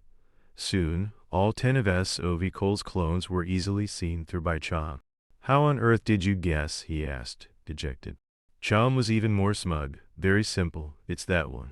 SOV Cole let out a sad sigh. You win, senior sister. Chom laughed. Of course I'd win. SOV Cole took out a book and handed it to her. As per our agreement, I'm giving you a spell book. SOV Cole still couldn't help but wonder. How on earth did you find my real body, senior sister? Chom laughed. When you can create for clones, we'll continue our challenge. Next time, I'll even give you 30 chances. SOV Cole sighed. The spell I just gave you is called Swirling Flower Bullet. It's a spell that swirls spiritual energy into a circle, can be applied to the 5 elements, and has considerable destructive power. Chom opened the book and nodded in admiration. It's indeed a very powerful spell. SOV Cole said excitedly, let's challenge each other again, senior sister Chom. Chom laughed. All right. This time, if you win, I will grant you 2 wishes. 2 months later, all of SOV Cole's clones were once again seen through by Chom. He had to give her a new spell called the Fortune Seal. SOV Cole was full of doubt. Senior sister Chom clearly has some secret, but I have no idea what it is. Time flew by, and another half a year passed. The two were in the herb garden tending to the spirit herbs. Chom excitedly asked SOV Cole, Junior brother, shall we have another challenge tonight? SOV Cole shook his head. Don't even think about it. At this rate, you'll take all my things. At this moment, a disciple ran in from outside. Senior sister Chom, junior brother SOV Cole, good thing you two are here. There's an order to summon disciples for cultivation. SOV Cole and Chom were puzzled. Why call even someone who only does chores? The other person hurriedly explained, Senior sister Chom, being in the herb garden. You might not know, a great war between the righteous and evil sects has broken out all over Yang province. It's said that an internal dispute in the Wu King sect led to a split. This is our closest chance to victory. Ah, right. Senior sister Chom doesn't need to worry. You and senior brother Gu have been removed from the list of participants in this battle. Chom asked doubtfully. Junior brother SOV Cole's cultivation hasn't even reached the pill refining stage. What use is he in a fight? The young man said to SOV Cole, Junior brother SOV Cole doesn't need to go to the dangerous battlefield, so there's no need to worry. Chom was even more puzzled. What do you mean by that? The other person explained. Junior brother SOV Cole will be assigned to the team to encircle and capture the remnants of the Bamboo Mountain Seal clan's forces. Even if you encounter those remnants, there won't be any masters among them. Plus, most of them are exhausted. So it won't be dangerous. Chom was still unhappy. Even so, there's no need to add more people. After hearing this, SOV Cole thought to himself, I was already planning to leave like this. But this matter involves the Bamboo Mountain Seal clan, especially CO-Wu. He gave me the chance to enter the elixir spirit realm, and I'm truly grateful to him. Having made up his mind, he said directly, since it's a sect summons of course, I must respond, with everyone being so considerate of me, what is there to worry about? The young man smiled in admiration. You are truly a prime example for the sect. A disciple of the Iron Staff sect should have such spirit. SOV Cole nodded. Then I'll go prepare right away. Seeing that she couldn't persuade him, John walked over and instructed Junior Brother SOV Cole, you must return safely. SOV Cole clasped his hands and smiled. Rest assured, Senior Sister, I will return quickly. The scene shifts to another side. The CO- whose siblings were currently fleeing for their lives in the forest. CO- suddenly spoke up, brother, you can't go in that direction. You're going the wrong way right now. CO- who replied, our clan has made arrangements to deal with the risk of annihilation. We are the only hope of our family. If we want to get to Pingxian Mountain, we must escape their pursuit. We must survive first. After running for a while, the young man behind them panted, Senior Brother, I have no strength left. Let's rest for a bit before continuing. CO- encouraged, Junior Brother, think of the clansmen who sacrificed themselves for us. CO- also panted, Big Brother, at this rate we'll collapse. Let us rest for a bit, we've been running for half a day. In such a dense forest, if we stay quiet, we'll be fine. Just 15 minutes. After 15 minutes, we'll continue on our way. The three then found a dense bush to rest in. CO- who thought to himself, our proud family bloodline was nearly wiped out in a single morning. Just then, someone flew over from the front. Belcor appeared before them on his flying sword, laughing loudly. There's a bunch here too. CO- who stood up clasped his hands and asked, is that Elder Belcor? Belcor laughed loudly. O-ho, it is I. Were you waiting for me? CO- who said in a loud voice, I didn't expect to meet the esteemed Elder Belcor here. I only hope you will have mercy and help us this once. Belcor laughed heartily. What nonsense are you spouting? I'm not the compassionate type, especially not with people like you. CO- whose face fell. If the elder pretends not to have seen us, we will surely repay this kindness in the future. Belcor's face began to show some interest. CO- who explained, our clan is gone. The spirit's tones that were meant for rebuilding the clan are now useless, so I will give them all to the elder.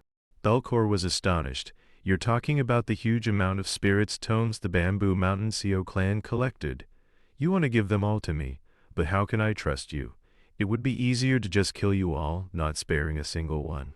Seeing his attitude, CO- who knew there was no room for negotiation.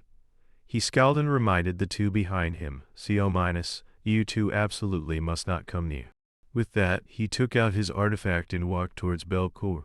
Belcor casually swung his artifact and shouted, what an eyesore. A loud explosion immediately rang out, shaking the entire forest. When the dust settled, the figures of CO- Wu and the others reappeared. CO- saw and the other young men were now unconscious. Only CO- who was still conscious, trying to crawl out of the deep pit. He begged Belcor, before I die, I have one last request for the elder. Belcor snorted coldly, such a persistent fly. What request? Just die. He then urged his artifact to strike at him. CO- who screamed frantically, if you want to kill me, just kill me. You can take my head, tell them the bloodline of the Bamboo Mountain CO clan has been cut off, but I will tell you the location of the spirit's tones. Please spare CO- and the other. Hearing this, Belcor's attack stopped. O-ho. I accept your final request. Now, quickly tell me the location of the spirit stones. CO- who turned his head to look at him. CO- and the other one don't know the location of that place. If they go there, the elder will kill them anyway. I will only tell you the elder, so please come a little closer. Belcor sneered, what trick are you playing? Can't you use sound transmission? CO- who threw his storage pouch in reply. I've used up all my spiritual energy. CO- who stammered, its location is at. Halfway through, his expression suddenly darkened. He then opened his mouth and spat out a cloud of poison mist. Belcor retreated to dodge, shouting angrily, damn it, what kind of devilish trick are you pulling? My body is paralyzed and my spiritual energy is gradually dissipating. CO- on the other one took the opportunity to carry CO- Wu and quickly flee. Belcor angrily took out a signal flare and shot it into the sky. They're getting away. I have to call for reinforcements to catch them. The signal quickly soared high into the air. Everyone searching in the forest could see it. That's the Fan Clan's signal, but the distance is too far. We don't necessarily have to go there. Right? Let's find a place to camp first. Yeah, let's do that. This group was SOV Cole's team.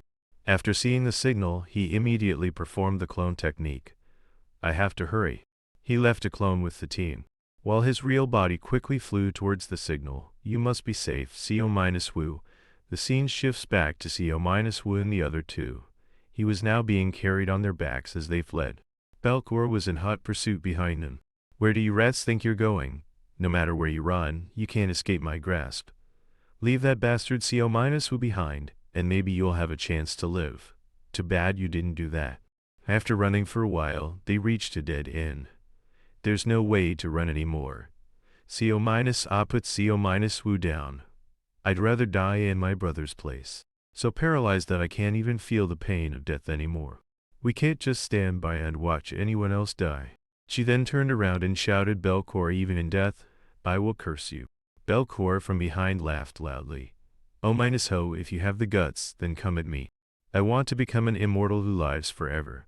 Even if you become ghosts, you'll still watch me live in luxury.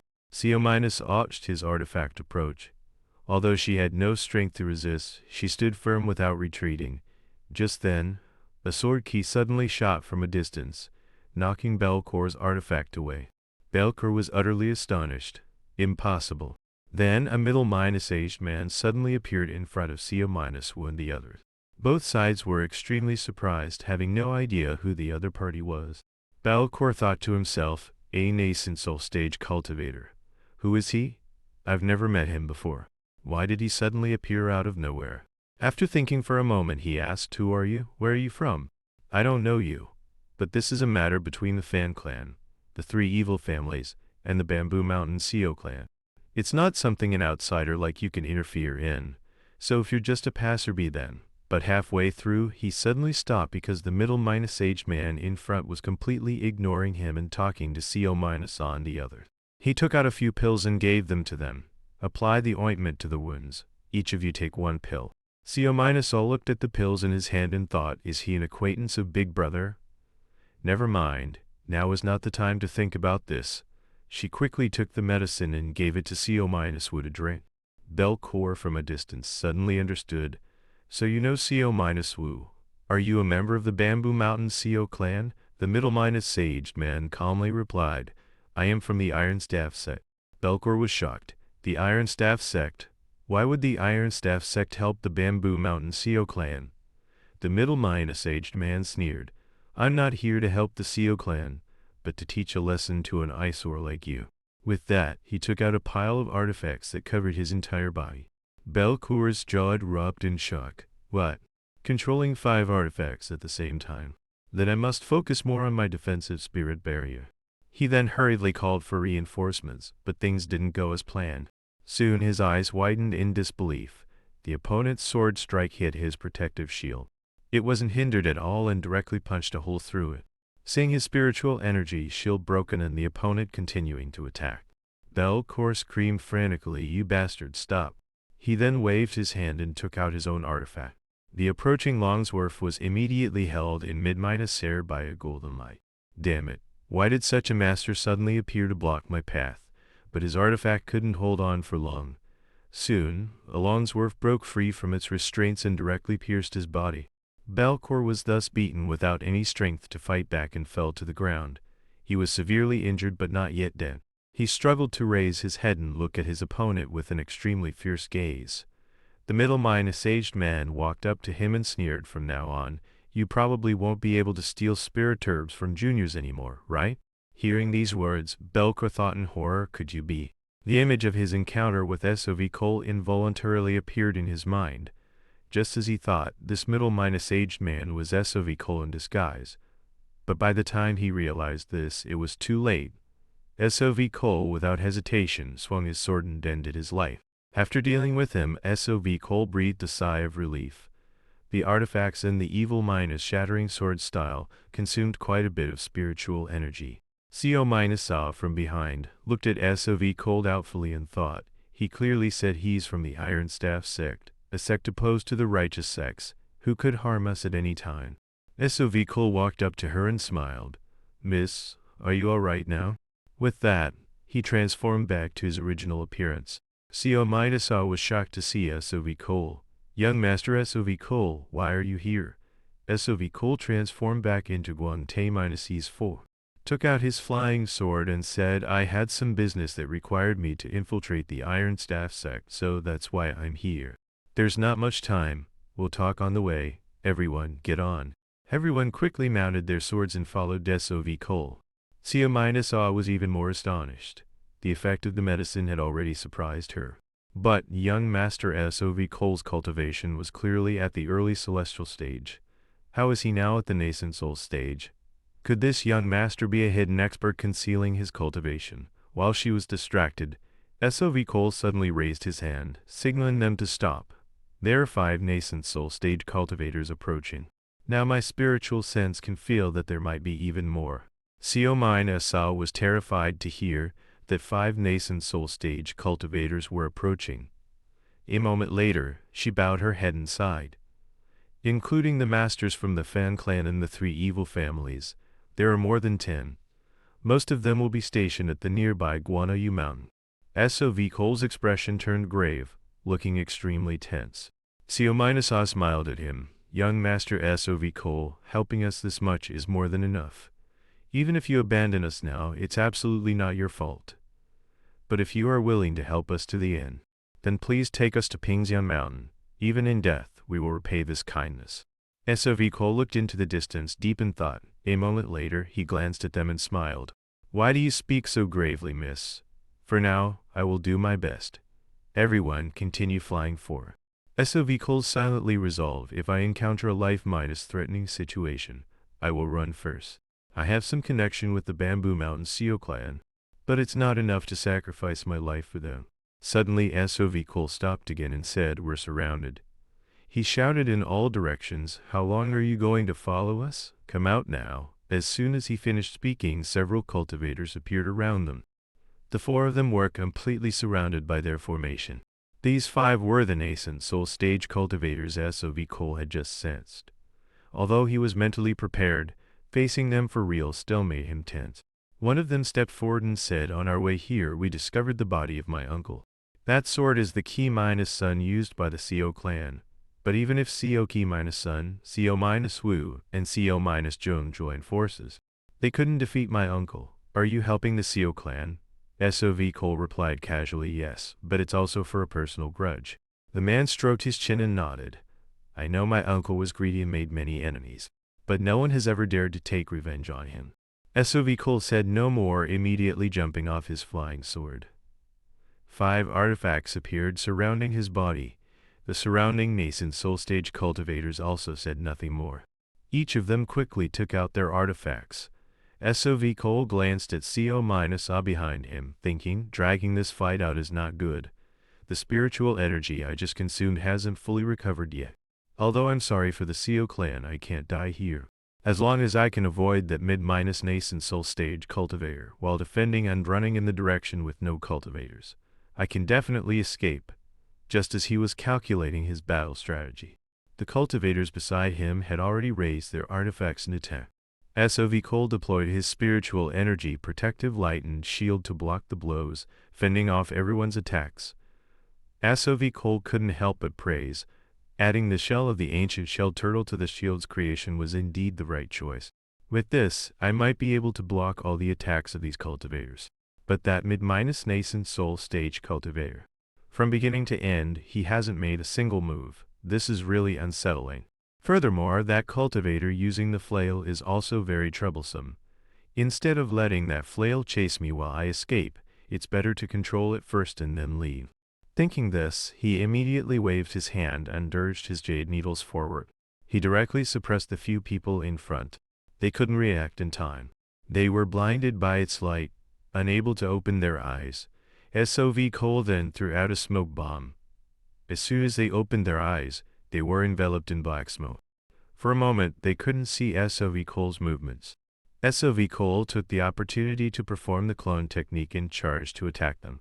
Everyone's expression became tense. SOV Cole's target was the cultivator with the flail, so the one attacking him was his real body. SOV Cole turned his head in surprise, but before he could react, he was sent flying by the wave.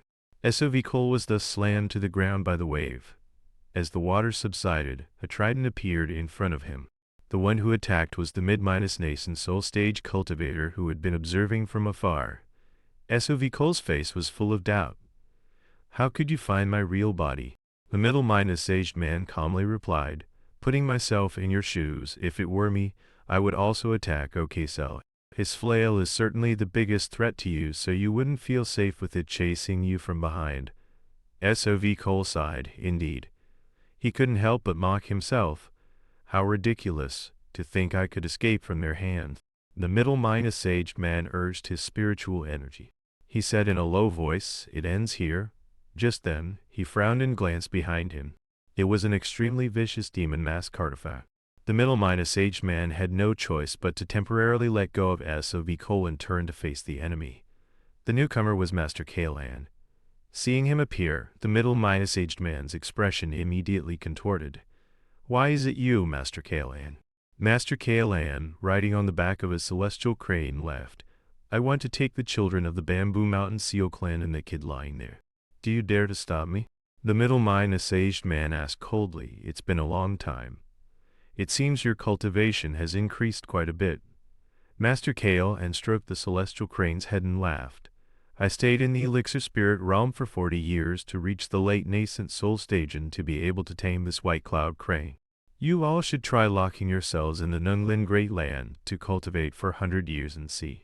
No matter what you all think, that kid is with me. Plus, with this white cloud crane and me joining forces, it should be enough to deal with you all. Do you dare to risk your lives for the children of the Seo clan, a family that has already been destroyed? The middle-aged man bowed his head in silence. A moment later, he sighed. All right, you may take the children of the Bamboo Mountain Seo clan. But you cannot take that nascent soul stage cultivator whom I defeated.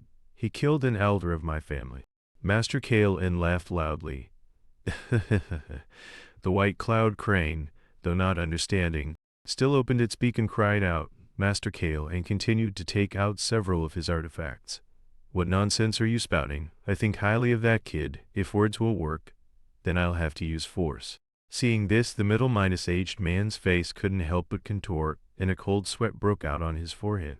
He then had to compromise. All right, take them with you. Master Kaelan laughed loudly. As expected, you are a man who knows how to assess the situation and make the right decision. The 5 of them then quickly left. After they were far away, Master Kaelan shouted at SOV Cole, you brat, you dare to disguise yourself in front of me? SOV Cole quickly reverted to his original appearance. It's been a long time, Senior Kaelan. Ho still as impulsive as ever. By the way, I thought you were at the celestial stage, but it turns out you were at the nascent soul stage. SOV Cole scratched his head. It was just luck that I was able to advance my cultivation so quickly. Kaelan was surprised. What luck? That's the result of your own hard work and cultivation. He was extremely impressed with SOV Cole. This praiseworthy kid, a cultivator who dares to risk his life for others. And he only looks to be 13 years old. I'm really very pleased with him. A moment later, SOV Cole looked at him doubtfully and asked, but Senior, I was disguised. How did you still recognize me? Kaelan calmly replied, how could I not recognize your shield? Besides, apart from you, there's probably no one else who would risk their life for others like that. SOV Cole had a sudden realization. Kaelan smiled. Thanks to the inner core of the ancient shell turtle, I successfully broke through to the late nascent soul stage and left the elixir spirit realm. Remembering our past, I went to visit the Seo family estate, but I couldn't find it anywhere. I thought I had changed the most, but it turns out the world has changed even more. They continued to fly on their swords like this. At this time, Seo- who also woke up from his coma, they stopped in a mountainous area. Seo- who pointed to the house below and said, we're here. Below, an old woman was already waiting. The 3 Seo- whose siblings quickly jumped off their flying swords. As soon as they landed, they clasped their hands and bowed to the old woman. The old woman smiled kindly and nodded. Seo- whose injuries are very severe. Let's not chat anymore. Go rest and take care of your wounds. You too, please come inside as well. Kaelan laughed loudly. Then we'll be troubling you. SOV Cole thought to himself, that person is also a nascent soul stage cultivator. Everyone then quickly went inside. CO- will lead the way and introduced, our family has prepared some things in case of annihilation in a secret space, in the basement of this simple house. There are no outsiders here besides the Bamboo Mountain CO clan, so I won't hide anything and will open the entrance directly.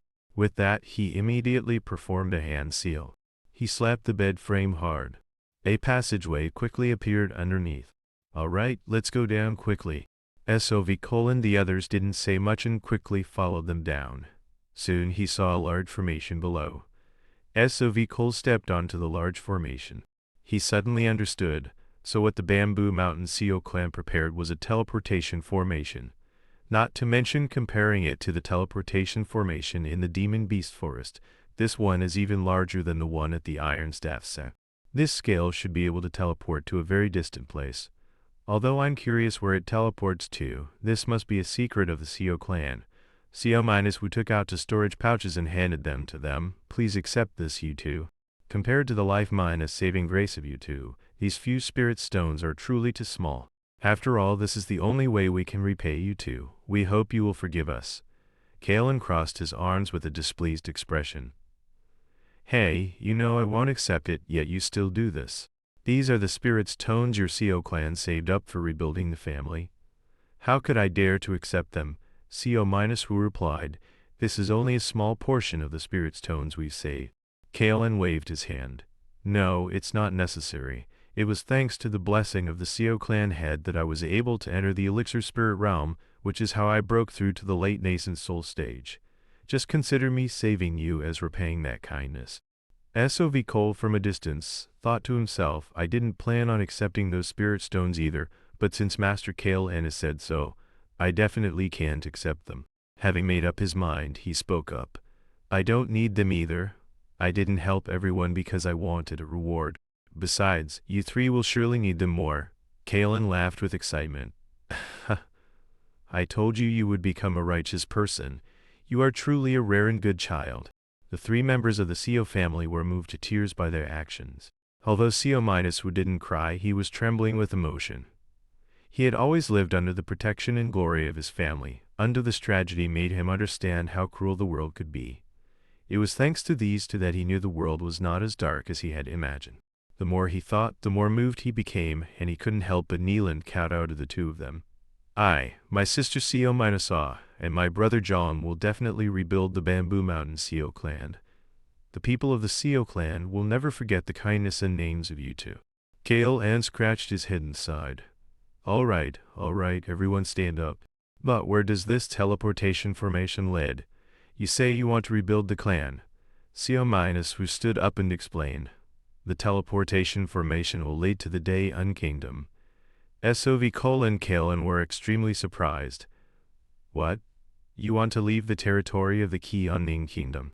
CO- who nodded. Yes, the Daeon Kingdom is where high-level cultivators operate. Although it won't be easy. By going there, I will have the opportunity to experience a wider world and also advance my cultivation more quickly. When we get there, we will focus on improving our cultivation and laying the foundation for rebuilding the Bamboo Mountain CO clan. Kalen frowned. I heard that the people of the Daeon Kingdom only respect the strong and disregard the lives of the weak. CO- who smiled. Rebuilding the clan was never going to be an easy matter. He looked at the passionate young men and women before him. He couldn't help but smile. You have all become true cultivators. I wonder if this teleportation formation has any empty spots. CO- who replied, it can teleport 7 people at once, so there are 3 empty spots. Kalen laughed with excitement.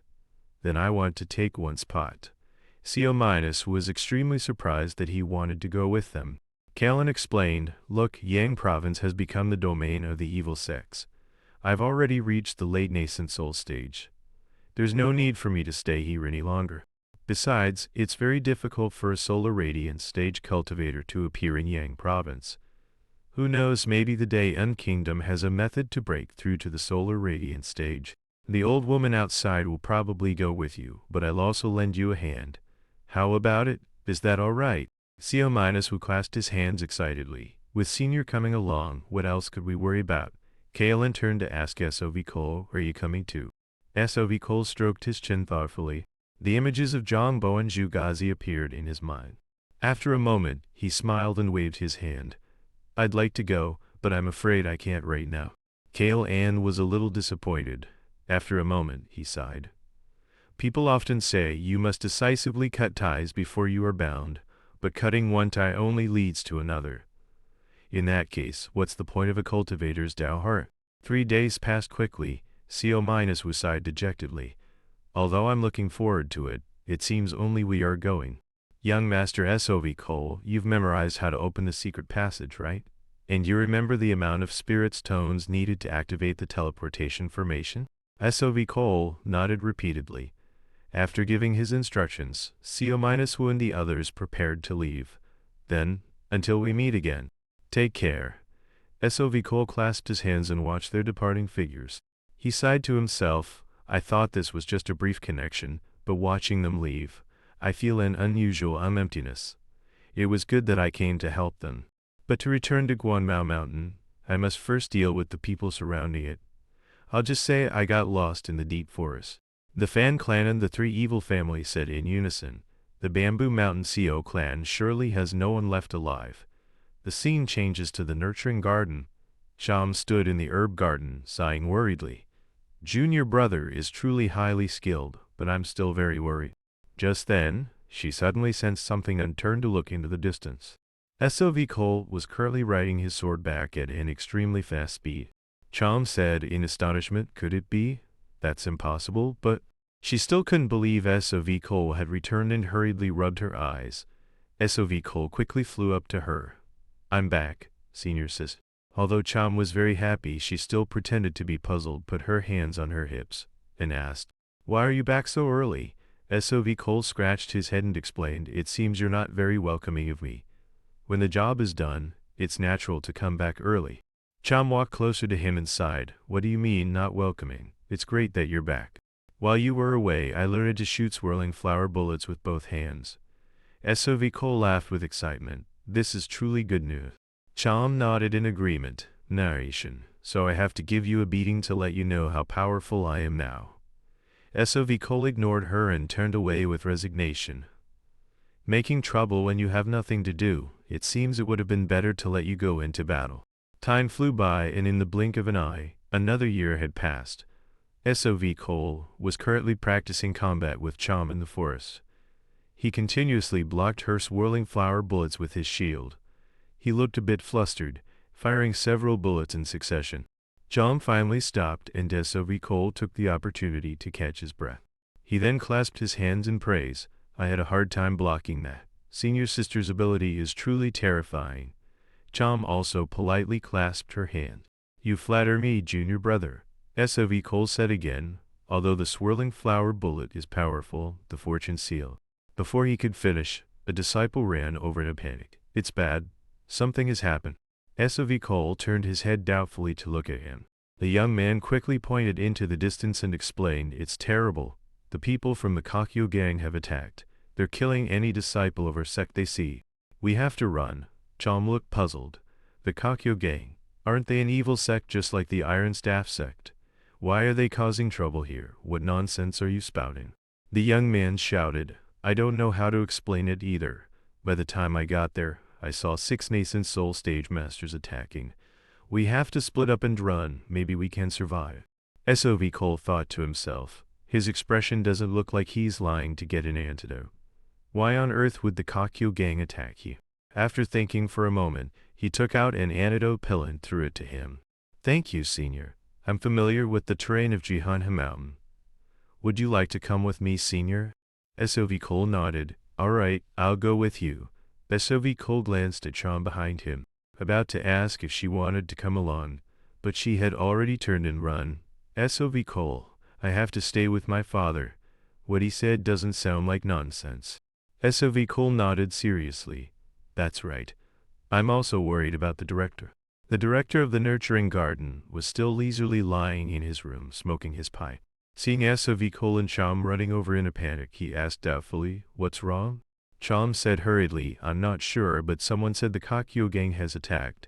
The old man's face showed surprise. The Kakyo gang. I didn't mishear, did I? Looking at your expression, you're probably not spouting nonsense. For now, let's find Mogiche first. Then the two followed him and left.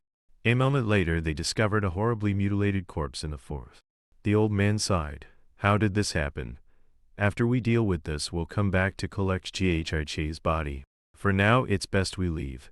Seeing how cruelly the Kakyo gang is killing our people, they must have occupied the teleportation formation and are gathering there. The teleportation formation will pass through the misty forest to the foot of the mountain. Just then, the sect leader's son also ran over. Junior sister, we have to run. Chom looked at him in surprise. You also heard the Kakyo gang attacked. What's going on? The young man gritted his teeth and said, those bastards betrayed us. They want to establish the Kakyo gang's domain, not the evil sects. The families of both the righteous and evil sects have allied with them. Moreover, a solar radiance stage cultivator has appeared in the Kakyo gang. Chom said in surprise, solar radiance stage. Damn it, that cultivator seems to have reached the solar radiance stage in less than 10 years. Any family with a solar radiance stage cultivator backing them that doesn't obey him will be annihilated. We're not sure either. That's why we joined forces against the righteous sects. Now they've suddenly kicked away the ladder after climbing up. That's right, give them an inch and they'll take a mile. SOV Cole's expression was tense. That solar radiance stage cultivator will probably come here too, right? The young man nodded dejectedly. My father and several elders were negotiating with an elder from the Kakyo gang when they suddenly rushed in from somewhere. In an instant, everyone was killed and scattered. I was lucky to escape from my father's side and get here. SOV Cole was extremely tense. If even a solar radiance stage cultivator is coming, we absolutely cannot stay here any longer. We have to try to avoid them. I can't get involved in things I can't control. Luckily, the 3 people here all have very high cultivation levels. The 4 of them should be able to escape from Jihanha Mountain. The old man in front shouted instructions. Once we're down the mountain, quickly use your movement artifacts to flee. A moment later, they ran to the entrance of the misty forest. SOV Cole looked at the scene before him and said tensely, so it was a trap. The enemy has discovered us, and it's not just 1 or 2. SOV Cole thought quickly. They're pursuing very fast. I might be able to make it alone, but with 4 people, we'll surely be caught. There are 6 people chasing us. I don't know how senior sister Chom is, but the director and Ghi probably won't be of any help. If I had known, I would have run away by myself at Guanoyu Mountain. But I've been with senior sister Chom for so long and have developed feelings for her. Senior sister has enough spiritual energy but no decent artifacts, and she hasn't learned all the spells. She's definitely no match for a nascent soul stage cultivator. In his distraction, he was suddenly startled back to reality. He saw a whirlwind rushing towards them. The old director was immediately blown off his flying sword and fell to the ground. Chom's expression changed drastically. Without a second word, she jumped off SOV Cole's flying sword, firing swirling flower bullets as she flew, 1 from each hand. The cultivator attacking them from not far away sneered, letting the swirling flower bullets hit his defensive shield. Contrary to his expectations, as soon as the swirling flower bullets hit, cracks appeared on the shield. He looked at Chom in disbelief. Damn it, I thought she was a celestial stage cultivator. I didn't expect this girl to be so dangerous. Brothers, deal with her first. The old director and Gha immediately stood in front of Chom. But the group opposite paid them no mind, directly controlling their artifacts to charge towards Chom.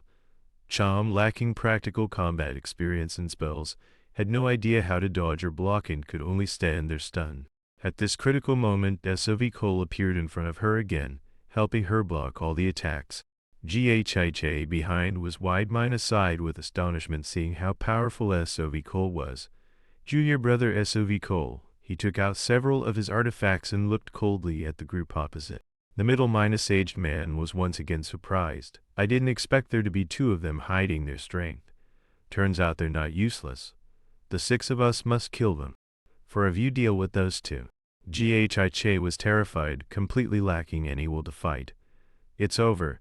Even if junior sister Chom and junior brother SOV Cole are powerful, they can't possibly defeat 6 people. Even if we want to run, we can't escape. SOV Cole, in front, said nothing from beginning to end, immediately urging his artifact to attack the leading middle-aged man. The opponent, seeing SOV Cole take the initiative to attack, once again summoned his defensive shield. But as soon as SOV Cole's Longsworth struck his defensive shield, countless cracks appeared, and it quickly shattered. Just as SOV Cole's Longsworth was about to finish him, the young man beside him rushed forward to block the blow. I didn't expect him to be more dangerous than we thought. Let's attack him together. SOV Cole was filled with regret. I was so close to taking his life. At this time, the old director was struggling to fend off the opponent's attacks. He was extremely frustrated. As a father, not only can I not protect my daughter, but I'm also struggling to deal with a single enemy. And the two kids have to deal with 4 people. What the hell is this? Chom in front was constantly worried about her father's situation, seeing him about to fail. She was extremely anxious. Father has done so much for me, and yet I can't help him. Just then, a flying sword swept past her. Witnessing her father being struck by the sword and sent flying backward, Chom immediately screamed in agitation, and the spiritual energy in her body exploded uncontrollably. Her consciousness gradually faded. The cultivators besieging them were immediately swept up by her spiritual energy. Soon, someone was killed by her power. The young man beside him turned to look at his companion in surprise. But as soon as he turned, one of his arms was cut off by Chom. She had now entered a frenzied state, her mind only wanting to kill those who had harmed her father. The old director below tried to persuade her. No, you've hidden it until now. Among the cultivators present, someone quickly recognized her as a celestial. The others were shocked. What? A celestial? She's a celestial. SOV Cole was also very surprised. A celestial. Now I understand why senior sister has so much spiritual energy. Because she's a hybrid of human and spirit beast, the inner core in her body has also become different. If a cultivator obtains it, it will be a great advantage. Legend says that if a cultivator obtains the inner core of a celestial, they can use it to enhance their strength or to replenish their blood ki, achieving astonishing spiritual energy. No wonder senior sister had to live secretly in the nurturing garden. After dealing with the 2 closest people, Chom didn't stop, continuing to urge her spiritual energy to attack the person fighting Ghiche. Although that person had summoned a defensive shield, he couldn't stop Chom. He was quickly killed and fresh blood immediately splattered all over Ghiche's face. The remaining people turned and fled. Run, we have to report this to the Grand Master quickly. The aura on Chom's body gradually stabilized. A moment later, she returned to normal, just a little tired, panting like a dying dog. Ghiche walked over and asked, Junior sister, are you all right? SOV Cole went to the old director's side to check his condition. After a moment, he breathed a sigh of relief. Luckily, it's just an external injury. The internal organs are not too badly damaged. With timely treatment, he will fully recover. He quickly carried the old director and shouted to the 2 behind him, Senior sister's identity as a celestial has been exposed, so we will definitely be pursued more fiercely. We must leave this place quickly. Ghiche nodded in agreement. That's right, we must quickly leave the misty forest. The scene changes to another side. The group of cultivators returned and immediately reported to the solar radiant stage cultivator. He was also surprised to hear it. What? A celestial? The man nodded. It's certain. The girl's eyes turned white, and the blood ki flying out of her body even had strange patterns. It's definitely the kind of celestial you're thinking of. The middle-aged man said no more and immediately flew off. A celestial. I absolutely cannot let it get away. He quickly caught up to SOV Cole's group. As expected, they went in this direction. I must catch up quickly and capture the celestial. Soon he caught up, blocking SOV Cole's group. He stared at Chom and said, hand that girl over to me.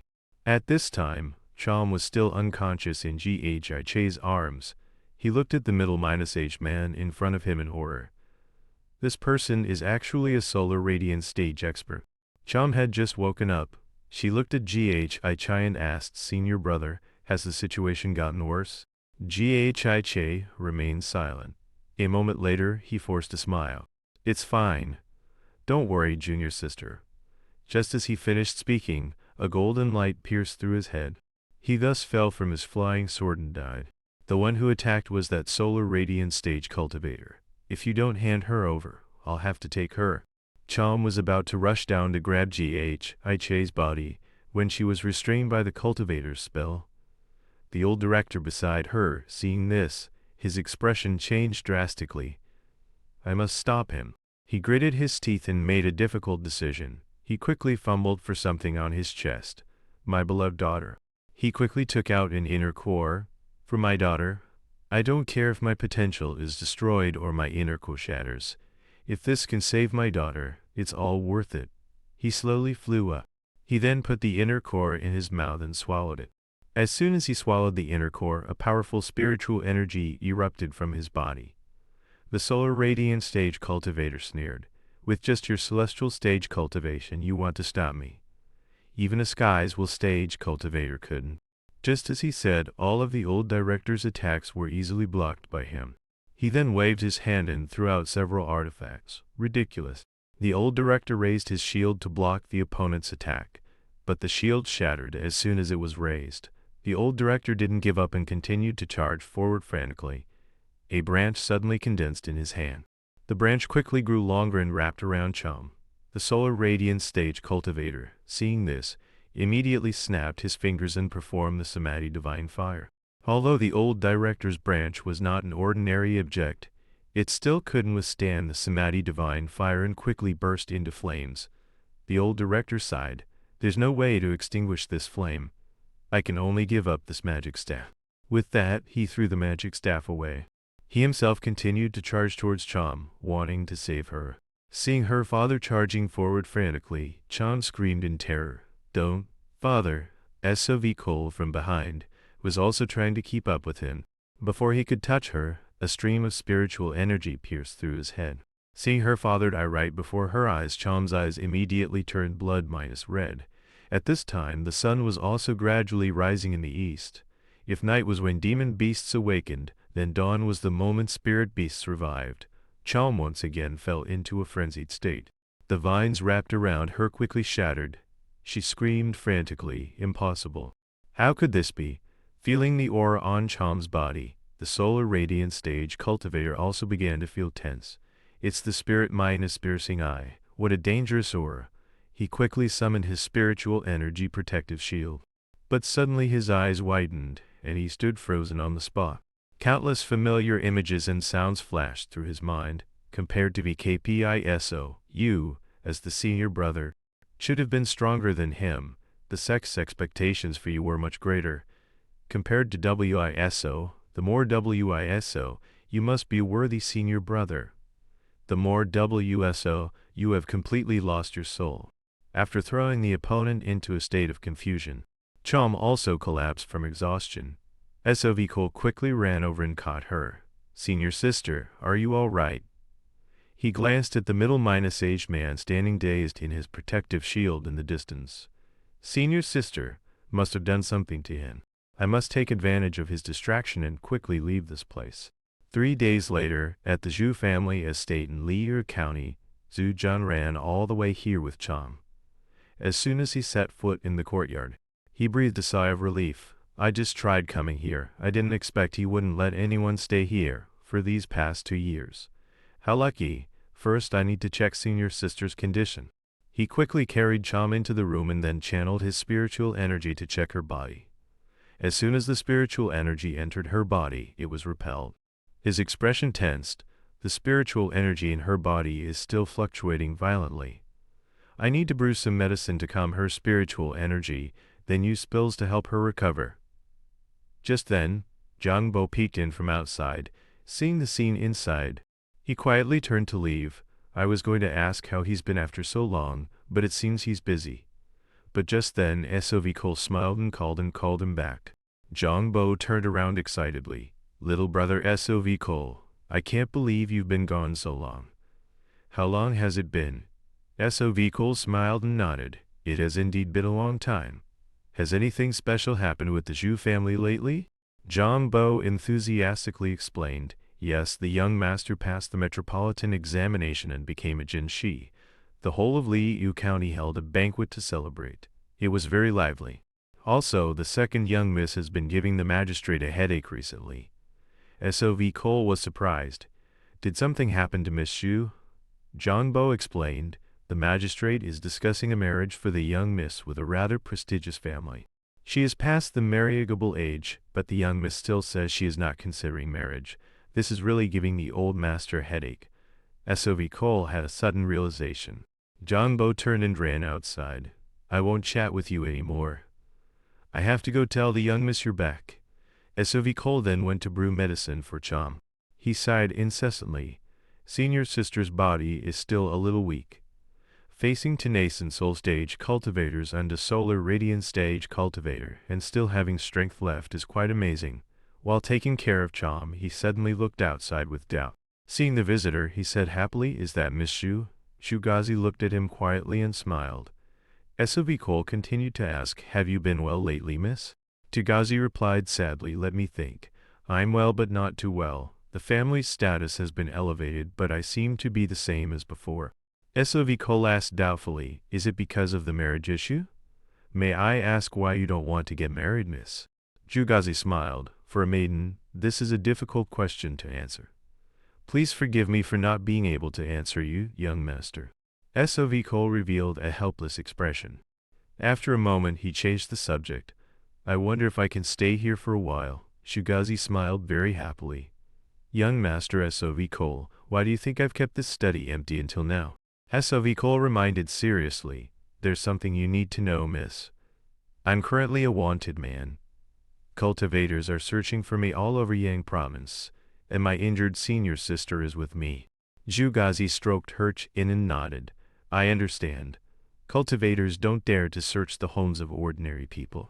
But what about your senior sister? Is she badly injured?" SOV Cole explained sadly. "Senior sister has lost her father, and also the person who was willing to do anything for her. The wounds on her body are great, but the wounds in her heart are not small either." Zhugazi pushed open the door and walked to the bed, looking at the unconscious girl and smiling. "She is indeed a beauty. Since she is young master SOV Cole's senior sister, you may stay as long as you like." SOV Cole nodded gratefully. "Thank you, Miss Xu." He secretly made a resolution. "But we can't stay here too long. The Kakyo gang will surely continue to hunt me, and it might bring disaster to the Xu family. Senior sister, please get well soon. We must leave this place quickly." Peaceful time passed like this. On a beautiful morning, Chom finally woke up. SOV Cole and Zhugazi, as usual, brought things to take care of her. As soon as they opened the door, they saw Chom lying there with her eyes open. He was so excited he almost shouted, but the words died in his throat. Not knowing what to say, the two quickly walked to the bedside. Shugazi wrung out a towel to wipe her face. "You're finally awake, miss. We've known each other for 3 days now." But Chom still lay there like a vegetable, only staring blankly at the ceiling without any other movement. Shugazi continued to chat. "Miss Chom, the weather outside is very nice, in such good weather. A servant's son broke a water jug. My younger brother, Xu Hyun, is no better. He used to do business with his scoundrel friends, and now he's given up halfway. I don't know when he'll be as successful as my older brother. I wonder if you like desserts. Miss, yesterday, I heard they were a foreign specialty, so I bought some as snacks. That's all for today.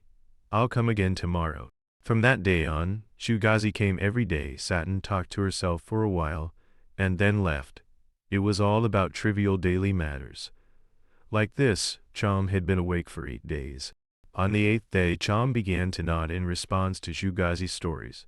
From then on, Chom's recovery was more pronounced, and she occasionally spoke. One day she suddenly asked SOV Cole, "Junior brother, the wind is very cool today, isn't it?" SOV Cole smiled and nodded. "Yes." A moment later, SOV Cole left her room. He thought as he walked, "It's been for days since that day." Although her expression is still a bit sad, luckily, senior sister has almost fully recovered. When she's completely recovered, I should gradually leave here. Before I go, I've checked the hands of Madam's son and the Xu family, including brother Zhang Bo and Lai Hai Gang, but none of them have immoral bones. Even Miss Xu doesn't. It's a pity Miss Xu doesn't have the phone to search for an ordinary person. Miss Xu also doesn't have immoral bones. I thought if she had them, I would teach her Qigong and give her some pills, but life is not always as one wishes.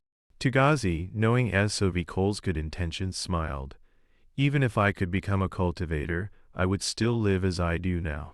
I cherish my family and clan very much, so I can't just abandon these feelings and disappear. I'm afraid I wouldn't be able to concentrate on cultivation. SOV Cole sighed and advised Miss Xu to find a new life for herself. Zhugazi smiled without answering. After a moment she asked again, Young Master SOV Cole, you checked if we have immortal bones because you want to leave here forever and never return. Right? SOV Cole didn't hide it. Yes. Zhugazi smiled.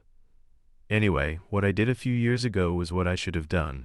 I know I can't keep you, young master. Besides regret, I don't know what else to do. SOV Cole sighed. I also regret it very much. Zhugazi led SOV Cole to a nearby room. That's great then. SOV Cole looked inside with doubt. Isn't this Miss Xu's treasury? Zhugazi nodded. I heard that cultivators often have a magical bag, not needing such a large treasury but able to hold many things, right? SOV Cole nodded. Yes. Zhugazi smiled. Then please, young master, put those robes into that bag. I thought immortals lived quietly on mountains or flew majestically in the sky. I didn't expect young master SOV Cole to have to go through so many dangerous things, and your clothes are often damaged because of it. SOV Cole scratched his head shyly. Well then. He didn't stand on ceremony and quickly collected all the robes. At this moment, he suddenly remembered something and took out a cloth bag to give to her. Inside are a few pills. If you take one, miss, you can extend your lifespan a little, and you won't get sick. Taking 2 or 3 won't have any greater effect, so you only need to take one. Please give one each to Brother Zhangbo and Haiyan. You can use the rest as you wish. Zhugazi took the pills and sighed. Such precious pills. Accepting them from you, young master, really makes me feel a lot of pressure. SOV Cole scratched his head and smiled. It's nothing. These things have no effect on cultivators. If I don't give them to you, I don't know who else to give them to. Zhugazi suddenly understood. So that's how it is. Then, young Master SOV Cole, please take care. Hearing that SOV Cole was leaving, cried loudly. Little brother SOV Cole, are you really leaving? Gold, silver, and jewels are fine, but why do you have to go to such a distant country? SOV Cole crossed his arms and smiled. Just now, someone was very happy to receive gold, silver, and jewels. Zhangbo stammered, everyone is like that. You're really. SOV Cole laughed. Brother Zhang, your farewell is so sad, I'll have to take this out. Zhangbo looked at the several jars of wine in front of him with a puzzled expression. What kind of wine is this? SOV Cole explained. This is a special camellia dew wine for cultivators to drink, brewed from spirit herbs. Drinking it not only doesn't harm the body, but can also enhance one's fortune. Zhangbo immediately picked up a bowl and drank it down. I can't believe Zhangbo can also drink such a precious wine. Little brother SOV Cole, look, I only drank 1 cup, you can take the rest. This cup is a drunken dream for me. In the evening SOV Cole and Sham quietly went out to the courtyard. Sham looked at the sky and said, Junior brother. Let's go. SOV Cole nodded sadly. Yes, senior sister. Seeing him keep looking back sadly, Sham asked, is there anything else? SOV Cole shook his head. Nothing, just a little regretful. SOV Cole looked at the Zhu family mansion and sighed. The debt to Liu County has been repaid, but why do I still feel regretful? Senior sister and I must leave Yang province. After a moment he sighed. Senior sister, let's go to the Dayan Kingdom. The scene changes to Yuan City, Anam Prefecture, Dayan Kingdom. SOV Cole and Cham had just arrived via the teleportation formation. It seems so.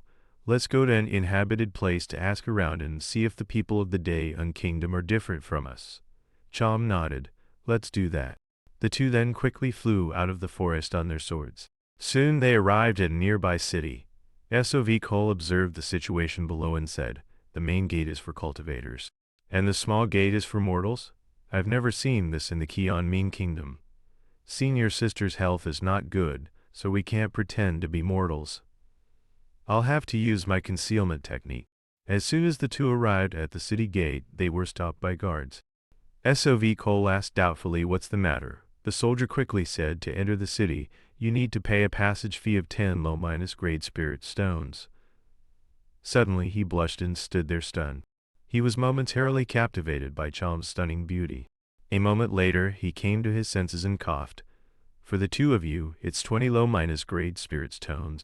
SOV Cole took out the spirits tones and gave them to him, his heart aching.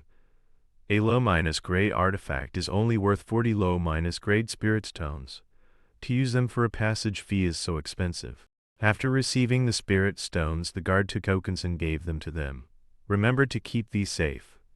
If you lose them and are caught by a patrol, you'll be considered an illegal intruder and will have to pay an additional 10 mid-minus great spirits tones.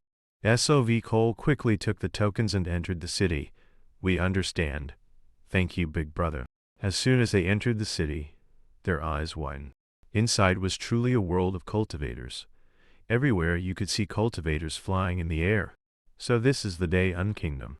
The Day-Un Kingdom was unlike the Ning Kingdom. Mortals here all knew of the existence of cultivators. Wealthy parents would spend money to check if their children had immortal bones, or ordinary people without immortal bones would practice martial arts. Hoping to shed their mortal coil and become immortals was a very common thing. Chom was surprised for a moment, then calmed down and said, "The atmosphere here is very different from the Ning Kingdom." SOV Cole nodded. I didn't expect cultivators and mortals to coexist so harmoniously. It's truly special. I wonder if there's an emperor of cultivators here, like an emperor of mortals. Chom explained, I heard there's no emperor of cultivators here, only city lords. It's said that a cultivator city lord can give orders to the officials of the mortal court at will. Let's go listen to what the cultivators here are discussing for other information. SOV Cole nodded. That's not a bad idea. Suddenly, he snapped out of it and waved his hand to call a waiter. Hey waiter, come here for a moment. The waiter enthusiastically ran over. Immortal, what do you need? SOV Cole sensed the key on the young man's body and said in surprise, so young and already at the pill refining stage. He took out a spirit's tone and gave it to the waiter. I have a few questions. Where is the biggest market here? The waiter took the spirit's tone. His eyes lit up and he immediately told him everything he knew. For common items, go to Zhuanwu Avenue at the North Gate. For valuable items, go to the Merchant Guilds on Zhukyu Avenue. At the South Gate, there's also the 10,000 Beasts Merchant Guild. They have everything. At this point, he suddenly stopped. SOV Cole looked puzzled. The waiter lowered his voice. Actually, there are occasional secret trading fairs for truly precious items. It's said you can only attend by invitation. SOV Cole shook his head and thought with a hidden smile. The 10,000 Beasts Merchant Guild in the secret trading fair? He then instructed the waiter, thank you. The waiter excitedly took the spirit's tone and turned to leave. SOV Cole turned to ask Chom, I'm planning to check out the so-minus called 10,000 Beasts Merchant Guild. Chom shook her head. I still haven't finished checking the storage pouches I got from the Kakyo gang cultivators. I want to stay in the room and check them. SOV Cole thought to himself, it's only 2 storage pouches, why isn't she them yet? It seems the director's death is still causing her pain. He smiled and instructed, then I'll go by myself. I'll be back soon. You can take your time checking here. Chom nodded. I know. SOV Cole thought to himself, senior sister is my lifesaver. I must try to heal the wound in her heart. SOV Cole then disguised himself as Guang Tame Ines Yi, and went to the 10,000 Beasts Merchant Guild. As soon as he entered, he was astonished. It's like a mortal's palace, completely incomparable to the Merchant Guild of the same name in Jushin County. This time, I have to make a big transaction. I must disguise myself and hide my cultivation level to ensure everything is as safe as possible. Soon, a manager came out and asked, what item is our esteemed guest looking for? SOV Cole snapped back to reality. The manager quickly invited him to sit at a nearby table. You've come to the right place. Please have a seat first. As soon as SOV Cole sat down, he asked directly for minus lim ginseng, Dharma cane grass, great golden grass, and demon lily flower. Do you have these for types of spirit herbs here? The shopkeeper said excitedly, these are all rare spirit herbs. Fortunately, our merchant guild has for minus lim ginseng, Dharma cane grass, and great golden grass. SOV Cole was thrilled. I thought finding even one type would be lucky. It's just a pity there's no demon lily flower. Thinking this, he asked for the price. The shopkeeper immediately took out a piece of paper. I've written it all down here. SOV Cole, without a second word, took out a bag of spirit stones and placed it on the table. The shopkeeper was stunned for a moment, then turned and called out, "Someone? Please bring a cup of spirit tea to serve our esteemed guest. Please wait a moment, esteemed guest. We will bring the spirit herbs you need right away." Soon, a bag of spirit herbs was brought out. Sov Cole nodded in satisfaction. "These are indeed the spirit herbs I need." The shopkeeper bowed respectfully. "Thank you for your patronage, esteemed guest. The next time you visit our guild, please look for me. I will take you to the VIP room upstairs." Sov Cole nodded and stood up to leave. Just as he stood up, the shopkeeper stammered, "But, esteemed guest." He turned his head doubtfully to glance at the shopkeeper. The shopkeeper hurriedly explained, "If you are planning to go to other merchant guilds to buy the demon lily flower, I'm afraid it will be a waste of effort." The shopkeeper said, "You were very lucky to find 3 types of spirit herbs at our merchant guild." Sov Cole looked at him doubtfully. "It seems you have a reason for saying that." The shopkeeper explained, "In this city, there is only one place where you can buy the demon lily flower, and that is at the secret trading fair." Sov Cole was startled. "I heard that place requires an invitation to enter." The shopkeeper nodded. "That's right. However, if you have more than 1,000 mid-grade spirit stones, you can receive an invitation." Sov Cole's expression darkened. 1,000 mid-grade spirit stones. The wealth he had plundered from Wang Te-He was immense. Sov Cole was currently leaning against a wall by the roadside waiting. "I've sold off all the unnecessary things and gathered as many spirit stones as I can. Now I just need to buy the demon lily flower at the trading fair." Soon, a woman wearing a mask emerged from the alley. "Young master, thank you for coming to the trading fair. Please put on this mask and follow me. I will explain the rules of the fair as we go. First, if a transaction is successful, you need to pay us a fee. If the transaction is unsuccessful, there's no need to pay. All transactions are conducted by auction. When cultivators gather, they have the opportunity to buy and sell. If you have other items besides spirit stones, you can display them for auction with other cultivators." Sov Cole was quickly led to the front of a cellar. The woman made a gesture inviting him in. "If there are no more questions, I wish you a successful transaction." Sov Cole stepped inside and casually found a table to sit at. He lifted a cup of wine and observed it. It looks special. The food is cooked with fire. Could a solar radiant stage cultivator be here? In Yang province, the entire power structure changed because of one solar radiant stage cultivator. "I can't believe I've just arrived at a trading fair in the Daeun Kingdom and there's already a solar radiant stage cultivator participating." Someone on the stage announced loudly, "Since everyone is gathered, let's begin the trading fair." Soon, someone took out a ring. "The item I want to sell is a low-grade magic treasure, the revitalizing ring. It can increase the speed of spiritual energy recovery. If anyone has a magic treasure worth exchanging, I will consider the trade. If not, the bidding starts at 10 high-grade spirit stones." Sov Cole was shocked. Bringing out a magic treasure for auction right from the start? Magic treasures are of a much higher grade than artifact. "I heard my cloud pattern ring is also a magic treasure, but my master said even a solar radiant stage cultivation level is not enough to wield it. If that thing can help me recover my spiritual energy, that would be great. But I have to save my spirit stones to buy the demon lily flower." A moment later, the revitalizing ring was sold for 17 high-grade spirit stones. The next item is a rare 1,000-year-old tree spirit capable of absorbing the fortune of spirit herbs. Next is a demon beast egg, and a pill to help nascent soul stage cultivators strengthen their spiritual energy. And a pill made from the inner core of a high-level demon beast. Sov Cole also took out a jade bottle and stepped onto the auction stage. "The item I brought is Guilan herb essential oil. The Guilan herb emits a fragrance that demon beasts absolutely hate. This essential oil is a concentrated extract of that fragrance. Just 1 drop can prevent demon beasts from approaching. If you find yourselves in danger, pursued by demon beasts, this bottle of Guilan herb essential oil could be your life-saving straw."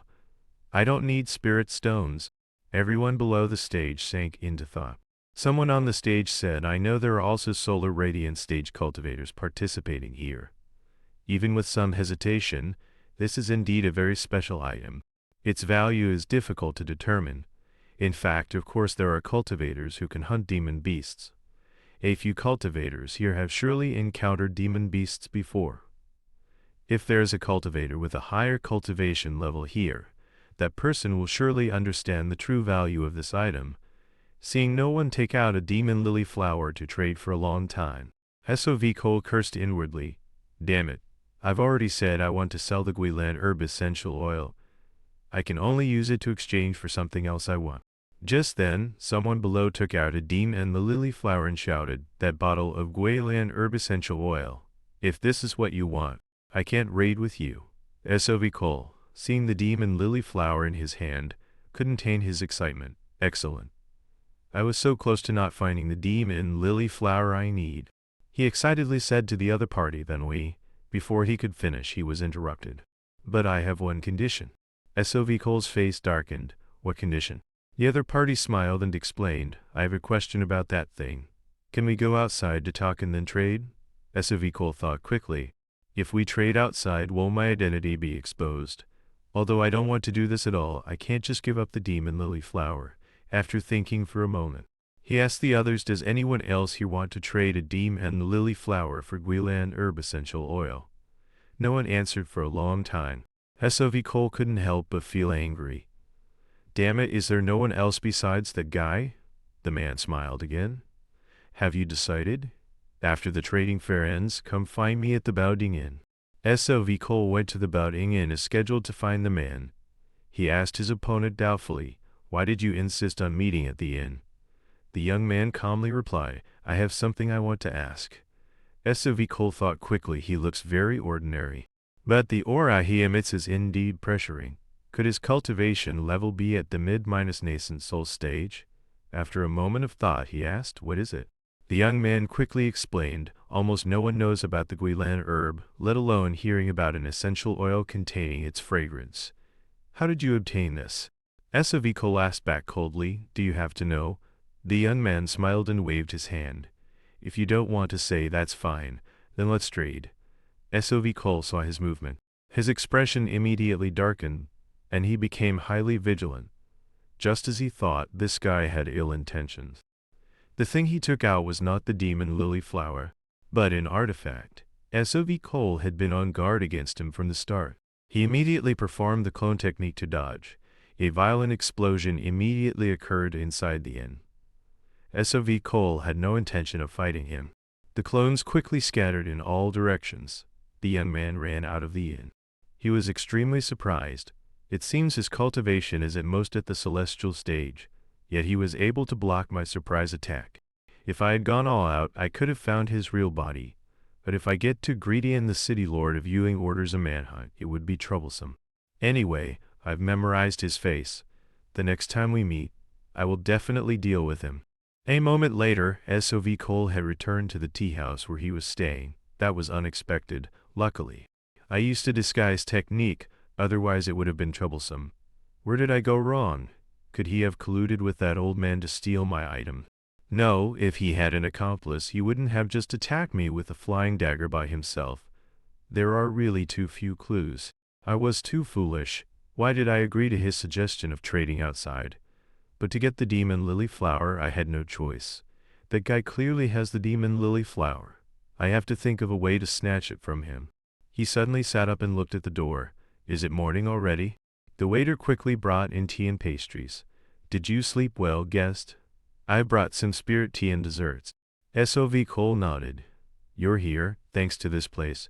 I rested very comfortably. You came at just the right time. The waiter asked doubtfully, do you want to ask me something again? I've been stuck here since I was a child, so I don't know much. SOV Cole, without a second word, took out a block of spirit stone.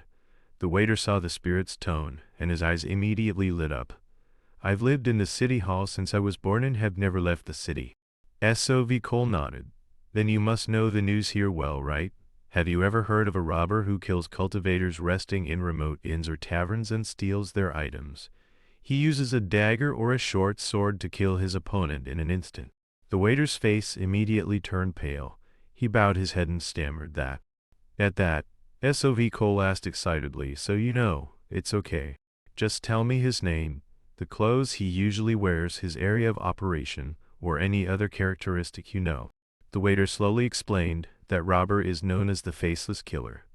I heard that because his cultivation is very high and he only targets foreign cultivators, the senior cultivators at the Taoist temple just pretend not to know and have no intention of catching him.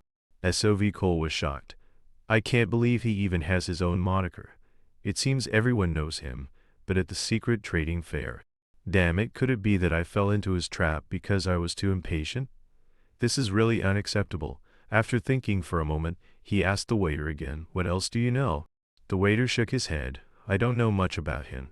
SOV Cole was puzzled. "What is the information syndicate?" The waiter explained. "I heard they know all the news. However, I've also heard people complain that they sell information at a very high price, taking a lot of spirit stones." After talking with the waiter, SOV Cole immediately disguised himself and went to the information syndicate. When he arrived, he was astonished. They say it's an intelligence organization, so I thought they would operate in secret. It turns out they do business openly like this. It's really beyond my expectations. But from another perspective, this must be a very large minus scale and reputable place. There's a good chance of getting high minus quality information here. After standing outside for a moment, he slowly walked in. "I've come to buy information." An old woman immediately came out to greet him. SOV Cole got straight to the point. Information about the Faceless Killer. The old woman made a gesture of invitation. "I'll lead you inside." After walking for a while, SOV Cole was surprised. "I've passed through 3 layers of doors. What's so mysterious inside? And I can't send out my spiritual sense to investigate. This place seems to have some kind of formation."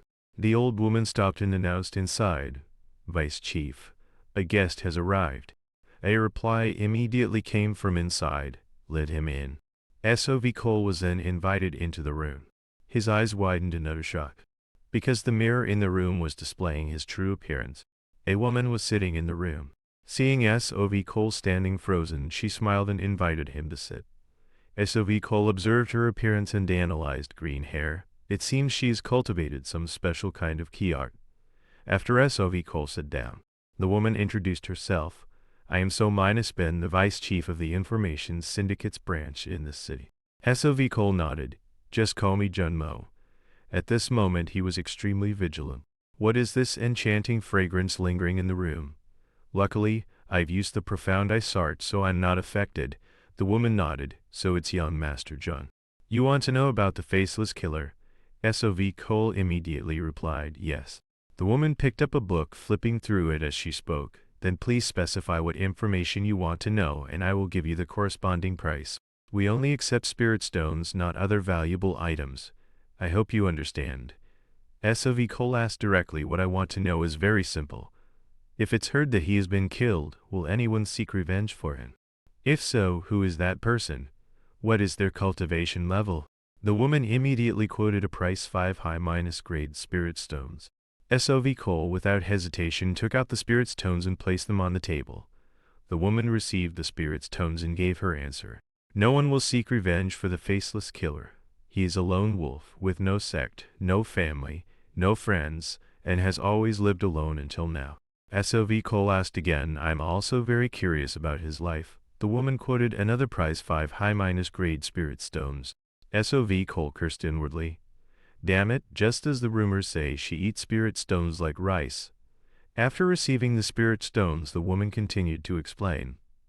The Faceless Killer became officially known after he broke through to the nascent soul stage over 100 years ago. A family left behind a huge treasure, and then a riot broke out. At that time, the Faceless Killer killed many cultivators. From then on, he wandered between cities, killing cultivators and plundering their storage pouches. This has continued to this day. He works very carefully, only attacking rogue cultivators with cultivation levels a few stages lower than his, and he specifically chooses those with no background. He acts decisively, which is why he has survived until now. He has been in this city for 3 years. SOV Cole suddenly understood. I am a rogue cultivator, and at that time I disguised my cultivation as the celestial stage, so he targeted me. The woman continued, since he came to this city, his actions have become more rash. You could say he is no longer as careful as before, as if he is in desperate need of spirit stones. SOV Cole asked again, does he have any special behavior when he kills people? The woman smiled. But since we've just made a deal, I'll only take 10 high minus grade spirits tones, SOV Cole sighed. Just as the rumors say. After receiving the spirits tones, the woman revealed the information. He specializes in using a dagger to take people's lives, either an ordinary one with no special features or the opponent's weapon, because he doesn't want to leave any trace of himself. Seeing SOV Cole finished with his questions and about to leave, so Minus Bin spoke up. If you want to know more about the Faceless Killer, you can come to the Information Syndicate. SOV Cole glanced at her. If someone comes asking who killed the Faceless Killer, what will you do? The woman replied frankly, the Information Syndicate is an organization that buys and sells information. If someone pays spirit stones, we naturally have to sell them the information. SOV Cole sneered.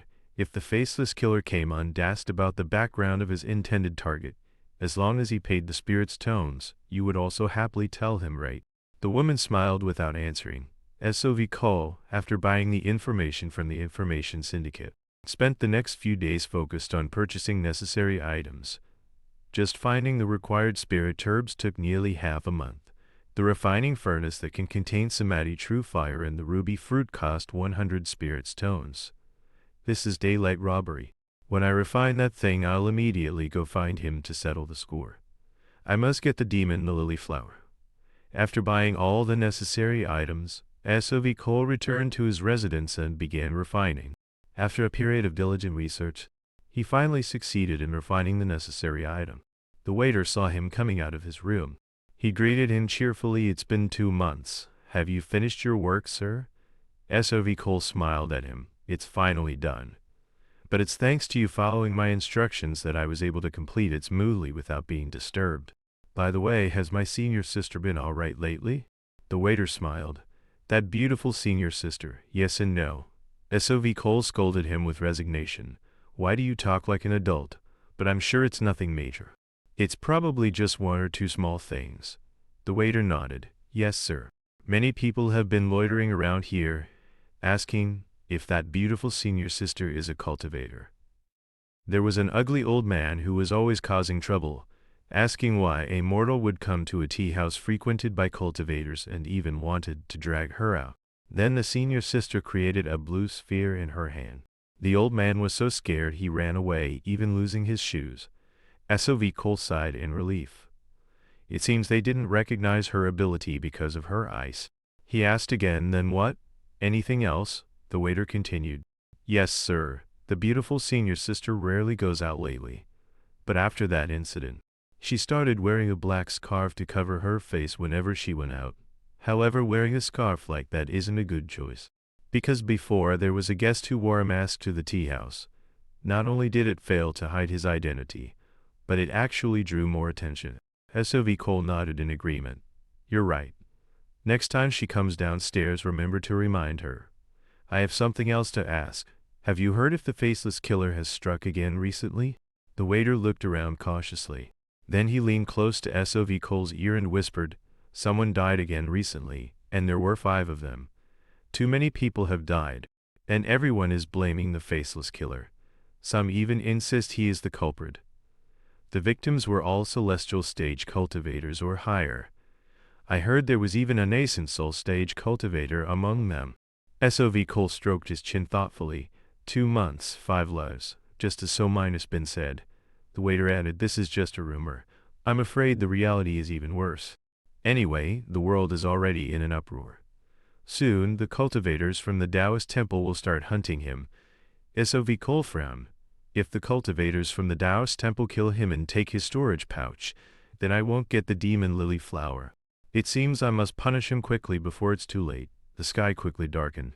2 months later, SOV Cole once again disguised himself as a wanderer and went out. Soon, he was discovered and pursued by the Faceless Killer. SOV Cole ran inside. Every day for 1 watch for 10 days straight. I'm pursued like this. What kind of cultivation can I do? He's really persistent. After running for a while, SOV Cole stopped and took out his artifact. The Faceless Killer, seeing this, also stopped, keeping a distance. He looked at the artifact spinning in SOV Cole's hand and was surprised. 3- paths or control technique. Interesting. I've never seen it before. He laughed and said to SOV Cole, "The sword and shield look pretty good. I just hope you didn't waste spirit's tones at the market." SOV Cole laughed in a low voice, "You want my artifact in spirit's tones?" The faceless killer laughed. "Isn't that obvious? You already know who I am, how can you not know my ways?" SOV Cole said coldly, "It's been 2 months. I can't believe you not only haven't forgotten but have pursued me to the end." The faceless killer took out his artifact and shouted, "Less nonsense, prepare to die." SOV Cole was doubtful. His artifact, isn't he using a magic treasure? How many storage pouches has he plundered?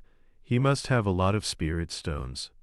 Buying a few magic treasures shouldn't be difficult for him. That pair of twin wheels is not his main weapon. Could it be a secret weapon? Anyway, for a new second minus level nascent soul stage cultivator to face a mid minus nascent soul stage cultivator, I need to be extremely careful. The twin wheels attacked, and SOV Cole immediately used the clone technique to dodge. He then used his sword control technique to counter minus attack. But his longsword couldn't penetrate the faceless killer's protective spiritual energy shield. The twin wheels spun around, dispelled SOV Cole's clone, and then abruptly returned. He was forced to turn and raise his shield to block. The faceless killer snorted coldly. "I know you have an early nascent soul stage cultivation, but that doesn't change anything. So far, I've only used celestial stage attacks." Suddenly, his eyes widened as he saw SOV Cole make an unusual move. He immediately channeled his spiritual energy to control the twin wheels. He once again attacked straight at his opponent. This attack was much stronger than before. SOV Cole used his clones to charge forward again but was dispersed by the twin wheels. His real body took out a gourd. The faceless killer laughed. "Taking your life is just a matter of an instant. Unfortunately, no matter how you scheme, you can't touch me." Seeing SOV Cole about to approach him, the faceless killer immediately retreated, then urged his twin wheels to chop down from above at SOV Cole. Luckily, SOV Cole managed to summon a protective spiritual energy shield in time. He was only knocked to the ground. If not, that last blow would have split him in two. The gourd in his hand also fell because of it. It rolled to the faceless killer's feet. He bent down to pick up the gourd, his face full of doubt. "What is this foolish thing? If you were a little faster, you could have used it. But in this world of cultivators, strength is everything. It's your own carelessness that you'll die by your own weapon." The young man smugly opened the gourd to look. But as soon as he opened it, countless streams of poisonous smoke shot out from inside, straight into his face. He immediately screamed in agony. SOV Cole slowly stood up. He sneered, "That soul mine is smelting poison. You worried for nothing. I don't waste spirit stones for nothing. Carefully hiding your tracks, taking pleasure in killing people. That strange hobby of yours really makes me want to kill you." The faceless killer struggled to speak. "My treasure. I'll tell you the location. Just spare my life, and I'll tell you the location." SOV Cole summoned his longsword. "My master once taught me, even if a thief promises to hand over their treasure, you must never believe them, even in death. Whether you have a secret treasure or not, I don't know. But as for sparing your life, I won't spare a single hair." After dealing with the faceless killer, SOV Cole sighed. "The soul mine is smelting poison is truly powerful, although there's quite a bit left. I can't use it against others anymore. I need to check the loot quickly." A moment later, his face contorted. Is this really all his assets? Not many spirit stones. Besides this pair of 5 twin wheels, the magic treasures are all below high minus grade artifacts. Too little. It doesn't match his infamous reputation at all. Did he really hide a separate treasure? Just then, he noticed a red gem on the ground. A single gem? Let's try infusing spiritual energy into it. As soon as he channeled his spiritual energy, his eyes widened. It's absorbed all the spiritual energy. This gem can actually devour spiritual energy. Seeing his spiritual energy being continuously absorbed by the gem, SOV Cole was even more surprised. Just how strong is its devouring ability? This gem seems magical, but its use is still unknown for now. Logically, after absorbing a certain amount of spiritual energy, there should be a reaction. Could it be that the spiritual energy I infused wasn't enough? He took out a high minus grade spirit stone and placed it on the gem. Could it be because of this gem that the faceless killer killed and robbed people? If he didn't hide his treasures, but focused everything on this. Then what? A moment later, the area around the gem was filled with fragments of high-grade spirit stones. At this point, SOV Cole could confirm that its ability to absorb spiritual energy was indeed unusual. So all his spirit stones are here. Just how powerful is this gem? SOV Cole refused to give up. He continued to take out spirit stones. I must get to the bottom of this. This time, I'll try using for super-grade spirit stones. A moment later, the gem still showed no movement. SOV Cole sat down on the ground in defeat and sighed. After using up all the loot and half of my own spirit stones, this gem still has no reaction. First, I must quickly go back and refine a pill for my senior sister. The rainbow pill will definitely be very helpful for her cultivation. SOV Cole then returned to his residence and began refining pills. Soon he had refined a rainbow pill. After finishing the pill, he went to Chom's room. I delayed for too long, but now senior sister's injuries can finally be treated. Senior sister Chom, are you in the room? Seeing no response from inside, SOV Cole became suspicious. Is senior sister not in her room? Did she go out? Her body hasn't fully recovered yet. Well, going for a walk is better than staying in the room all the time. It must be a bustling world out there. As soon as he went downstairs, he was extremely surprised. Why are there so many people today? Seeing SOV Cole come down, the waiter stepped forward to greet him. SOV Cole asked, "It's been a month since we last met. Why is the inn so crowded today?" The waiter quickly picked up some tea and left. "I'm sorry, sir. I'm very busy today. Can I answer you after I'm done? I'll arrange a seat for you first." SOV Cole nodded with resignation. "All right, then I'll trouble you." SOV Cole was seated at the same table with a few cultivators. As soon as he sat down, the bald-headed man next to him said loudly, "Damn it, why are there so many people today like ants?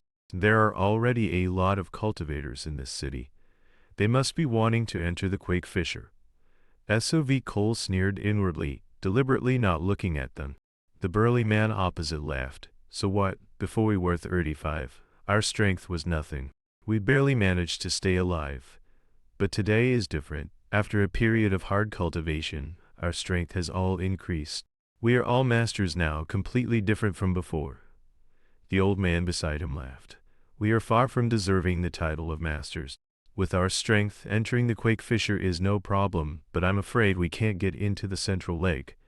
I heard there are many magical treasures hidden inside. All those old nascent soul stage monsters are eyeing it. It's not our turn." The bald man angrily slammed the table and shouted, "So my point is, we should collect as many spirit herbs as possible in the Quake Fissure. When we become nascent soul stage cultivators, if things go smoothly, we might get in 30 to 65 years from now." The burly man nodded in agreement. "By then, we'll definitely make it. When the three of us sworn brothers enter the nascent soul stage, we must be magnificent." The old man shook his head and sighed. "Stop daydreaming." SOV Cole sipped his tea and thought, Quake Fissure? Is this a place like the elixir spirit realm? It seems the city holds regular activities there. Oh, why did they suddenly go quiet? Soon, SOV Cole knew why everyone suddenly fell silent. Because Chom had returned. Although she wore a mask, she still mesmerized everyone. Seeing her return, SOV Cole stood up to greet her. Chom turned her head and smiled at him. "Long time no see." SOV Cole nodded. "Yes, let's talk in the room." As soon as they entered the room, SOV Cole asked doubtfully, "Why did you cut your hair, senior sister? Did something happen?" Chom smiled at him. "What do you think? Is it pretty?" SOV Cole nodded. "Very pretty. It's just that with the mask and short hair, you'll attract even more attention." Chom crossed her arms and questioned, "Is that so? I really like this hairstyle. My long hair was a bit cumbersome before, so I cut it short." SOV Cole waved his hand. "Oh no, short hair is also very beautiful, as long as you like it." Senior sister Chom smiled. "I know you're an easy-going person, junior brother, and you don't like to make things difficult for others. I was very sad at that time, but after cutting my hair, I felt much better. I can't keep drowning in sorrow. I have to be happy and cultivate hard to improve my level. One day, I will return to Yang Province." SOV Cole sighed inwardly. Senior sister says it lightly, but I feel she still wants to avenge her father. He reached his hand into his chest, fumbling for something. But before cultivating, you must also take care of your health. Chom looked at the pill in his hand with doubt. Junior brother, what is this? SOV Cole explained. This is a pill I specially refined for you. It's very helpful for recovering from internal injuries. Chom swallowed the pill, smiled, and thanked him. I'm always indebted to you. It's really embarrassing. But not long after taking the pill, Chom had a reaction. Her body trembled uncontrollably, sweat poured down like rain, and she was in extreme pain. SOV Cole was horrified. Senior sister has been regulating her spiritual energy for a while now. Why has her breathing become so rapid? Could it be due to taking the pill incorrectly? If I infuse my spiritual energy into her body now, it might cause her to suffer key deviation. What should I do? Chom struggled in pain for a while, then spat out a mouthful of blood. Only then did her body gradually calm down. After a while, she asked SOV Cole, Junior brother, what pill did you give me? SOV Cole took a handkerchief and wiped the blood from the corner of her mouth. It's the rainbow pill. Chom's face was full of doubt. Rainbow pill? This is the first time I've heard of this kind of pill. SOV Cole thought to himself, it's normal. After all, it's my master's secret pill. He recalled what Ji-Ho had said. Using easy minus to minus fine spirit herbs but refining a pill with a very good healing effect. Does this meet my master's standards? After thinking for a moment, he explained to Chom, I happened to learn the refining method by chance. Chom suddenly understood. No wonder I haven't seen you out for months. So you were refining a pill for me. I've wasted so much of your time. Refining this kind of pill must require a lot of rare spirit herbs, right? SOV Cole puffed out his chest and smiled. You saved my life in the misty forests, senior sister. Of course, I have to repay this kindness, Chom sighed. You're being too modest again. She took out a storage pouch and gave it to him. SOV Cole quickly waved his hand. Senior sister, don't be like that. Chom explained. Buying the spirit herbs must have cost a lot of spirit stones. This little bit might not be enough to repay you, but just take it for now. If you don't accept it, I'll feel guilty. SOV Cole had no choice but to accept it. All right, but I advise you, senior sister, to use these spirit stones to buy a protective artifact. We can talk about the spirit stones later. I see that you are currently lacking a suitable artifact. A look of helplessness and doubt was clear on Chom's face. SOV Cole continued to explain. Don't forget, senior sister, the overall cultivation level of cultivators in the Daeun Kingdom is higher than in the Kyeonnin Kingdom. Without an artifact, even with your strength, you can become a master in the Daeun Kingdom, but that doesn't mean you don't need artifacts. Chom stroked her chin thoughtfully. Have a point. I heard that a place called the Quake Fissure is forming outside the city. You can collect rare spirit stones and spirit herbs there. When I've gathered enough spirit stones, I'll pay you back. SOV Cole looked at her in surprise. It seems you also want to go to the Quake Fissure. I've only heard bits and pieces. What exactly is the Quake Fissure? Chom quickly shared what she knew. I heard that every 35 days a great wind blows in the city. You just have to find the place with the strongest wind. And you can enter the entrance to an alternate dimension. That entrance is called the Quake Fissure. SOV Cole was deep in thought. The place with the strongest wind? Chom continued to explain, there are many rare spirit herbs in the Quake Fissure, and many demon beasts live there. Every 35 days, the city attracts cultivators from all over to the Quake Fissure to search for treasures. SOV Cole exclaimed in surprise, how interesting. This reminds me of the Nunglin Great Land. Chom replied, I heard no one manages it, so cultivators compete to enter the Quake Fissure, which is much easier than the Nunglin Great Land. SOV Cole said seriously, if you want to go, senior sister, I'll go with you. In the city, the government supervises, so nothing major will happen. But inside the Quake Fissure, it's different without any control. There will surely be many dangers. Chom walked to the window and pushed it open. I'm also worried about this. I see many nascent soul stage cultivators in the city. SOV Cole immediately went to the market. There's still some time before the Quake Fissure opens. I must deal with the urgent matter at hand first. First, to the Information Syndicate. As soon as he arrived, SOV Cole was led straight to So-bin. She smiled at him. Welcome back, young master.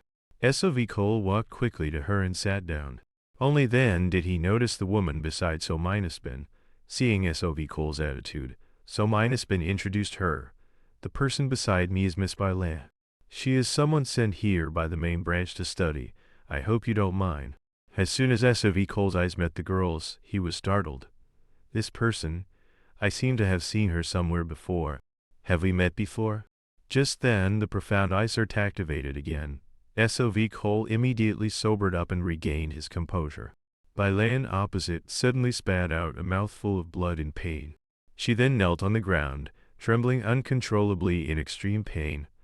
S.O.V. Cole, at this time, also glanced at her with an extremely cold look. Bailan caught a glimpse of his eyes. She was terrified. Unbelievable. The demon heart fragrance that I've cultivated my whole life has failed. S.O.V. Cole feigned concern and asked, "What's wrong with you? Are you feeling unwell? Why did you suddenly vomit blood?" He said this, but he had already judged a bewitchment technique. Luckily, I used the profound eye search, otherwise it would have been troublesome. That woman's body is trembling, and she's having trouble even moving. After being injured, she can't concentrate her spiritual energy. It will probably take some time to recover. So-bin, beside him, shouted angrily, "How dare you attack my guest? This is absolutely unforgivable. Young master, this young lady has offended you. Let me take her life as an apology." Bailan, seeing her about to perform a spell to finish her off, was so scared her face turned pale. Just as Bailan was about to be killed, S.O.V. Cole shouted loudly, "Stop." As he shouted, the spell heading towards Bailan immediately stopped. He sneered inwardly. One glance and I can see that Bailan is being controlled by someone. He questions So-bin, the cause has not yet been investigated. Killing her now will be of no benefit. She has already vomited blood. What more do you want to do to her? So-bin's face darkened. She thought, if he finds out I used a bewitchment technique, then it's troublesome. I was going to kill her to silence her, but I didn't expect things to turn out like this. After a moment of thought, she shouted at Bailan, "Get out quick." Bailan didn't dare to delay and immediately got up to leave. Before leaving, she didn't forget to quickly glance back at S.O.V. Cole. Only S.O.V. Cole and So-bin were left in the room. After a moment, she said to S.O.V. Cole, "The faceless killer has suddenly disappeared." S.O.V. Cole pretended to be surprised. "Really?" So-bin continued to ask, "Did the faceless killer leave the city for another place? Or was he killed and thrown into the deep forest as food for demon beasts?" S.O.V. Cole repeatedly shook his head. "How would I know? He's a robber, his whereabouts are unpredictable. Even the cultivators from the government can't kill him."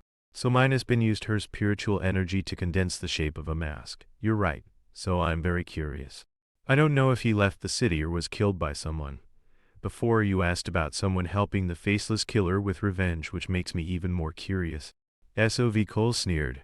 "I've also spent quite a bit of money at your place. As far as I know, the information syndicate not only sells intelligence but also collects it, right?" So-bin laughed loudly. "It seems you've underestimated our information syndicate. Actually, the information about the faceless killer is very cheap. At first I was too lazy to show up. Then, out of curiosity, I wanted to see the new nascent soul stage cultivator who appeared in the city, so I traded with you." S.O.V. Cole was annoyed. "So I should thank you instead." The woman took out a book. "But now the situation is different. If the faceless killer was really killed by you, then you are my esteemed guest. If you agree to sell the information about the faceless killer as a token of my gratitude, I can help you solve a problem. How about this deal?" S.O.V. Cole thought to himself, "If I admit it, then she will definitely sell this information as a commodity. I don't like this." Seeing S.O.V. Cole deep in thought, So-bin continued, "It seems you're still hesitant. I will keep the identity of who killed the faceless killer a secret. I will only sell the news that he is dead." S.O.V. Cole nodded. "All right, the faceless killer is indeed dead. His body is buried on the hill above the agricultural area north of the city." So-bin quickly wrote it down. "Your character is not bad to even carefully bury him." S.O.V. Cole thought to himself, "This woman is very unpredictable. Although she makes me a little uneasy, she probably won't go back on her word." He said, "I want to know how to get to the Rin Kingdom." She seemed very excited. You're not kidding, are you? If you're serious, then I'm sorry. I don't know much about the Rin kingdom. I consider myself knowledgeable, but I've never heard of the Rin kingdom. There are no records of this country in the books either. SOV Cole sighed in disappointment. Even such a powerful intelligence organization doesn't know about this. It's really difficult. So Minespin replied helplessly, it seems you're not joking. I will send someone to the main branch to inquire about the Rin kingdom. Please give me more time. SOV Cole sighed inwardly. It seems I've hurt the pride of this vice chief of the intelligence organization. He repeatedly waved his hand. As far as I know, you have to rely on a teleportation formation to get there. It's a very distant place, so it's normal that you've never heard of it. After a moment, seeing so Minespin's expression was not right. SOV Cole couldn't help but feel tense. Is she angry? After a long while? So Minespin finally spoke. In the next few days, many cultivators will come to the city. I wonder if you are planning to go to the Quake Fisher? SOV Cole didn't hide it. Yes. Are the cultivators of the Information Syndicate also going? So Minespin put the book back in the box. We are just an intelligence trading organization. We won't directly send people to the Quake Fisher. At this point, she paused. SOV Cole then asked, regarding the Quake Fisher, do you have anything to tell me? So Minespin smiled. Since I can't provide you with information about the Rin kingdom for the time being, I want to use another piece of news to compensate you. A moment later, SOV Cole left the Information Syndicate. As soon as he was out the door, he asked the person outside, I want to get some fresh air. Can I rest here for a moment? The person replied respectfully. You can stay here for a while, but you can't stay too long. Otherwise, please forgive my rudeness. SOV Cole then sat down on the steps, deep in thought. What So Minespin said is not without reason. But suddenly he saw Bylin hiding behind a tree, secretly looking at him. See him look over. She bowed her head in a bow. SOV Cole nodded and smiled. He saw something. What are those things emitting blue light? But she fearfully turned and ran. SOV Cole didn't pay it any mind, sighed, and stood up.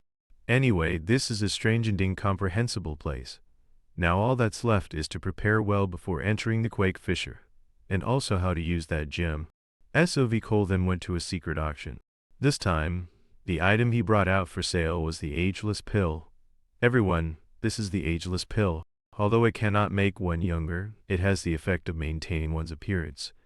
It took me a lot of effort to refine this pill. There's only this one. The starting price is 1 super minus grade spirit stone. The transaction is only in spirit stones. Soon a woman below shouted excitedly, if this is really the ageless pill, then even if I go bankrupt, I must buy it, but you have to guarantee it's real. Another person also said, that's right, I want to buy it too. Money is not an issue. The most important thing is that the ageless pill appeared suddenly. I have some doubts about its authenticity. Behind SOV Cole, an old man quickly walked over. It's the auction organizer. SOV Cole asked doubtfully, will the auction continue during the appraisal? Watching him carry the pill away, he couldn't help but worry. He's not going to run off with it, is he? Next, countless items were brought up for auction. After a while, the old man returned with the box containing SOV Cole's pill. Sorry to keep you all waiting. This ageless pill is indeed genuine. As soon as he finished speaking, the whole hall was shaken. Bids were called out continuously. 15 super minus grade spirit stones. I'll offer 24 super minus grade spirit stones. This old man offers 40 super minus grade spirit stones. SOV Cole was also surprised by this scene. I didn't expect so many people would want to buy the ageless pill. The auction continued fiercely, and the price quickly rose to 70 super minus grade spirit stones. At this time, a middle minus aged man offered 1 supreme minus grade spirit stone. 1 supreme minus grade spirit stone was equivalent to 100 super minus grade spirit stones, but the price didn't stop there. As soon as the middle minus aged man offered 1 supreme minus grade spirit stone, someone beside him offered 2. Then a woman offered 2 supreme minus grade spirit stones plus 70 super minus grade spirit stones. Another tycoon offered 5 supreme minus grade spirit stones. Hearing this number, SOV Cole's surprise was beyond description. 5 supreme minus grade spirit stones are more than all the spirit stones I've accumulated in my life. I must make good use of the remaining ageless pills to be worthy of their value. After selling the ageless pill, SOV Cole immediately returned to his residence. He took out that gem. He looked at the gem. He stroked his chin thoughtfully, using supreme minus grade spirit stones to feed it. Am I doing the right thing? This gem might have been left for me by the faceless killer as revenge. What if I pour all my assets into it and get nothing? That would be a disaster. I should still try other types of spirit stones first to see if it has any reaction. A moment later, SOV Cole shouted again, "Heavens, what kind of monster is this? It's absorbed so many spirit stones and still no movement. This thing is truly a cursed object. It swallowed so many spirit stones but still doesn't budge. What trick are you trying to pull?" After using up all the super minus grade spirit stones, he took out the 5 supreme minus grade spirit stones. 5 supreme minus grade spirit stones can change the fate of an ordinary cultivator. Using them to feed this thing is really too risky. But I've invested so much already, I really don't want to give up. I really want to go all in with it. If others knew about this, they would definitely think I'm crazy. After all, these are supreme minus grade spirit stones. I wonder what miracle will happen. The last time I held it, it felt a little warm. Now it feels hot to the touch. Could it be starting to change? SOV Cole didn't think much more. He immediately took a supreme minus grade spirit stone and placed it on the gem. Please, this is the last supreme minus grade spirit stone. This time there was finally a reaction. The gem, after absorbing the last spirit stone, automatically flew up. It then quickly melted away, revealing a golden pill inside. SOV Cole picked up the pill and observed it. From the remaining residue, it looks like a pill, but I still can't determine how to use this thing. A gem turning into a pill. This is really strange. Suddenly, he remembered something. He quickly opened the beast pouch at his waist. Rascal immediately crawled out from inside. SOV Cole looked at it and thought, Rascal's sense of smell is extremely sensitive. Let's have it sniff this. He quickly brought the pill close to Rascal's nose. As soon as it smelled the pill, its eyes lit up, and it excitedly lunged forward to eat it. SOV Cole had been on guard. The moment it moved, he withdrew the pill. Back off. Do you know how many spirit stones it took to get this pill? If you dare to eat it, I'll deal with you. You still dare to covet this pill? I'll stew you into a super spicy cat soup. Rascal imagined itself in a hot pot. Its fur stood on end, utterly terrified. It no longer dared to ask for the pill and sat down obediently. As soon as it sat down, it noticed the fragments of the gem on the ground. SOV Cole saw its interest in those things. He asked doubtfully, "You want to taste these fragments? Then go ahead." A moment later, Rascal had eaten all the fragments. It then sat excitedly on the spot, licking its paws. SOV Cole observed its behavior and thought, eating it seems to be better. Besides its mood improving, there seems to be no other change. He took out the pill again to examine it. What exactly is this pill? Just then, Rascal behind him suddenly went crazy. It kept screaming and jumping up and down, looking extremely pained. SOV Cole watched its state in surprise. Rascal, what's wrong with you? Its body seemed to be out of control. Its eyes immediately turned blood minus red. Then it let out an extremely ferocious roar at SOV Cole. A moment later, Rascal calmed down. Its body had undergone a huge change, becoming more mature. SOV Cole, seeing this, was secretly horrified. Could this be the legendary pill? Even Master had only heard of it and couldn't refine it. He sighed. What am I worrying about? I'll just eat it first and see. If Rascal is fine after eating it, then I should be fine too. After thinking, SOV Cole put the pill in his mouth and ate it. He didn't know how long had passed before his vision went black. His mind was filled with doubt. Why is it a bit sticky? Why am I lying here? Could this be the effect of the pill? Why is there this soft, sticky feeling? He slowly opened his eyes and found Rascal lying beside him, constantly licking his face. He pushed it away and sat up. He saw Chom sitting not far away. Seeing him wake up, she breathed a sigh of relief. You're awake, junior brother. SOV Cole smiled helplessly. It seems I've troubled you again, senior sister. Chom quickly explained, I was circulating my key to cultivate when I suddenly detected an unusual key in your room. I immediately ran over to see. When I arrived, I found that the key seemed to be developing in a good direction, so I didn't take any action.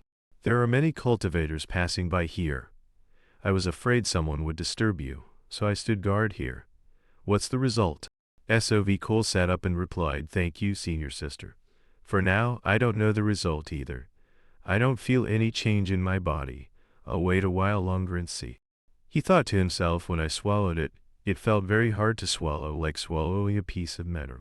But after swallowing it, I felt a stream of spiritual energy flow towards my inner core, and then I don't remember anything else. I thought it could increase my spiritual energy or cultivation, but I feel some change in my body. As SOV Cole turned, a stream of light suddenly enveloped him, startling Chom. "Junior brother, what's wrong? Is there something wrong with your body?" SOV Cole shook his head. It's fine. He suddenly understood. I finally get it. This is a golden pill. I heard that although a golden pill cannot increase spiritual energy, it can help the inner core evolve, making the spiritual energy pure. Each time I use spiritual energy, the consumption can be reduced by half. Originally, I had to rely on the profound Isar to perform the evil minus shattering sword style and to control multiple artifacts at the same time. The effect was indeed very good, but the spiritual energy consumption was too great, completely unsuitable for long battles. Now that the spiritual energy consumption is reduced by half, it's wonderful. This is so exciting. If senior sister weren't here, I would definitely be jumping for joy with Rascal. Seeing SOV Cole standing there smiling foolishly, Chom asked with interest, "Looking at your expression, I know it's a good thing, right?" SOV Cole scratched his head and smiled. "As expected, nothing escapes you, senior sister." Chom smiled. "You've always been focused on cultivation, and now you've made a major breakthrough. This is all the result of your continuous efforts." SOV Cole challenged her. "Thank you for the praise, senior sister. It seems your body has almost recovered. It just so happens that I also want to test the results of my cultivation. Let's have a match." Chom smiled and glanced at him. "Congratulations. I won't hold back, so you'd better be prepared." SOV Cole laughed in reply. I couldn't ask for more. A few days later, a whirlwind began to form outside the city. SOV Cole walked on the street. He was astonished. The wind is so strong. It seems the Quake Fissure is about to open. With the golden pill and senior sister by my side, there shouldn't be any problems this time. Before he left, she had told him an important piece of intelligence. To make up for it, I'll tell you this piece of intelligence. The Quake Fissure only opens once every 35 years. According to the intelligence our sect has, every 300 years, an extremely rare treasure can be found in the central lake inside. This time, it's exactly 300 years. SOV Cole asked doubtfully, "It's indeed very interesting, but why are you telling me such important information?" So Minusbin smiled and explained, "Although the treasure's very attractive, we won't send our sect's disciples to participate. We mainly recruit other cultivators to search for the treasure for us. The main branch will reward them with spirit stones based on the value of the treasure they find, as a corresponding reward for the recruited cultivator." SOV Cole suddenly understood. "So that's it." So Minusbin continued, "You were able to kill the faceless killer. This proves you are an outstanding master, definitely not an ordinary person. Because of something that happened 300 years ago, our family is not the only one with this intelligence. So at that time the competition for the treasure will be very fierce. We really hope to recruit a master like you to increase our chances of obtaining the treasure." SOV Cole's face darkened. "You mean you want me to risk my life for your information syndicate?" So Minusbin explained, "You're thinking too seriously. We're just allies while searching for the treasure. A word of advice, young master, no matter how outstanding your strength is, it's very difficult to compete for the treasure if you act alone." SOV Cole thought to himself, "What she says seems to make sense, but I still can't trust her right now. I'm afraid I'll be discarded like Bailan at that time." After thinking for a while, he waved his hand and shook his head.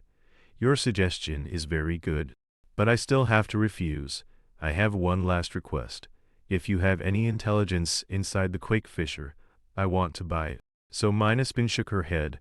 "The competition inside the Quake Fissure is very fierce, so we only provide internal intelligence to trusted people. If you agree to cooperate with us, then I can unconditionally provide you with the intelligence inside the quake fissure. You have 3 days to think about it. Think it over carefully, and then give me your answer. Recalling this conversation, SOV Cole couldn't help but feel a twinge of regret. Although I said I could consider it, I always feel uncomfortable. Not having more intelligence is indeed a bit of a pity. The two flew for a while. Chom looked ahead and shouted, "Junior brother, look." Not far in front of them, a huge fissure appeared. This is the quake fissure. Many cultivators had already gathered outside, all eager to get in. SOV Cole was also very excited. It seems the show is about to begin. For now, I can only rely on senior sister and myself. Very quickly, a cultivator in front was blown back by the whirlwind. SOV Cole, who had charged up from behind, was astonished to see this. The wind is too strong. Even celestial stage cultivators can't get close to the entrance. Since things were like this, he hurriedly shouted to Chom, "Senior sister, hurry up. Let's charge in one go." Just then, another loud shout came from behind. "If you don't want to die, get out of the way." SOV Cole was startled and turned his head to look. Behind them, a horse-drawn carriage flew through the wind. The whirlwind here couldn't stop it at all. The people around, seeing this carriage, cried out in alarm. "It's the BIQI Mountain Villa. It's the windmill horse carriage of the BIQI Mountain Villa. Damn it, the BIQI Mountain Villa is here too. It seems we won't be able to get into the lake this year." Seeing everyone so tense, SOV Cole was filled with doubt. This family seems very famous. Even the driver is so powerful, able to control for sky on his winged heavenly horses. I wonder who the person inside is. Chum beside him also said in surprise, "That carriage doesn't seem to be afraid of the strong wind." "Junior brother, let's go, and quickly too." SOV Cole nodded. "Let's go. Good luck to us, senior sister." He shook his head inwardly. "Whatever, it has nothing to do with me." A moment later, SOV Cole successfully entered the quake fissure. The atmosphere here was extremely gloomy and it was surrounded by fog. SOV Cole walked in thought, "I can't believe we got separated as soon as we entered the quake fissure. I heard that groups entering the quake fissure always get separated. It seems this rumor is true. This place is nothing like the elixir spirit realm." SOV Cole nodded. "So it's best we don't act rashly. We'll collect spirit stones while moving towards the central lake and gather there." SOV Cole released Rascal from his beast pouch. "Senior sister is so strong, she should be fine. I should go gather information about the treasure in the lake first. There are only 2 celestial stage cultivators nearby, so they won't pose a threat to us for now. Rascal, let's go. Find where the spirit herbs are." SOV Cole looked at Rascal, who was intently sniffing for spirit herbs, and felt happy. After eating the golden pill, Rascal has become more obedient. "I hope it brings me good luck." Very quickly, Rascal found the first spirit herb, then the second. The third, SOV Cole, under its guidance, quickly found countless spirit herbs. He looked at the spirit herbs in his hand, extremely excited. "I didn't expect Rascal to perform so well this time." On the way to the center of the quake fissure, it only took 2 hours to collect so many spirit herbs and inner cores. SOV Cole was standing there marveling. Rascal suddenly ran off again excitedly. SOV Cole was surprised. Did Rascal find more spirit herbs? Weren't all the nearby spirit herbs picked already? After walking for a while, Rascal stopped, excitedly circling a pile of dirt. SOV Cole quickly saw another spirit herb. "Isn't this 9 Valley Ginseng?" To be able to find such a rare spirit herb so easily. Suddenly, he looked at the ground with some doubt. "Thank you for watching, and see you again. The ground seems very wet." He quickly channeled his spiritual energy, then waved his hand and shattered the ground opposite him. A cave was immediately revealed inside. SOV Cole looked at the water flowing out from inside with some surprise. Could this be a branch of a water vein? "Rascal, let's go in and take a look." 1 person and 1 cat then quickly entered the cave. Very soon they reached the cliff at the source of the water in the cave. Directly waved his hand and shattered the cliff. A lake was immediately revealed inside. SOV Cole observed for a moment and said, "This is the source of the water flowing outside. It seems to flow from here. It looks like a lake. This place is so deserted, if I'm lucky, I might be able to find aquatic spirit herbs or spirit stones at the bottom of the lake." After thinking for a moment, he took out his beast pouch and put Rascal inside. He then condensed his spiritual energy to form a protective barrier and entered the lake. After swimming for a while, they seemed to be moving very fast. Could they be green light fish? I only know they are aquatic creatures. They must be mid-minus level demon beasts. I need a little more time to observe. As soon as the school of green light fish got close, they all used the lights on their heads to launch a demonic power attack. SOV Cole didn't pay it any mind, letting their attacks hit his spiritual energy protective barrier. It seems their swarm attack is very strong. With more than 30 of them charging at once, it's very difficult to attack. However, there's no reason to ignore so many inner cores offering themselves up like this. The spiritual energy consumption underwater is indeed much greater than on land. Luckily, I've absorbed the golden pill, which has reduced my spiritual energy consumption quite a bit. Soon, SOV Cole was surrounded by the school of green light fish, but he had no intention of running. He immediately took out his artifact. The green light fish continued to attack frantically. The protective barrier around SOV Cole was immediately enveloped by their demonic power. After a while, SOV Cole was finally hit in the back by one of their attacks. Although he successfully hit his opponent, the school of green light fish suddenly became tense. SOV Cole took out an artifact and sneered. You must have used up all your tricks. Your green light and fish scales can't hurt me. The school of green light fish surrounding him was quickly annihilated by the lightning power in the bead artifact. SOV Cole smiled in satisfaction. If this school of green light fish poses no threat to me, then let's end this battle quickly. After dealing with all of them, SOV Cole began to collect the spoils. He continuously reached out, grabbing the green light fish corpses and throwing them into his storage pouch overjoyed. This can be considered a bountiful harvest. While he was enthusiastically collecting, he suddenly looked down in surprise. The green light fish corpses seemed to be sucked away by something. They're gone. Could it be a fisher within the Quake Fisher? In this alternate dimension, anything can happen. He quickly took out a short sword and swam down to investigate. The short sword had just gone in halfway. He channeled his spiritual energy to pull it back. The short sword can be retrieved, it's just that I can't see it after it goes in. The spiritual sense connection is not cut off, which proves it's not an alternate dimension inside. Moreover, the short sword came out without any abnormality. It seems I have to go in and investigate myself. After thinking for a moment, he quickly went towards the water fisher without hesitation. As soon as he entered, he saw the green light fish corpses that were sucked in earlier. He looked at the barren land before him in extreme surprise. The Quake Fisher is indeed unfathomable. To think there's an independent space hidden at the bottom of the lake. Rascal doesn't seem to have any reaction. Could it be that it can't smell any spirit herbs? Then what is this space for? Maybe I should walk around and see. There are only mushrooms and moss here, but I have a feeling there must be spirit herbs.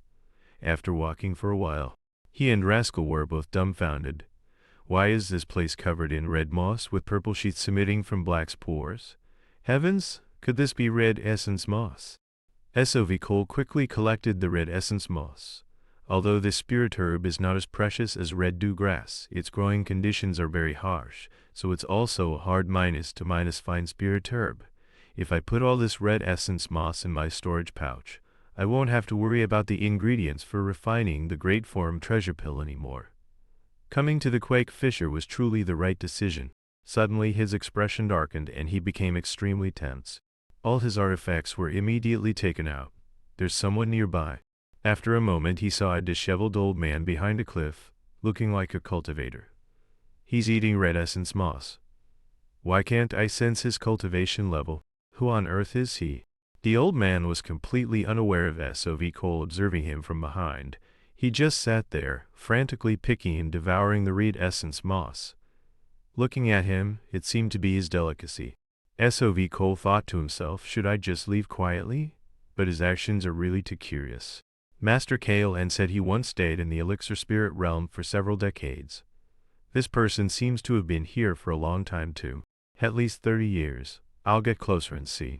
As soon as SOV Cole moved to get closer, the old man was startled. He immediately stopped teeting and turned his head. Seeing the old man had discovered him, SOV Cole's expression instant he frowned. The old man stared at him in surprise but said nothing. SOV Cole looked at his appearance and sighed. Look at his pitiful state. He immediately greeted the old man. "Old sir, are you well?" The old man stared at him for a moment, then turned away again, ignoring him.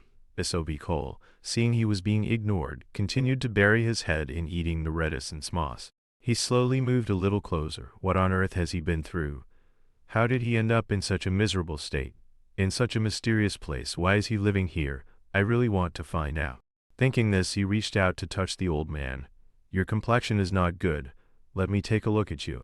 Unexpectedly, as soon as the old man saw him reach out, he became extremely agitated, immediately stood up, and screamed frantically. S.O.V. Cole, seeing this, backed away, trying to explain. "Old sir, don't be nervous. I have no ill intentions. Your wounds, though not severe, will be very painful if not treated in time." The old man paid no mind. He quickly hid in a corner, cowering and trembling. S.O.V. Cole sighed. He doesn't understand what I'm saying. He feels like a wounded animal. His spirit seems to have suffered a great blow. I'm not sure, but I guess his cultivation level must be at the celestial stage or spirit embryo stage, which is quite powerful. He took out a box of medicine, wanting to apply it for the old man. "Old sir, rest assured, this is not an artifact." But the old man paid no attention. He stood up again, constantly looking around and screaming. A moment later, he held his head and sat down again. S.O.V. Cole sighed. He looks very scared. "There's no other way. I can only treat the visible wounds first." With that, he approached and applied the medicine for the old man, after treating his arm. Now for the body. The old man, having had the medicine applied, was now a bit more relaxed, no longer as defensive as before. S.O.V. Cole comforted him. "Old sir, this medicine can help you relieve the pain. Let me continue to treat you. I swear I will absolutely not harm you." The old man stared at the wound on his hand thoughtfully. S.O.V. Cole, seeing he was no longer trembling and cowering, breathed a sigh of relief. The old man then completely relaxed, letting S.O.V. Cole treat his wounds. Time flew by and a few more days passed. S.O.V. Cole was still in the cave with the old man. He watched the old man eat the red essence moss, his heart full of doubt. For days have passed. I've even given him the Jade Du True Heart pill, but his condition hasn't improved at all. Do I really need to waste my time here? The old man, who was engrossed in eating, suddenly turned his head to look at him. The old man had another fit. Seeing him screaming, none might stop. S.O.V. Cole immediately stood up. "Old sir, what's wrong with you again?" Before S.O.V. Cole's astonished eyes, the old man spoke for the first time. He shouted at him, "Absolutely do not open the stone sun casket. Absolutely do not open the stone sun casket." S.O.V. Cole asked in confusion. "What is the stone sun casket? What are you talking about?"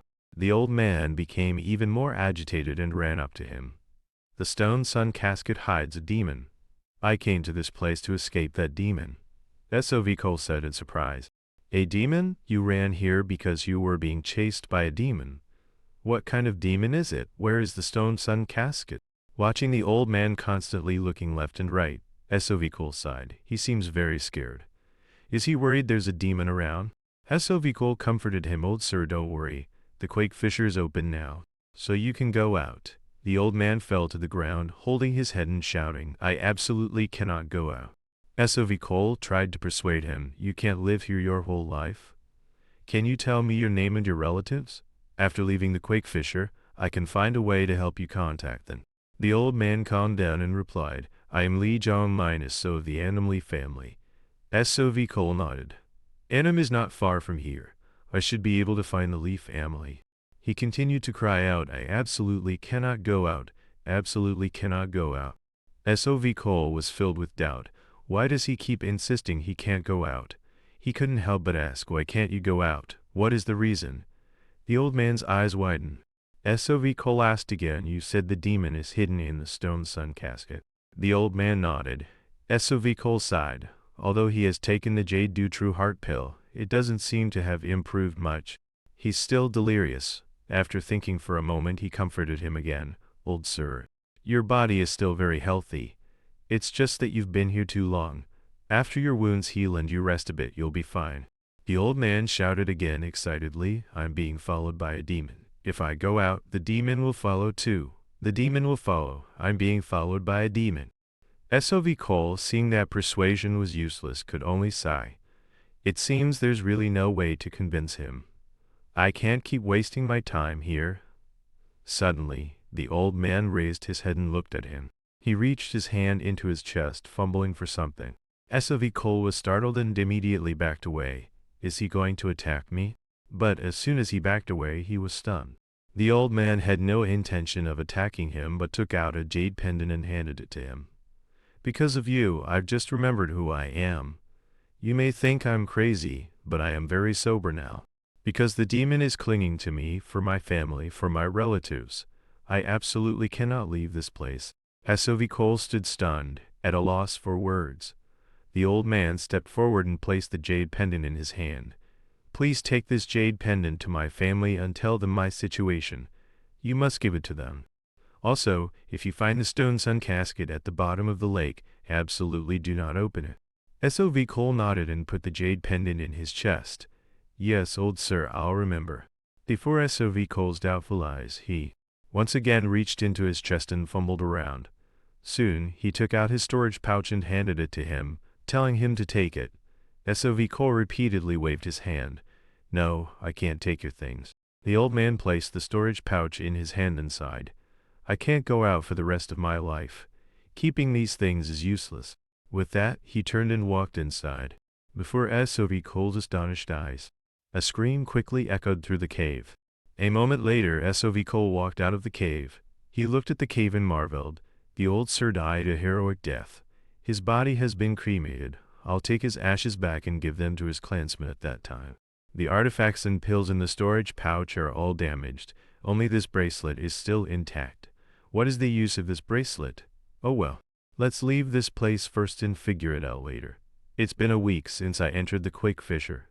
Spirit herbs and spirit stones aside, the urgent task now is to quickly find the central lake. The environment here is too harsh, danger is everywhere. I can't let senior sister wait here for too long. SOV Cole thus rode his sword deeper into the Quake Fissure. He flew on his sword without stopping. Finally, he entered the central area. As soon as he entered, sweat poured down his face like rain. I didn't expect the central area to be this hot. It took me 5 days and 5 nights of continuous flying to get here. This area is also quite large. The main problem is, with a lake this big, how am I supposed to find my senior sister? We had arranged to meet by the lake and then adapt to the situation. Thinking back now, our earlier agreement was truly too naive. Who could have imagined this lake would be so big? After sighing for a moment, he looked at Rascal on his shoulder. Little one, do you still remember the scent of my senior sister? Rascal, who was eating a spirit fruit, looked at him confused. SOV Cole explained, it's that beautiful senior sister who exudes a fragrant scent. Do you remember? Rascal immediately nodded its head repeatedly. It then looked around, constantly sniffing. After a moment of not smelling anything, it dejectedly drooped its ears. SOV Cole smiled comfortingly. This lake is too big. He then got back on his flying sword and flew around the lake with Rascal. The more he flew, the more surprised he became. This place is truly as vast as the sea. What kind of treasure is hidden in the lake that can attract so many cultivators to compete for it? If there's no danger in the lake, I really want to go down with senior sister to search. While flying, Rascal, sitting in his lap, suddenly became excited, constantly pointing towards a forest by the lake. SOV Cole quickly controlled his flying sword to fly in the direction it pointed. It seems I can sense the key of a nascent soul stage cultivator. Does this little one mean senior sister is over there? As he got closer to the edge of the forest, Rascal jumped out of SOV Cole's lap and rushed down. Only then did SOV Cole remember. That's right, senior sister has a special ability. A moment later, SOV Cole saw the carriage, found it. It's really here. Wait a minute. Isn't that the Phoenix Will carriage of the BIQI Mountain Villa? I have a bad feeling. I need to get over there quickly. SOV Cole quickly landed among the people next to the carriage. Seeing him arrive, Chom turned and greeted, Junior brother, you're here. SOV Cole didn't answer but turned to look at the middle-aged man beside the carriage. The middle-aged man sensed the key on his body and said contemptuously, an early-stage and mid-stage nascent soul cultivator. SOV Cole ignored him, walked over, and took Chom's hand. Senior sister, what are you doing here? If there's nothing, let's go quickly. Chom nodded in surprise. All right, but they hadn't taken more than a few steps before they were blocked by that burly man. SOV Cole's expression darkened, and he asked in a low voice, "What do you want?" He quickly thought, this guy shows no sign of attacking, just wants to stop us from leaving. Is he waiting for orders from the master in the carriage? He looks like a loyal servant, only following his master's commands. After thinking for a moment, he clasped his hands towards the carriage. "Pardon the intrusion. I wonder what I can do for you. If the master has any instructions, please speak freely." The carriage door immediately opened. A woman stepped out from inside. "I am VK Ipak of the B.I. Mountain Villa." SOV Cole nodded. "Greetings, Senior VK Ipak. I am SOV Cole, newly arrived in Ewing City, and have not yet paid my respects. Please forgive me." He thought to himself, "I can't sense her ki. Her cultivation must be at least at the solar radiance stage." Chom, beside him, also clasped her hands in a bow. "I am Chom." VK Ipak sneered. "MKH, now you say it's an honor. Where was your ruthlessness just now?" She said, "I don't have time to waste with you. Right?" SOV Cole hurriedly explained, "Senior, please listen to my explanation. We were actually..." Before he could finish, he was interrupted by VK Ipak. "With just your little strength, forget about finding treasure in the lake. You'd be lucky to even come back alive. Right now, most of the masters of Ewing City are gathered here, so following me will be very beneficial for you." SOV Cole thought helplessly, so selfish. But if I refuse, it would be disrespectful, and she certainly wouldn't let us leave. After a moment of thought, he clasped his hands and said, "To be able to accompany you, Senior, is indeed a great honor for us. It's just that we came here determined to get at least one treasure. If we follow you, Senior, I'm afraid we won't have a chance to get any treasure. Please forgive us." BK Ipak frowned. "Who do you take me for? Do you think I'm an insatiably greedy person? After everything is done, I will naturally share the treasure with you. You can rest assured on this point. However, one point must be made clear. No Gong and I have the priority to choose the treasure. No matter how much treasure is obtained, you will only be given one piece." SOV Cole thought to himself, "Actually, I'm not interested in the treasure in the lake. But if I cooperate with a solar radiance stage cultivator, it can indeed reduce the danger and increase the chances of a safe retreat. But we don't know each other at all. I don't know if this VK Ipak is trustworthy. She wants us to join, so at least before she gets the treasure, she won't harm us. The problem is what happens after we get the treasure and get out of the water." Seeing SOV Cole stroking his chin in thought, Chom said apologetically, "I'm sorry, Junior brother, it's all my fault." SOV Cole shook his head and smiled helplessly. "It's all right, Senior Sister," he sighed inwardly. "With Senior Sister's ability, plus the soul minus melting poison, I don't know if we can succeed at that time." BK Ipak, opposite, suddenly channeled her spiritual energy and said loudly, "Are you weighing the pros and cons? Let me tell you, you have no choice. If you don't cooperate with us, the two of you only have one path: death." SOV Cole's expression darkened. It seems there really is no other choice. The two looked at each other, exchanging glances. Then they clasped their hands together. "All right, we agree to cooperate. We just hope you will keep your promise." "Senior, a promise is a promise." BK Ipak turned and snorted coldly. "Couldn't you have said so earlier? You made me waste so much breath. Now, let's set off. Follow me." Everyone then quickly dived to the bottom of the lake. SOV Cole, following the carriage, thought to himself, "I really want to take this opportunity to run away, but doing so would surely bring disaster upon myself.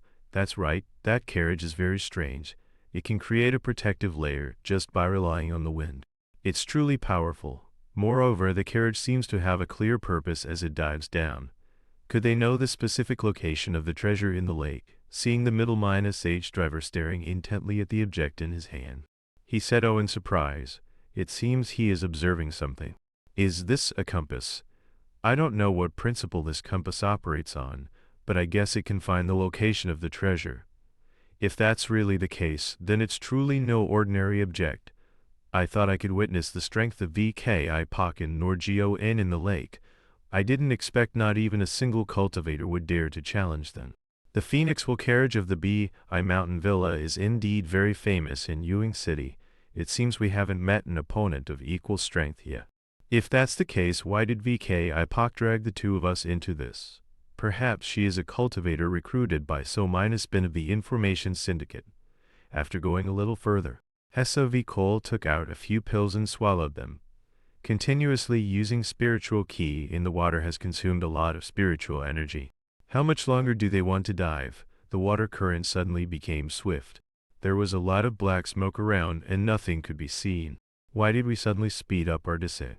After diving for a while longer, SOV and Cham were both dumbfounded. In front of them, a palace had appeared.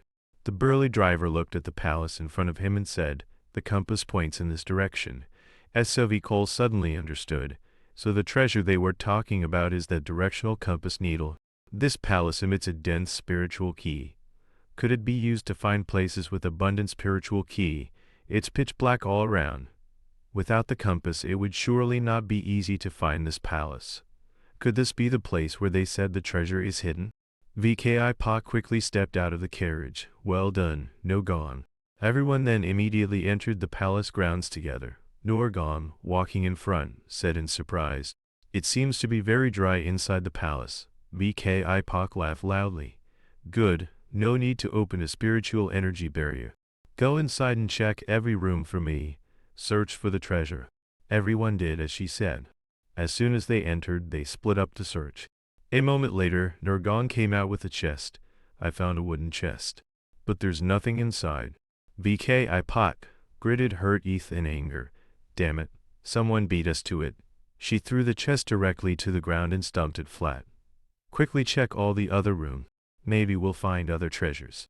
Everyone continued to search. SOV sighed inwardly. "I thought reaching the late nascent soul stage would allow me to roam freely, but I didn't expect I still couldn't act on my own. We have to quickly think of a way to escape from W3OK's clutches. Her wind will carriage is also an obstacle. Escaping will be a bit difficult. I don't know what her strength is like, and without understanding her weaknesses, it's hard to make a move. What if a treasure vault really appears in this building?" While he was distracted, VKI walked over and shouted, "Search carefully." A moment later, SOV and the others found a pile of wooden chests, but they were all empty, not a single hair to be found. VKI was trembling with anger. The structures in the lake are surely not just this. Besides, this is a treasure that only appears once every 300 years. No one knows the specific situation. Quickly take out the spirit compass and see. If you want to rob others, you have to find a new structure. Norgon, without a second word, immediately took the compass out from his chest. Soon, everyone discovered another palace. As soon as they entered, countless thoughts flashed through SOV's mind. This building is much smaller than the previous one, completely incomparable. But that doesn't mean there's no treasure here. VKI has started to become anxious and uneasy. I must be more careful. After finding the treasure, she might give us a few choices. Or she might just kill us to keep the treasure for herself. We haven't had any conflicts with any cultivators along the way. She might think we're useless and want to eliminate us. Yes, that must be it. Suddenly, Norgon walked inside again. Everyone was very surprised by his unusual action. What does he want to do? We've already searched more than 10 rooms and still haven't found anything. Besides, the whole building is filled with spiritual ki. What's the point of looking at the spirit compass? VKI stroked her chin and said, "For the spirit compass to still react in a place filled with spiritual ki like this is indeed a bit strange." Norgon led the way, and everyone quickly followed him. Soon, they arrived in front of a room. They found nothing inside. SOV became suspicious. This is the last room, but it's also empty. Suddenly, the compass needle in Norgon's hand spun wildly. A moment later, he squatted down in front of the floor and said, "It's this spot." VKI immediately ordered, "Pry open the floor for me. There might be a secret passage underneath." Norgon, without a second word, stood up and drew his whip. He then swung a powerful strike down at the floor. SOV observed all of this. He couldn't help but glance at VKI and praise inwardly. It seems this VKI is an experienced cultivator. She saw the direction and intention of the spirit compass with just a glance. After opening the entrance to the secret passage underground, everyone summoned their protective spiritual light screens and stood there observing. After a moment, Norgong asked W3, "Okay, can I go in now?" VK Ipak shook her head. "Don't be in a hurry for now." She then ordered SOV and Chom, "You to go down first." SOV Cole had no objections and immediately stepped forward. "No need for two people, one is enough. Let me go down and see first." VK Ipak gave the order, "As you wish." SOV Cole then rushed down. He thought to himself, there are many architectural ruins here. Perhaps there used to be a palace or pavilion in the lake. It seems only the architecture here is unaffected. In front of him was a magnificent and splendid palace with a faint, pure golden light emanating from above. A moment later, the other three also followed. VK Ipak looked at the architecture in front of her and exclaimed, "Unbelievable. This must be the place where the treasure that only appears once every 300 years is buried." She couldn't contain her excitement and immediately, regardless of everything, led the way, flying towards the palace.